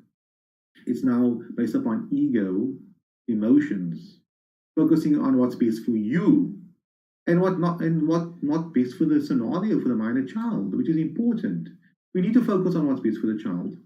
I will not be naive and expect people and families to change their entire lifestyles in order to focus on what's best for the minor child, or live the entire life focusing on what's best for the child. For example, if the father can obtain a very good job elsewhere, he should say, no, I do not want to take that job because I will not be able to see my child every day or part of the day, etc. If it is best for the parent to get a better job and to better himself, and ultimately the minor child will benefit thereby, then by all means. So in moving forward with these other matters, you need to focus on what's best for the child and what is best for the family and in the scenario. I would hate to have a scenario where a party would argue and fight and say, I need to have the child on Christmas Day every year for the second half. It's fine. Perfect. There's nothing wrong with that scenario. However, when it comes to Christmas Day, that specific parent is never available. He or she is now busy with his family, wherever they are. They went on holiday, and he cannot exercise contact, or she cannot exercise contact in terms of this agreement that the parties have made. Therefore, it's unworkable. It doesn't make sense. It should not have been agreed upon in the first place, or argued for in the first place. For the sole reason, it's not a workable solution. Therefore, depending upon the scenario, depending upon the family, depending upon various factors, if it makes sense and it's logical under the circumstances for a parent to have contact with a child once a month, for half a day, for an hour, based upon the facts, and it's workable, the minor child can plan his or her life on that. The child will not be disappointed because one parent promised to have contact on a certain day, fought for it, argued for it, and then when it comes to that specific day, for argument's sake, here we say the mother is now left to pacify the child. The child is waiting outside with his backpack, with a lot of pictures in there which he had drawn for the dad, to show for the dad, or his new toy. Let's say it's a young child, and he wants to show off to the dad. And all of a sudden, that Saturday afternoon at 2 o'clock, the dad sends a WhatsApp message advising the mom, sorry, I cannot make it. I made other plans. I'll try next week. Who loses out here? Obviously the minor child, not the parents. The parents can move on. They are adults. They should be able to deal with this emotional crisis or emotional issues which they are facing. But the minor child loses out. Therefore, let me now stop with the theory and deal with the issue concerning child custody and visitation. What should parents work towards? As I mentioned early on, you guys need to work on a workable solution. I like dealing with a scenario. I like stipulating there are 365 days in a year, 30 days in a month. Let's work with that, or work on a 4-week basis. What happens on the Monday morning or the first of the month? Where is the child? Is the child at the mother's house or the father's house? Let's say we say the child is at the mother's house. How can you unpack this? The mother might be the best position to take the child to school. Alternatively, she might not be. She might start work later on, and the father is available and he can come collect the child, take the child to school, and the mother can collect the child. So you have to work towards something, and you need to unpack it.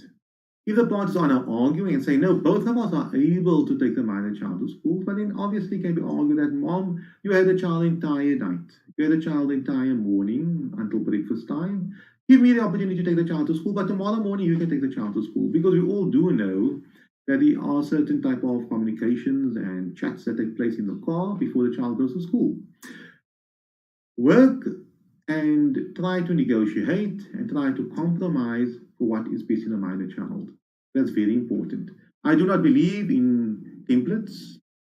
I might have 1,000 on my computer at the office, 1,000 scenarios, 1,000 parenting plans, 1,000 consent papers, 1,000 settlement agreements. I have them. My hard drive is full of those documentation. But Although I have 1,000 of them, it does not mean any one of them will fit your family, your specific family, and your specific needs. The ultimate idea, the ultimate aim is to work what's best for the minor child. And I do not take for 1 second granted that all families are the same, as I mentioned earlier on. You might have a step family, you might have your own family.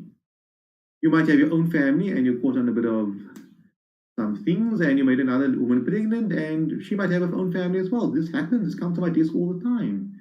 These are the scenarios where the problem is there's a minor child involved.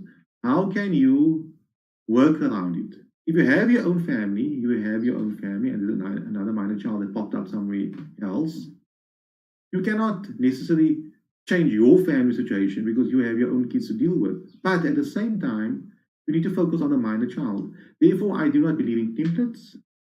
I believe in working on things pragmatically, finding solutions where the parties need to sit down and work on and unpack how can we be the best possible parents for this minor child. Although we are not married to each other, we are not seeing each other, we might have had a one single encounter, whatever the case may be, but there is a minor child involved. Let us work together as best as possible on figuring out what is the best parenting arrangement, custody arrangement, visitation arrangement for that specific minor child. I hope you guys are following where I'm going to. The law is something else. Ultimately, the courts and the law, they expect parents to be reasonable. Why would you want to take your case to a judge or to a court of law and have the judge or the magistrate decide on the future of your specific child and your parenting arrangements? It doesn't make sense to me. And the reason why I'm saying so is you know your child very well. You know the other party very well. You understand the dynamics. You understand the situation. You understand everything. Well, perfectly fine. You understand your child. The child is 5 years old. You understand the child's needs. You know how far the schools are, how much petrol they require, who the teachers are, etc. What works for you. Now you start drafting or making an application to court. You take the matter to court. You might take it to a family advocate's office. You might take it to a social worker as well. But let us say the social worker deals with your file and they spend 2-3 hours with you. Let's say 4 hours with you, or the child with you and the other party. 4 hours of their time spent on your specific file. The matter ultimately goes to court. The court spends an hour, let's say, an hour or two, perusing through all the documentation, through all the reports, etc. And then the court listens to some lawyers arguing the matter, or you presenting your case. So in total, the court spent 4 hours on your file, 4 hours. The social worker spent another 4 hours on your file, 8 hours of time people spent on your case.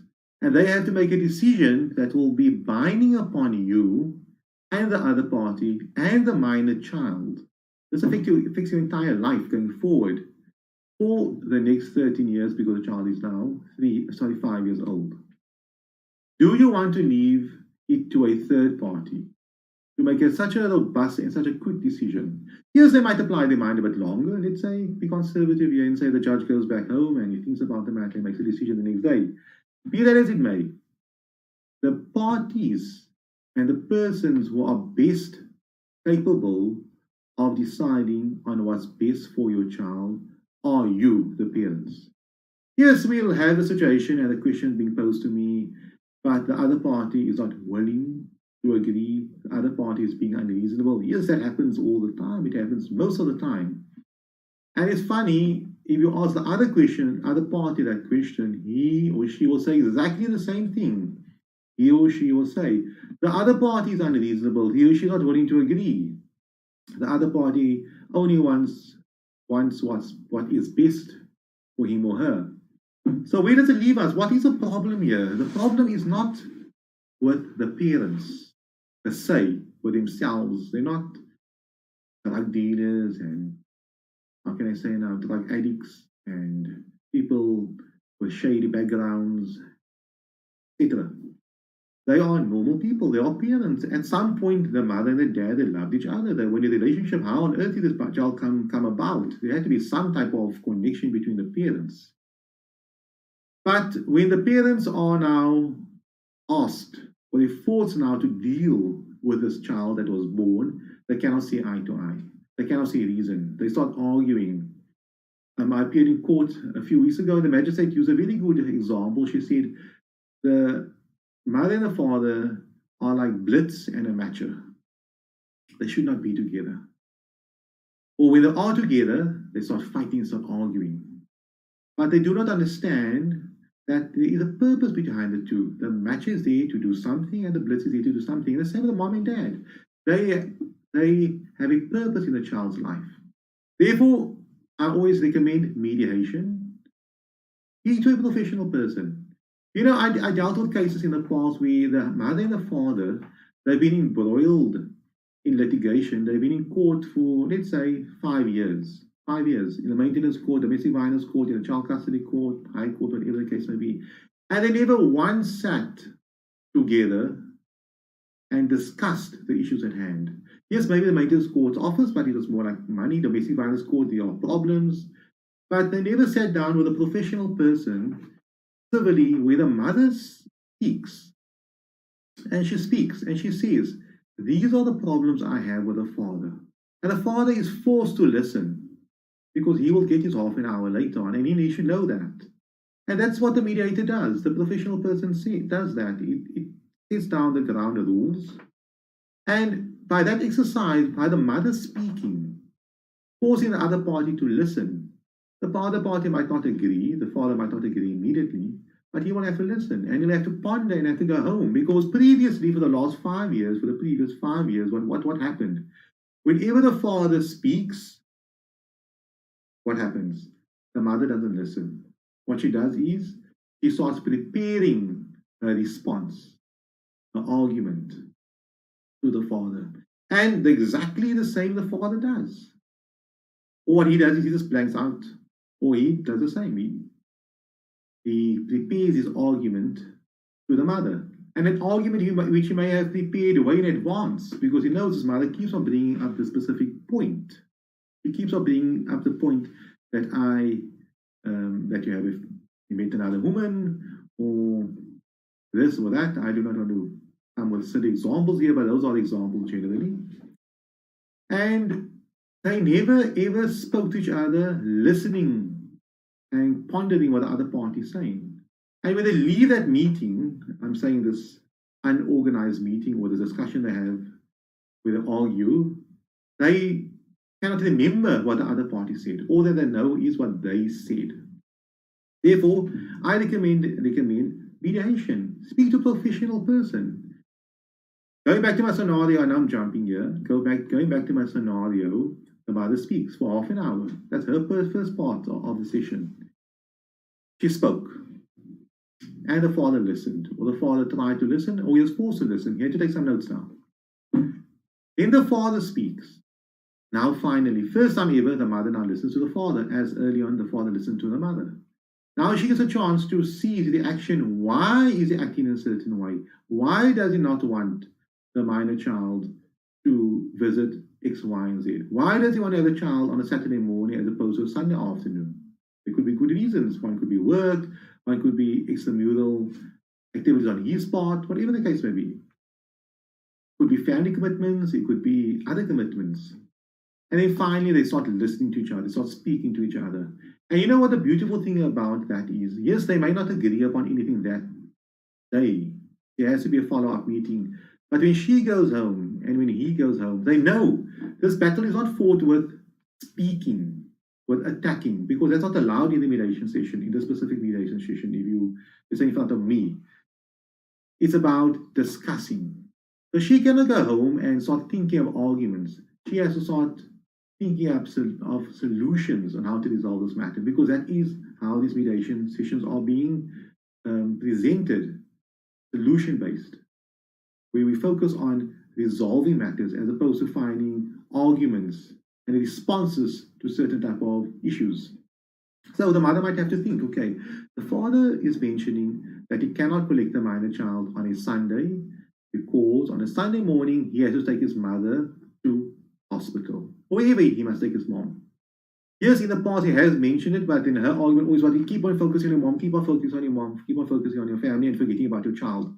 Because whenever he does not agree to what the mother says, the mother takes offense by it and believes that he is now neglecting his child.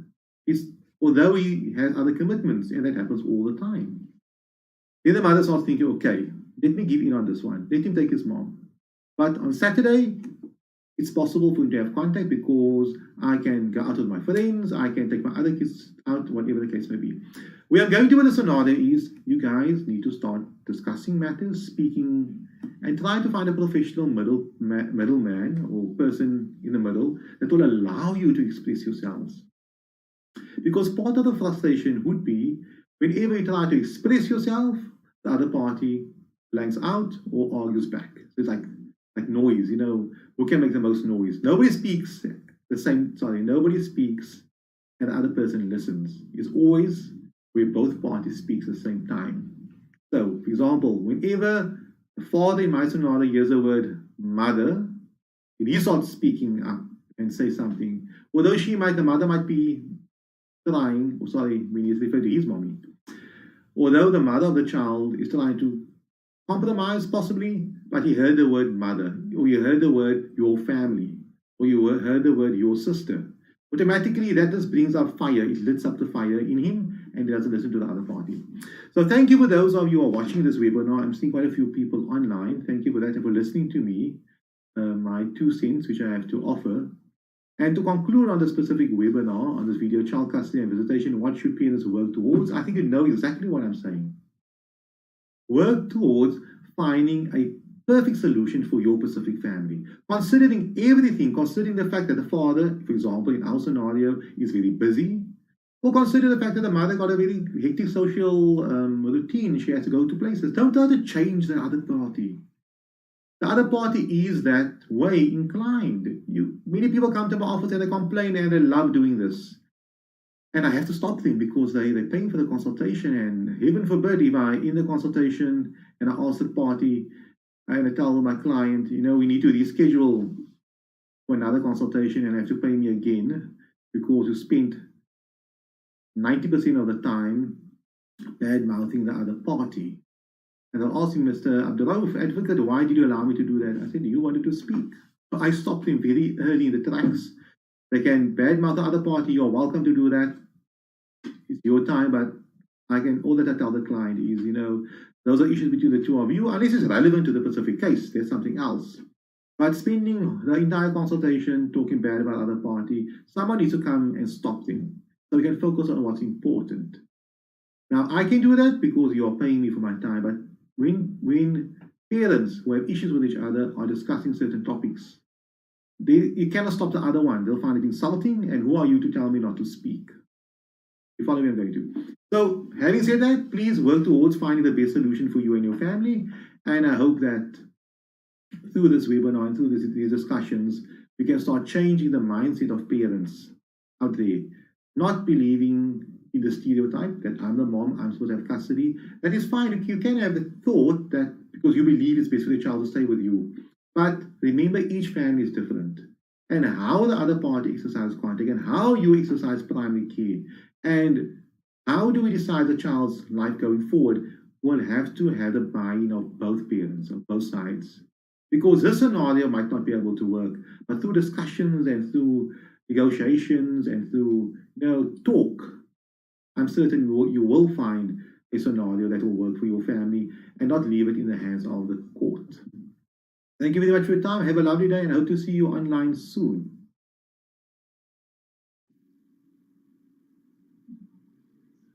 Good morning.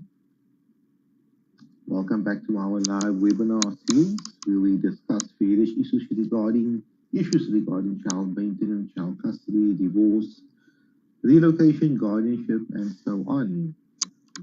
And we all know the drill. If you have any questions, you're welcome to make use of the Advocate Muhammad Abduroaf Facebook page, Trust Account Advocate.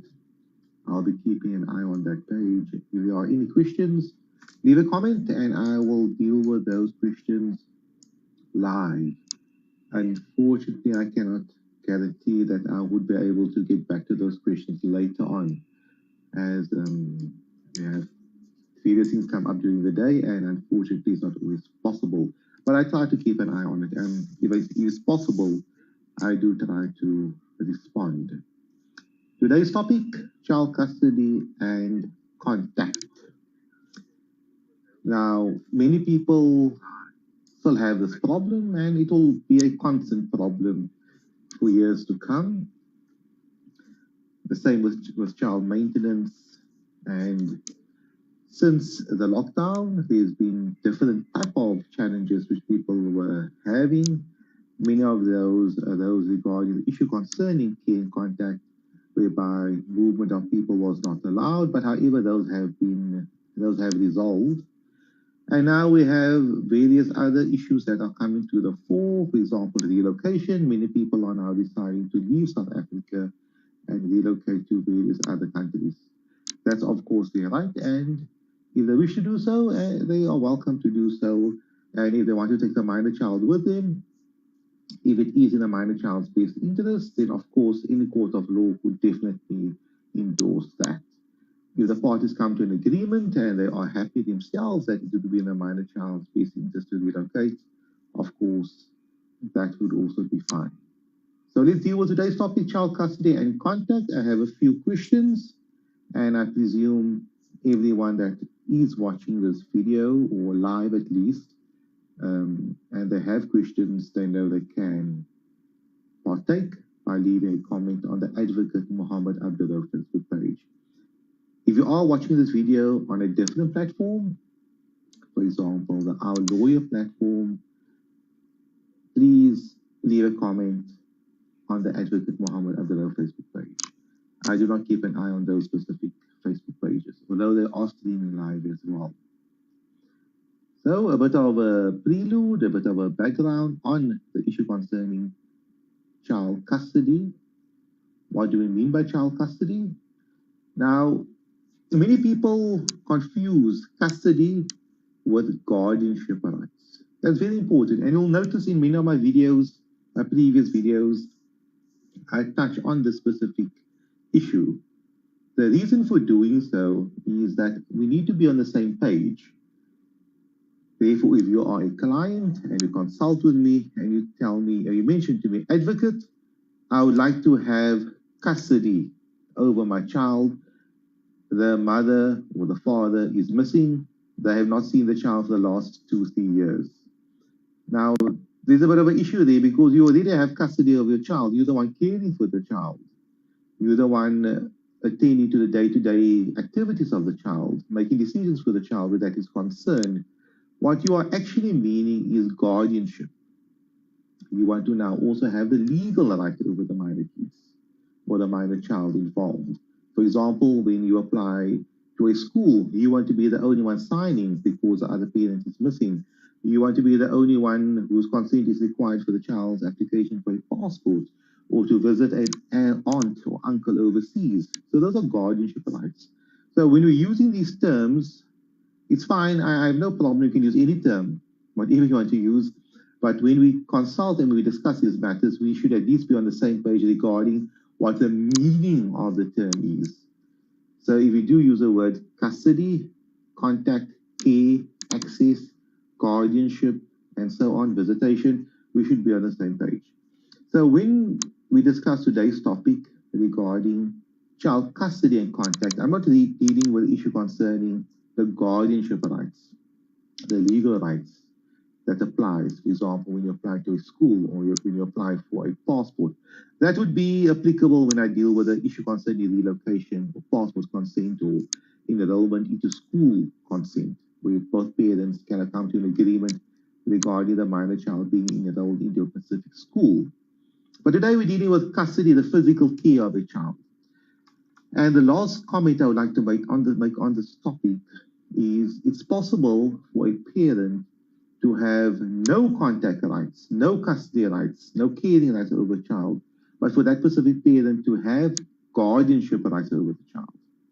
So the parent may not be allowed to see the child, but that parent must be consulted when the child applies for a specific school or the child would like to apply for a passport, alienating immovable property should the minor child own property, and operation at the hospital and so on. Although the parent cannot see the child because the parent has guardianship rights, but today we're not dealing with that. So the first question, Is there a gender preference when it comes to child custody matters? A very important question, and a question that will always come about. Remember, once a parent went through the whole process of the children's court, the maintenance court, the high court, the domestic violence court, and the child is now 18 years old, 21, was probably married. That batch of parents have gone through the system. The system hopefully resolves the issues, and we have a new batch of parents that comes through the system. Every day, new people are coming into the system, and they are exiting the system. I do not like using that term, but I think it will demonstrate what I mean by this. Therefore, it's important for these videos to continuously be updated because things change and there are new people.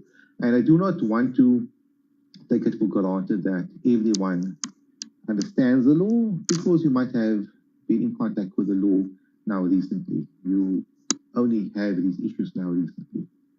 So regarding the gender preference, there is no gender preference. I think that's very important to note. The law does not say because it's a girl, it will be preferable by default for the child to be with the mother. Of course not, but the person has to be logical and practical under the circumstances.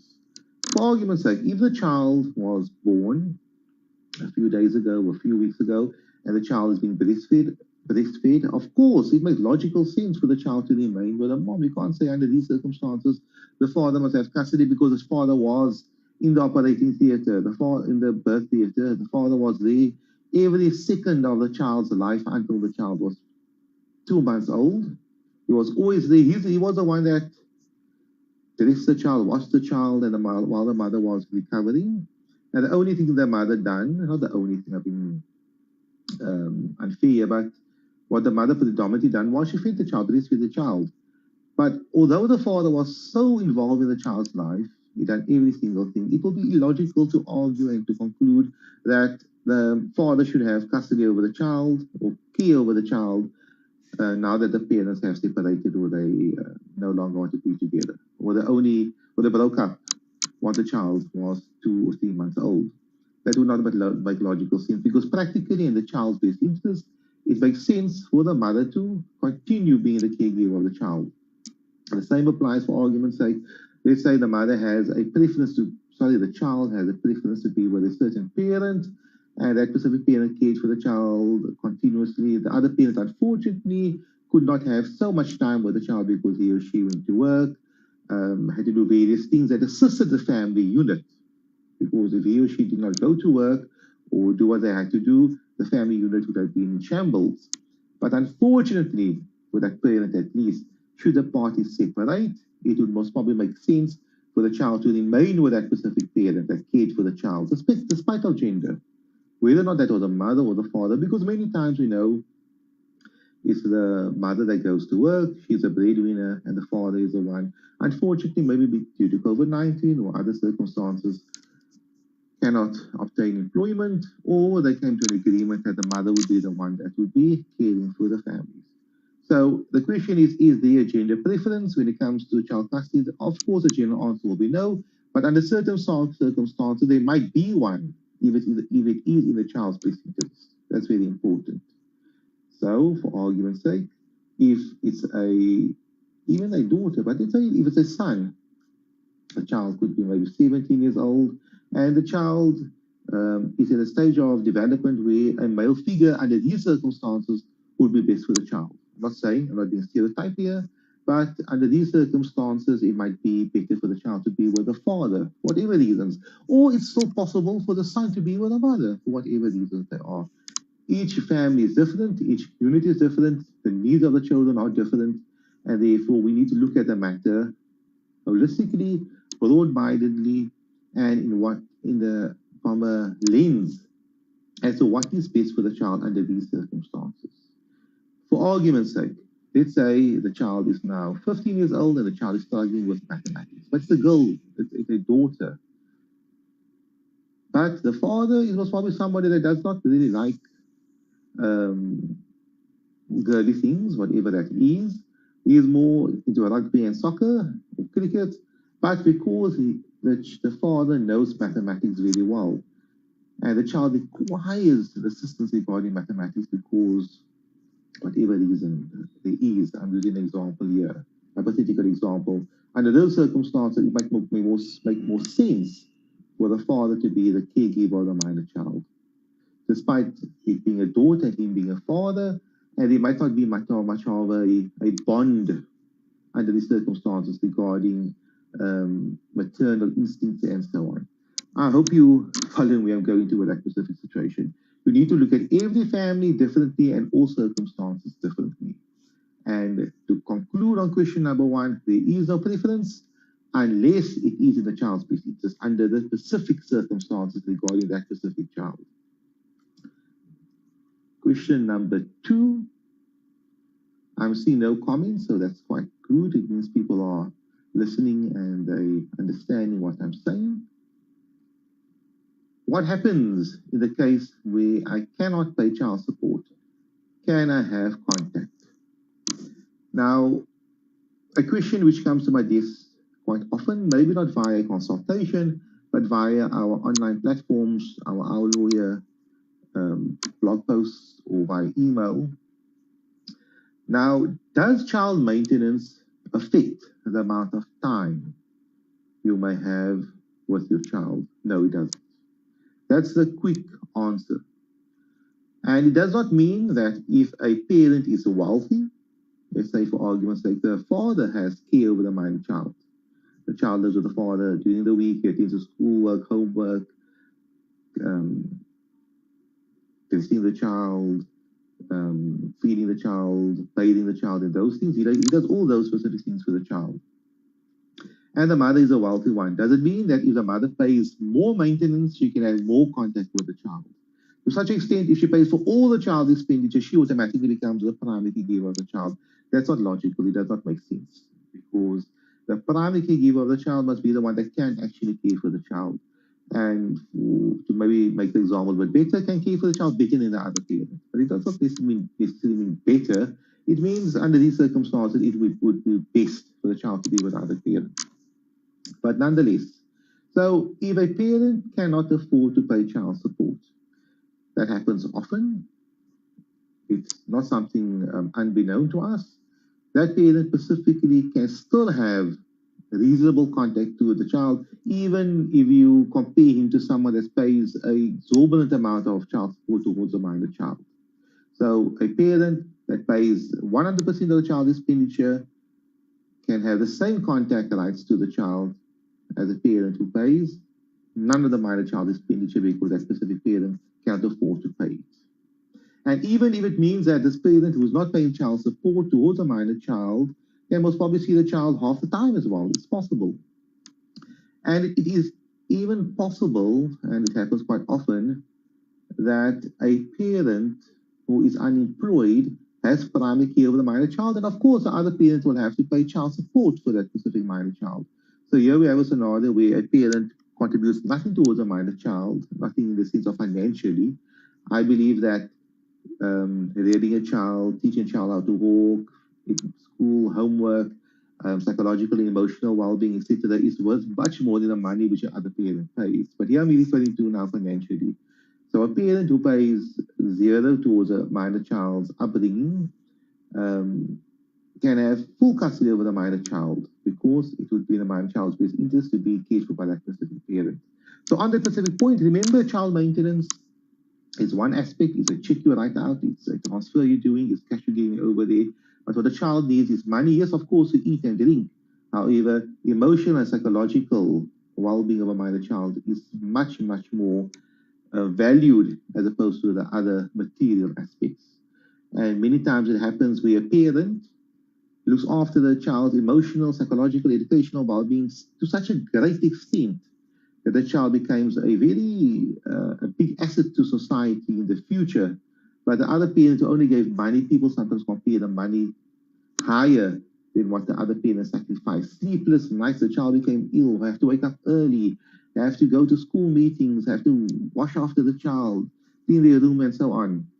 And that is what I call a true contribution towards the child's upbringing, not this is a financial aspect. And thank you for those parents who are paying the child maintenance. That's very important. I know you're doing it because you want to, But remember, many parents sacrifice a lot of energy and time other than the financial sacrifice which you are making. So, but thanks to both sides. The third question, is there a set schedule that the courts follow regarding care and contact? Basically, to put it differently, is there a manual which the magistrate or judge pulls out and says, okay, child is 6 months old, a 6-month-old child can be seen by the other parent twice a week for 2 hours supervised. Is it something like that? Or when the child is now 15 years old, quite independent, 15-year-old child can be with both parents half the time. So half the time with the mom and half the time with the dad. There is no manual, which I mentioned now. There is no such manual. There has never been one. I do not know of one. I never saw one. I never created one myself. Each case is different. Remember that. So when it comes to child custody issues, because dynamics are different, all circumstances are different. The distance from one home to another home is totally different to a different family, to another family.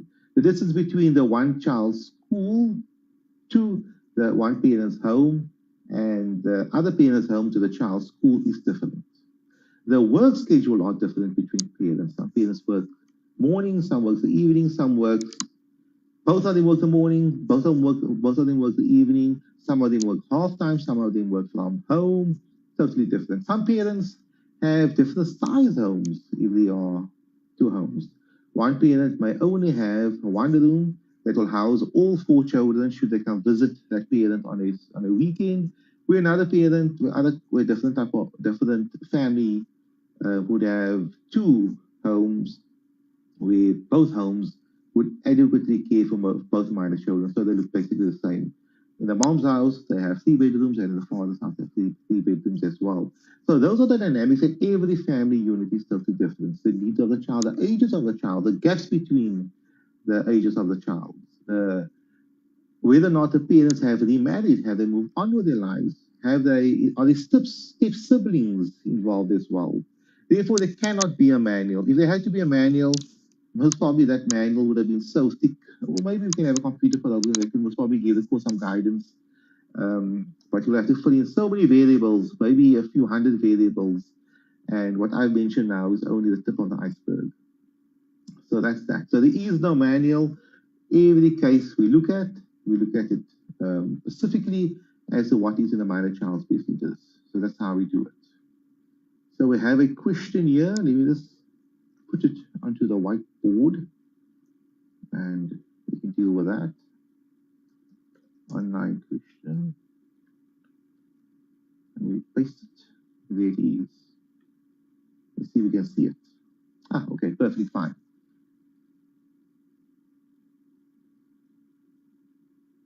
So this is a question that somebody posted on Facebook Live, a comment. You're welcome to do so yourself, and we will deal with that. The comment goes as follows. Excellent question. Thank you for your time. My question is a parent allowed to alienate a child, a 14-year-old child, without a valid reason from his aunt and grandparents, even though the child wants contact and said aunt and grandparents? Should contact with a child not be based on what is in the child's best interest? If time allows, please explain the process that needs to be followed in order to establish contact with the child. Okay. So great. So that question I'll deal with quickly, and then I can come back to the 4th question on our question. I don't know what to put it on the whiteboard. So here we're dealing with a scenario. That's better. Here we're dealing with a scenario. We're dealing with alienation of third parties. Now, the usual scenario would be alienation of one parent to another parent. For example, the father would try to alienate the minor child from the mother, not allow the mother to have contact with the child, to speak to the child, or badmouth the mother, and the child becomes cold towards the mother. So what's alienation? It's one of those unseen, invisible type of abuse, for lack of a better word, or or situation whereby we try to limit the other parent's rights to the minor child by using these type of invisible means. Nonetheless, here we're having a situation not where parents are involved, but with third parties. And I call them third parties because in terms of our law, the persons who have default rights over a minor child are the biological parents of the minor child, and not always the case. It's always a case regarding the mother, whether or not she was married to the father or not. And when it comes to the father, if he was married to the mother, automatically has parental rights and responsibilities, meaning custody, guardianship rights over the minor child. If he was not married to the mother and he was never involved in the child's life, either he has no rights.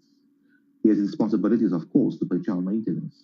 But if he was not married to the mother and was involved in the child's life, he paid maintenance, he tried to pay maintenance, tried to be involved in the child's life, or was involved in the child's life, he has not abandoned the child, he's always been there, he automatically has parental rights and responsibilities.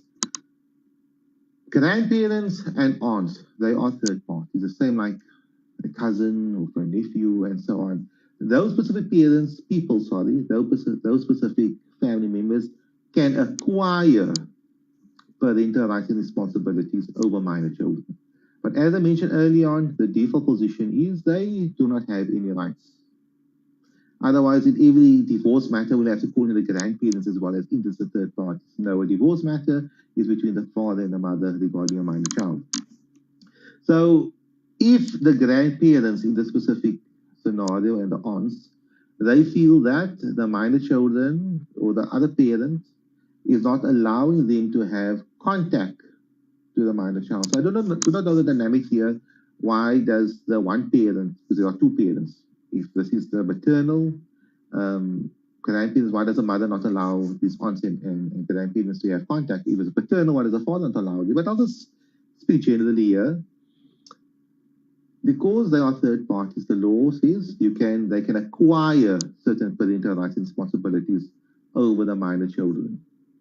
And those include the parental rights and responsibilities of having contact with these minor children. And the ultimate deciding factor would be, is in the minor children's best interest. So yes, I see the parents are, of course, alienating these specific third parties from the equation, but if these third parties want to form part of the equation and want to form part of these minor children's lives, they should approach the court, and I would most probably advise you to approach the children's court or the high court, depending upon your specific circumstances. High court is obviously much more expensive, and children's court can be totally free because you do not specifically require lawyers. In the high court, you do not also require lawyers, but the system is made that lawyers needs to be involved, put it that way. We do not understand the law. But be that as it may, approach the court and the court will get involved. If the courts believe it is in a child's best interest to have contact with grandparents, then of course the court will make such an order. And the court will assign parental rights and responsibilities over the grandparents and the aunts to have contact with the specific minor children. But by default, they do not have any rights as we are standing here today.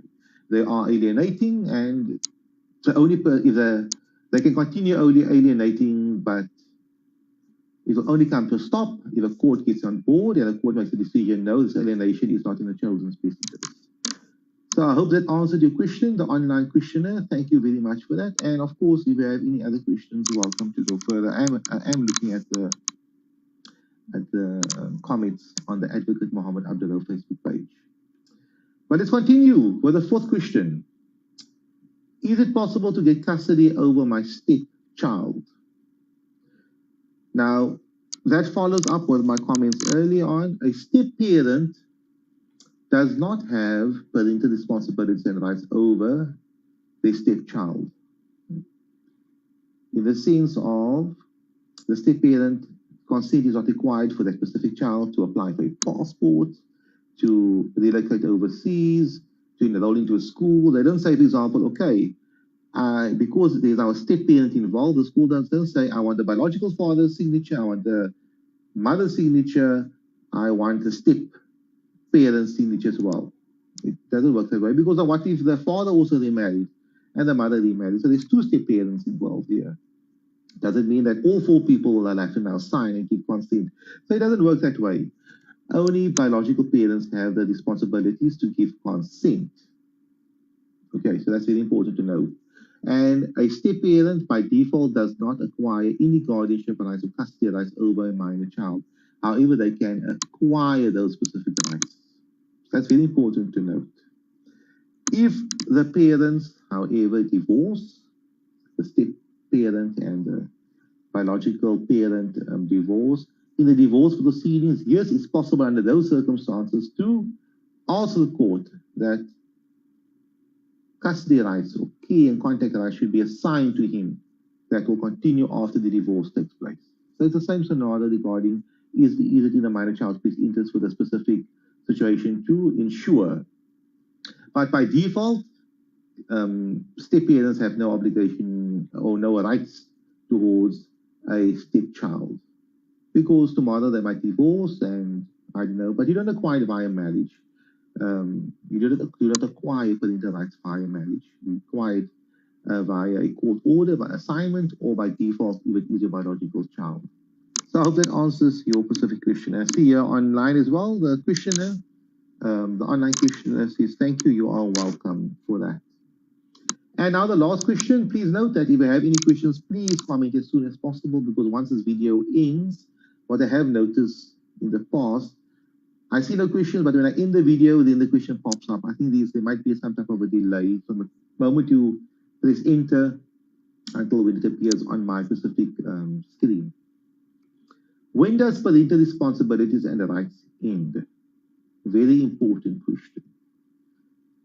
Basically means at which point do you as a parent not have any responsibilities over your minor child? When does it come to an end? Okay.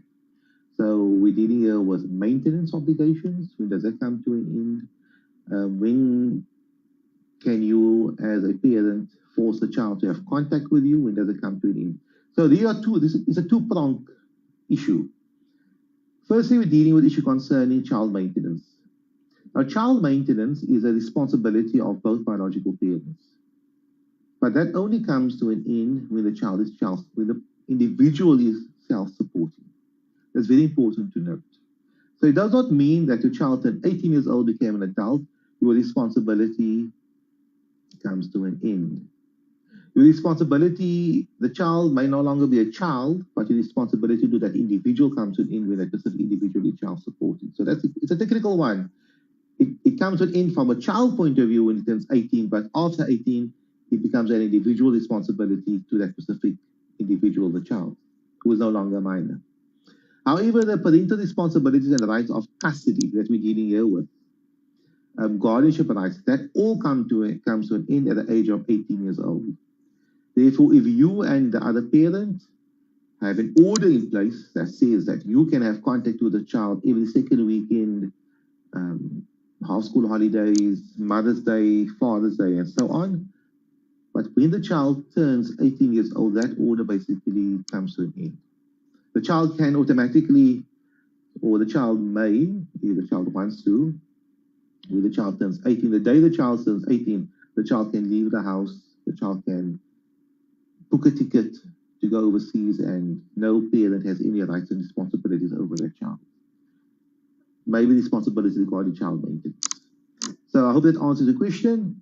Parental responsibility and the rights of care guardianship comes to an end when the child turns 18 years old. Because the child is no longer a child, the child becomes an adult. The same with you, you're an adult. So your parents cannot fight in the high court and litigate to have contact with you. And I hope you are visiting your parents, but that cannot happen. The same way, you can't have adults fighting to have contact over another adult, put it that way. Apologies for that.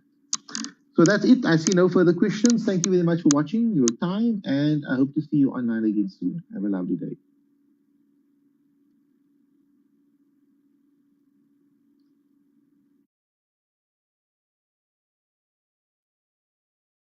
Good morning. Welcome to our webinar. And today's topic is change of schools. What happens if the parents cannot agree? Now, over the last 2 years at least, or just before lockdown, our office or our business has seen a huge increase in the request for advice and assistance when it comes to the issue of changing schools for a minor child, or the specific school the minor child should attend. It usually happens when a child enters into a primary school, grade R, or into a high school, grade 8, or grade 7, my apologies, or grade 8, getting it wrong over here. Nonetheless, it usually happens at that specific time, or when the parties change homes, where the minor child no longer lives with both the parents and one parent maybe moved to a different suburb. And now there's a problem because the mother left the main home, the family home, and she moved to a different suburb. And now she wants a minor child to attend a school in that specific suburb. Problems arise. It sometimes happens when the parents changes provinces, where one parent decides to move to a different province with a minor child. And now the issue comes, does the other parent agree to that specific school? Or a different example where the parties have separated or divorced and they no longer can afford that specific school fees, and now they want to enroll the minor child into a different school. Or another extreme example would be where a specific school may not be able to attend to the needs of a minor child. Let's say the minor child has a bit of learning difficulties, struggles with learning, and a special school would be in the minor child's best interest, but the other parent does not want that to happen. He or she wants a minor child to remain in the current school, or vice versa, and so on. So those are the general issues that arises when it comes to these type of matters. Schools the minor child should attend. My apologies for that. I must just check something out here. Okay, we're looking good. Now, there are a few issues that may arise. Number one is the issue, of course, concerning consent. When you enroll a child into a school, they require both parents to consent to the enrollment. Of course, there are implications involved regarding school fees. The school wants to know that both parents are, invested in the paying of schools, of the school fees. It becomes an economic issue. But that's one thing, it's a debate for another day. Furthermore, the school would like to know that both parents are invested in the child, being in that specific school. Because if one parent only comes in and enrolls the child, where's the other parent? And furthermore, it's a legal problem because it's a fundamental issue regarding the minor child, that school the minor child attends, and both parents should consent to that. Obviously, if the other parent is not a guardian, he or her consent is not required, but generally, both parents' consent is required for the enrollment of a minor child into a specific school. If the school where the minor child, where the parent wants a minor child to be enrolled into, asks where's the other parent, and now, for example, the mother says, I do not know where the father is, the school might either decide, okay, under these circumstances, we shall enroll the minor child into the specific school, or they say, ma'am, we require the father's consent. We do not enroll any minor child here without having the other parent's consent. We want both parents to consent to the enrollment of the minor child. And what further sometimes happens is a parent would enroll the minor child into a school because the school would be sympathetic to the problem the mother, for example, would be, dealing with, not being able to find the father, or the father is being unreasonable in her view. And the school nonetheless doesn't care. The school fees are paid up. The mother gave a deposit for the entire year, or fully paid the school fees for the entire year.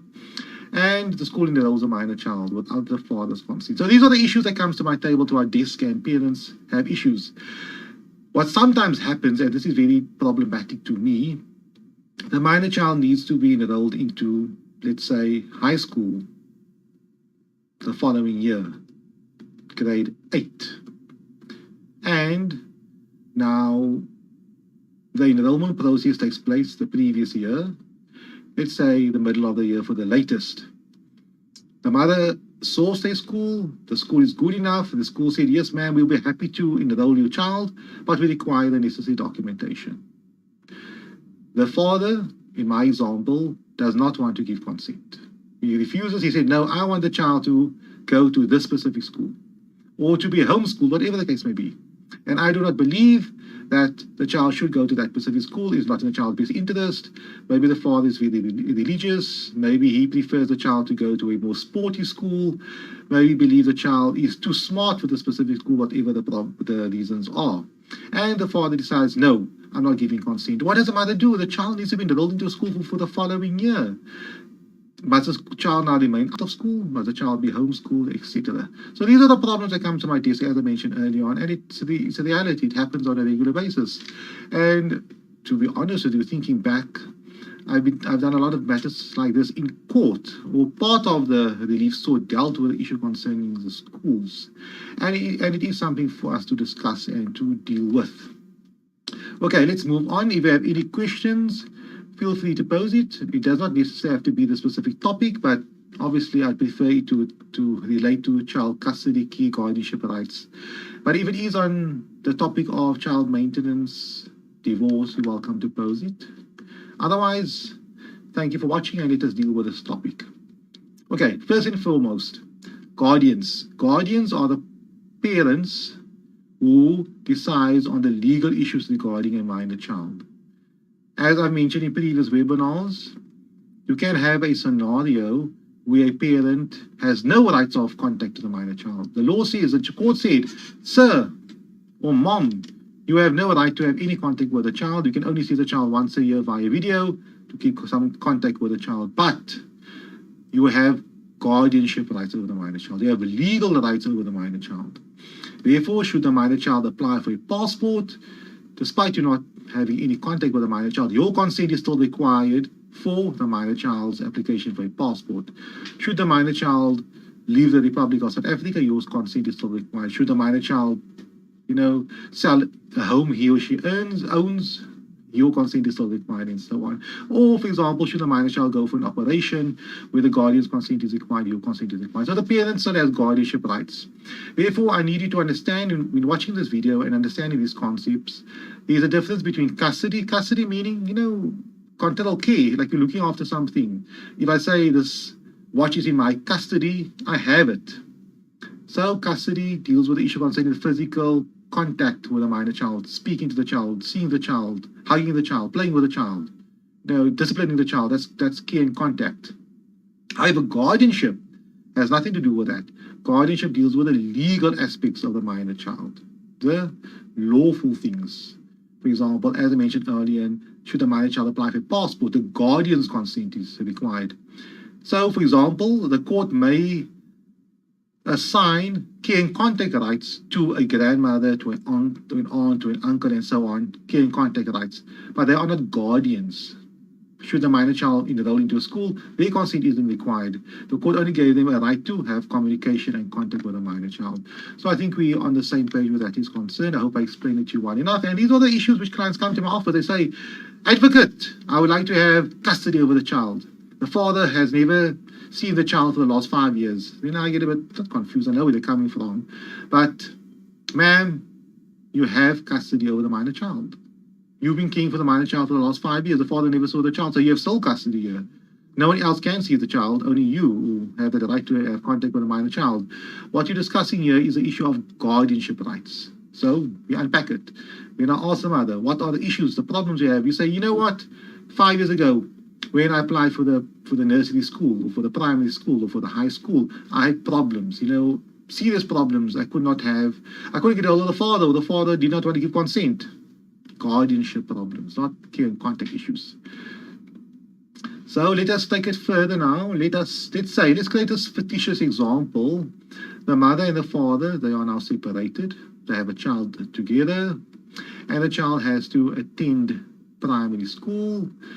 The child is now, let's say, in daycare or nursery school. You know where I'm going to with this.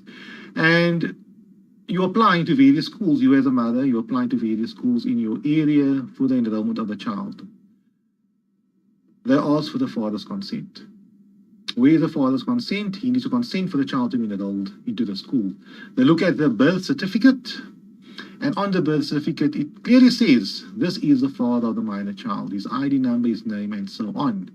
And they want the father's consent for the child to be enrolled to avoid any problems and issues in the future where the father comes there with his lawyers or making a noise at the school and saying, I did not give consent to this. Alternatively, should the fees not be paid, and then they approach the father as a co-guardian, the father says, no, I did not consent, don't come to me, go to the mother. So they want the buy-in of both parents, I presume. I do not know how it works necessarily from a school's point of view, but I can answer it from a legal point of view. Now the mother has a problem. The father's not willing to give consent. What can she do? First and foremost, she should of course try to have a meeting with the father, try to resolve the issue with the father, see a mediator, see a facilitator, try to resolve this issue as soon as possible because the documentation must be submitted. But if the father, in my example, because the mother has primary care or custody, who's looking after the child, or the one that's dealing with this issue concerning the enrollment of the minor child into a school, if the father refuses to give consent and the school wants the father's consent as guardian, and then under those circumstances, the mother will have to approach the court. Now, the court is the upper guardian of all minor children in its jurisdiction. So jurisdiction basically means the area which the court can operate. For example, if you committed a crime or theft here in Cape Town, you cannot be tried in Johannesburg. It doesn't make sense. The crime happened here, so Johannesburg court will deal with its own problems in a specific area. The same way, for example, if you would like to claim maintenance from your spouse, both of you are living in, let's say, for example, KwaZulu-Natal. You can't decide from KwaZulu-Natal to approach the Western Cape High Court or the maintenance court in the Western Cape to deal with the maintenance matter, because that court does not have jurisdiction over the specific issue because you're not living in the specific area, or there's no connection between the area and the court where you're staying in. Therefore, you need to approach the court where you reside. You can approach the children's court or you can approach the High Court. But I would say approach the High Court if you want to get a blanket order to deal with this issue, so to avoid this issue from happening going forward. But nonetheless, you can decide which court you want to approach, and hopefully the court will be able to assist you. They should be able to assist you. So the court is upper guardian of all minor children within its jurisdiction. It has more authority over that minor child than you have. That's very important to understand. Although you are the mother, you gave birth to the minor child, you are the father, you cause the minor child to be in existence, you are paying your child maintenance, you are partaking in the minor child's life. Despite that, the court still has an overreaching authority over this minor child, over your authority. So, if mother and dad agree the minor child should do X and Y or Z, the court can say, no, me as upper guardian, I think A, B, and C should apply. So that's where I'm going to with this. And of course, you need an arbitrator, you need someone to decide on these specific issues, and the court has that specific authority to do so. So when approaching the court, now in our example, the minor child needs to attend primary school either for grade R or for grade 1, depending upon where the minor child is. The father does not want to give consent. You need to file this documentation as soon as possible. You urgently approach the court. And this is what happened in a matter which I dealt with recently. You urgently approach the court, and the court will ultimately have to now decide what is in the minor child's best interest. You will outline in the documentation. Firstly, you'll say the father's consent is not required for the minor child's enrollment into the specific school. So the court makes an order regarding that. If you have that order, you take it to the school, say, no, yeah, this is a court order. His consent is not required. Hopefully the school will be happy with that.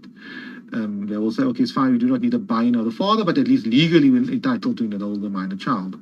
But before we get that order, what do we stipulate? What do we outline? Number one is you need to convince the court, firstly, that it would be in a minor child's best interest for the school, for the minor child, my apologies, to attend a specific school.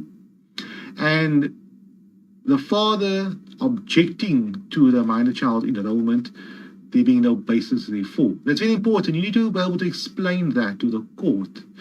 Now, the easier way, the easier scenario, I would say, and I'll deal with two scenarios. The easier scenario would be whereby you, as the mother, has always been the minor child's primary caregiver. You attended to the minor child potty training, to walking, to saying his name first, maybe helping him or her spelling his name, and all those things. So you were involved in the minor child life all the time. The father was basically missing, or he was there, but he was not involved in those important decisions. Now, all of a sudden, now the minor child is attending school. You do all your homework. You'll be phoning around, sending requests to schools, can you enroll my child, whatever the requirements are.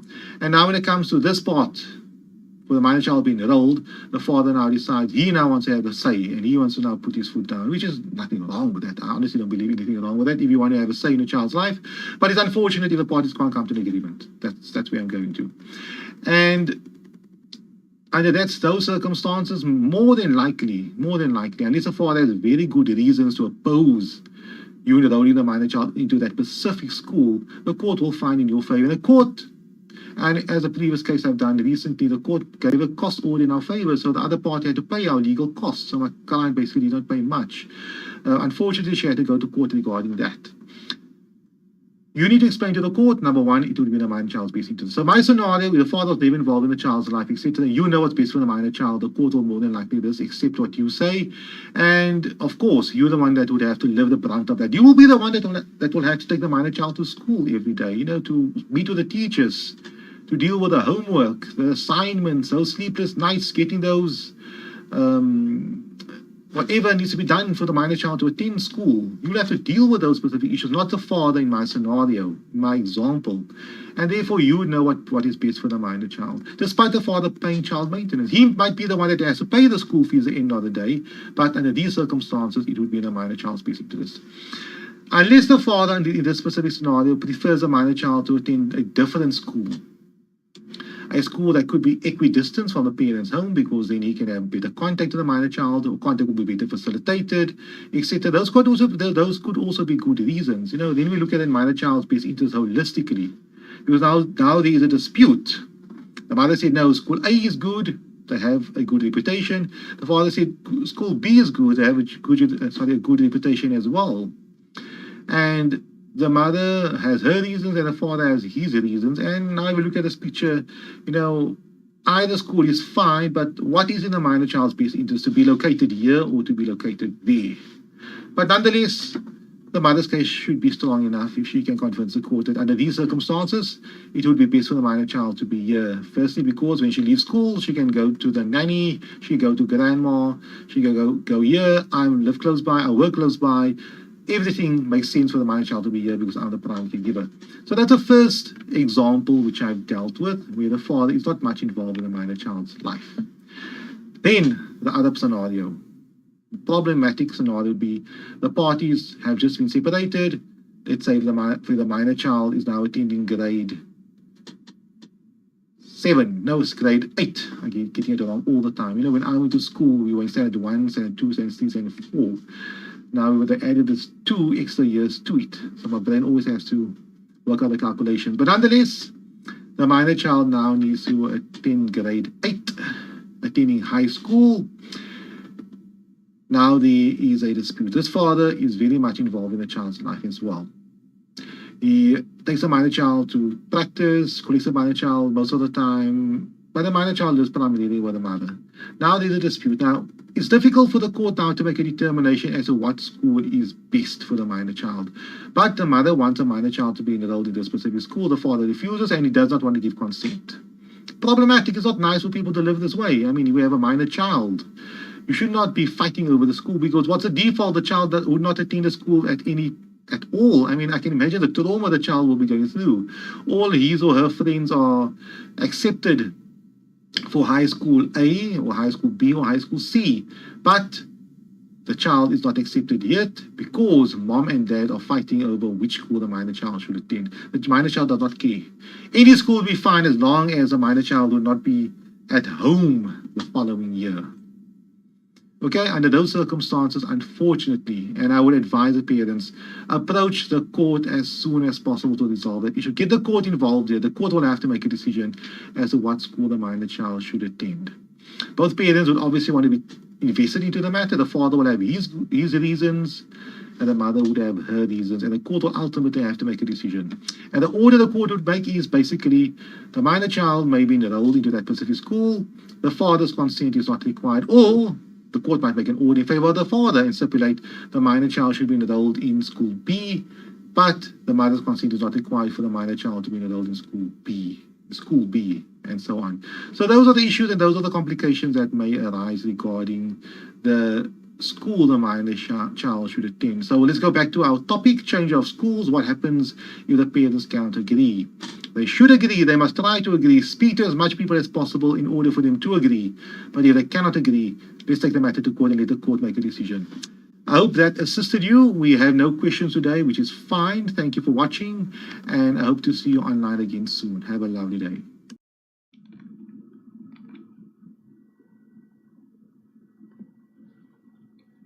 Good afternoon. Thank you for joining us again for our live Zoom webinar dealing with the issue concerning child custody disputes and battles part 4. If you're wondering why is it stipulating part 4, there was part 1, 2, and 3. It has been done. You are welcome to view those specific live webinars. It will be available. It is available on YouTube, or you can go to talalaw.co.za/past. You should be able to find it. Otherwise, we're waiting for some participants to join us on Zoom. It will take another minute or two, and we can start the webinar.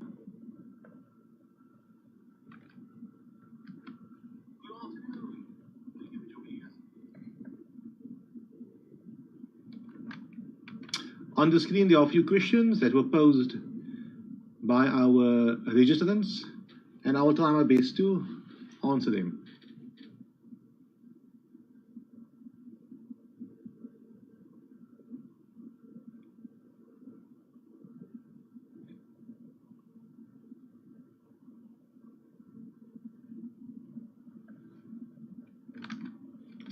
If you are watching this webinar from Facebook Live, these specific questions will be given preference to. However, please feel free to pose whatever questions you have on Facebook Live, and I will try to answer it for you. It has to be on the Advocate Muhammad Abduroaf Facebook page. I cannot see any other pages while I'm streaming this video live. Please head out to that specific page, Advocate Muhammad Abduroaf, the Facebook page.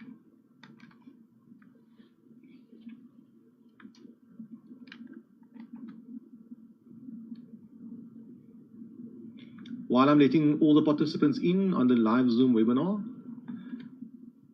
please feel free to pose whatever questions you may have. I will try my best to answer them. I'll give it 1 more minute, as it is a pre-scheduled live webinar which you had to register for.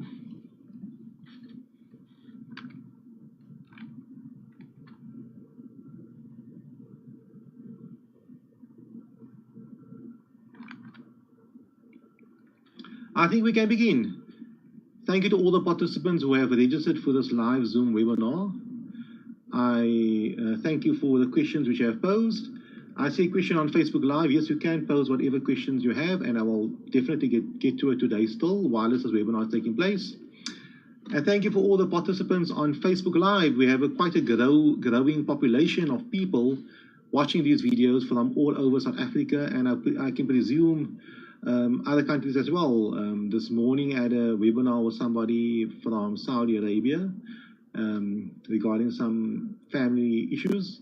And obviously sometimes I get to consult with people, expats, people from the UK, United States. So these videos make its way around the world, and you are welcome to obviously pose whatever questions you may have live. I'll be keeping an eye on the Zoom page, the Zoom registrants. I have to let them in, and at the same time see what additional questions they pose, and at the same time I'll have to keep an eye out on the Facebook page. However, feel free to pose whatever questions you have on the Facebook page, and we can deal with it in that specific fashion. Okay, let us begin. The first question which I have: the father and I have agreed on a parenting plan before our second court date. in the children's court. Will this get signed off by the magistrate when we go?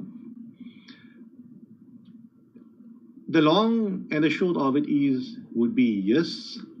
The court would obviously have to be convinced that the parenting plan which you and the father of the child have agreed to is in the minor child's best interest. But generally, if the parties have come to an agreement regarding a parenting plan, the court would endorse it. Why must the court really get involved if the parties have resolved the specific issue at hand? So that is the case. The court will generally endorse it. However, if there are any technical issues in relation to the parenting plan, which the court wants to deal with based upon previous allegations made in the application or previous allegations made in court, the court will obviously want to first address that.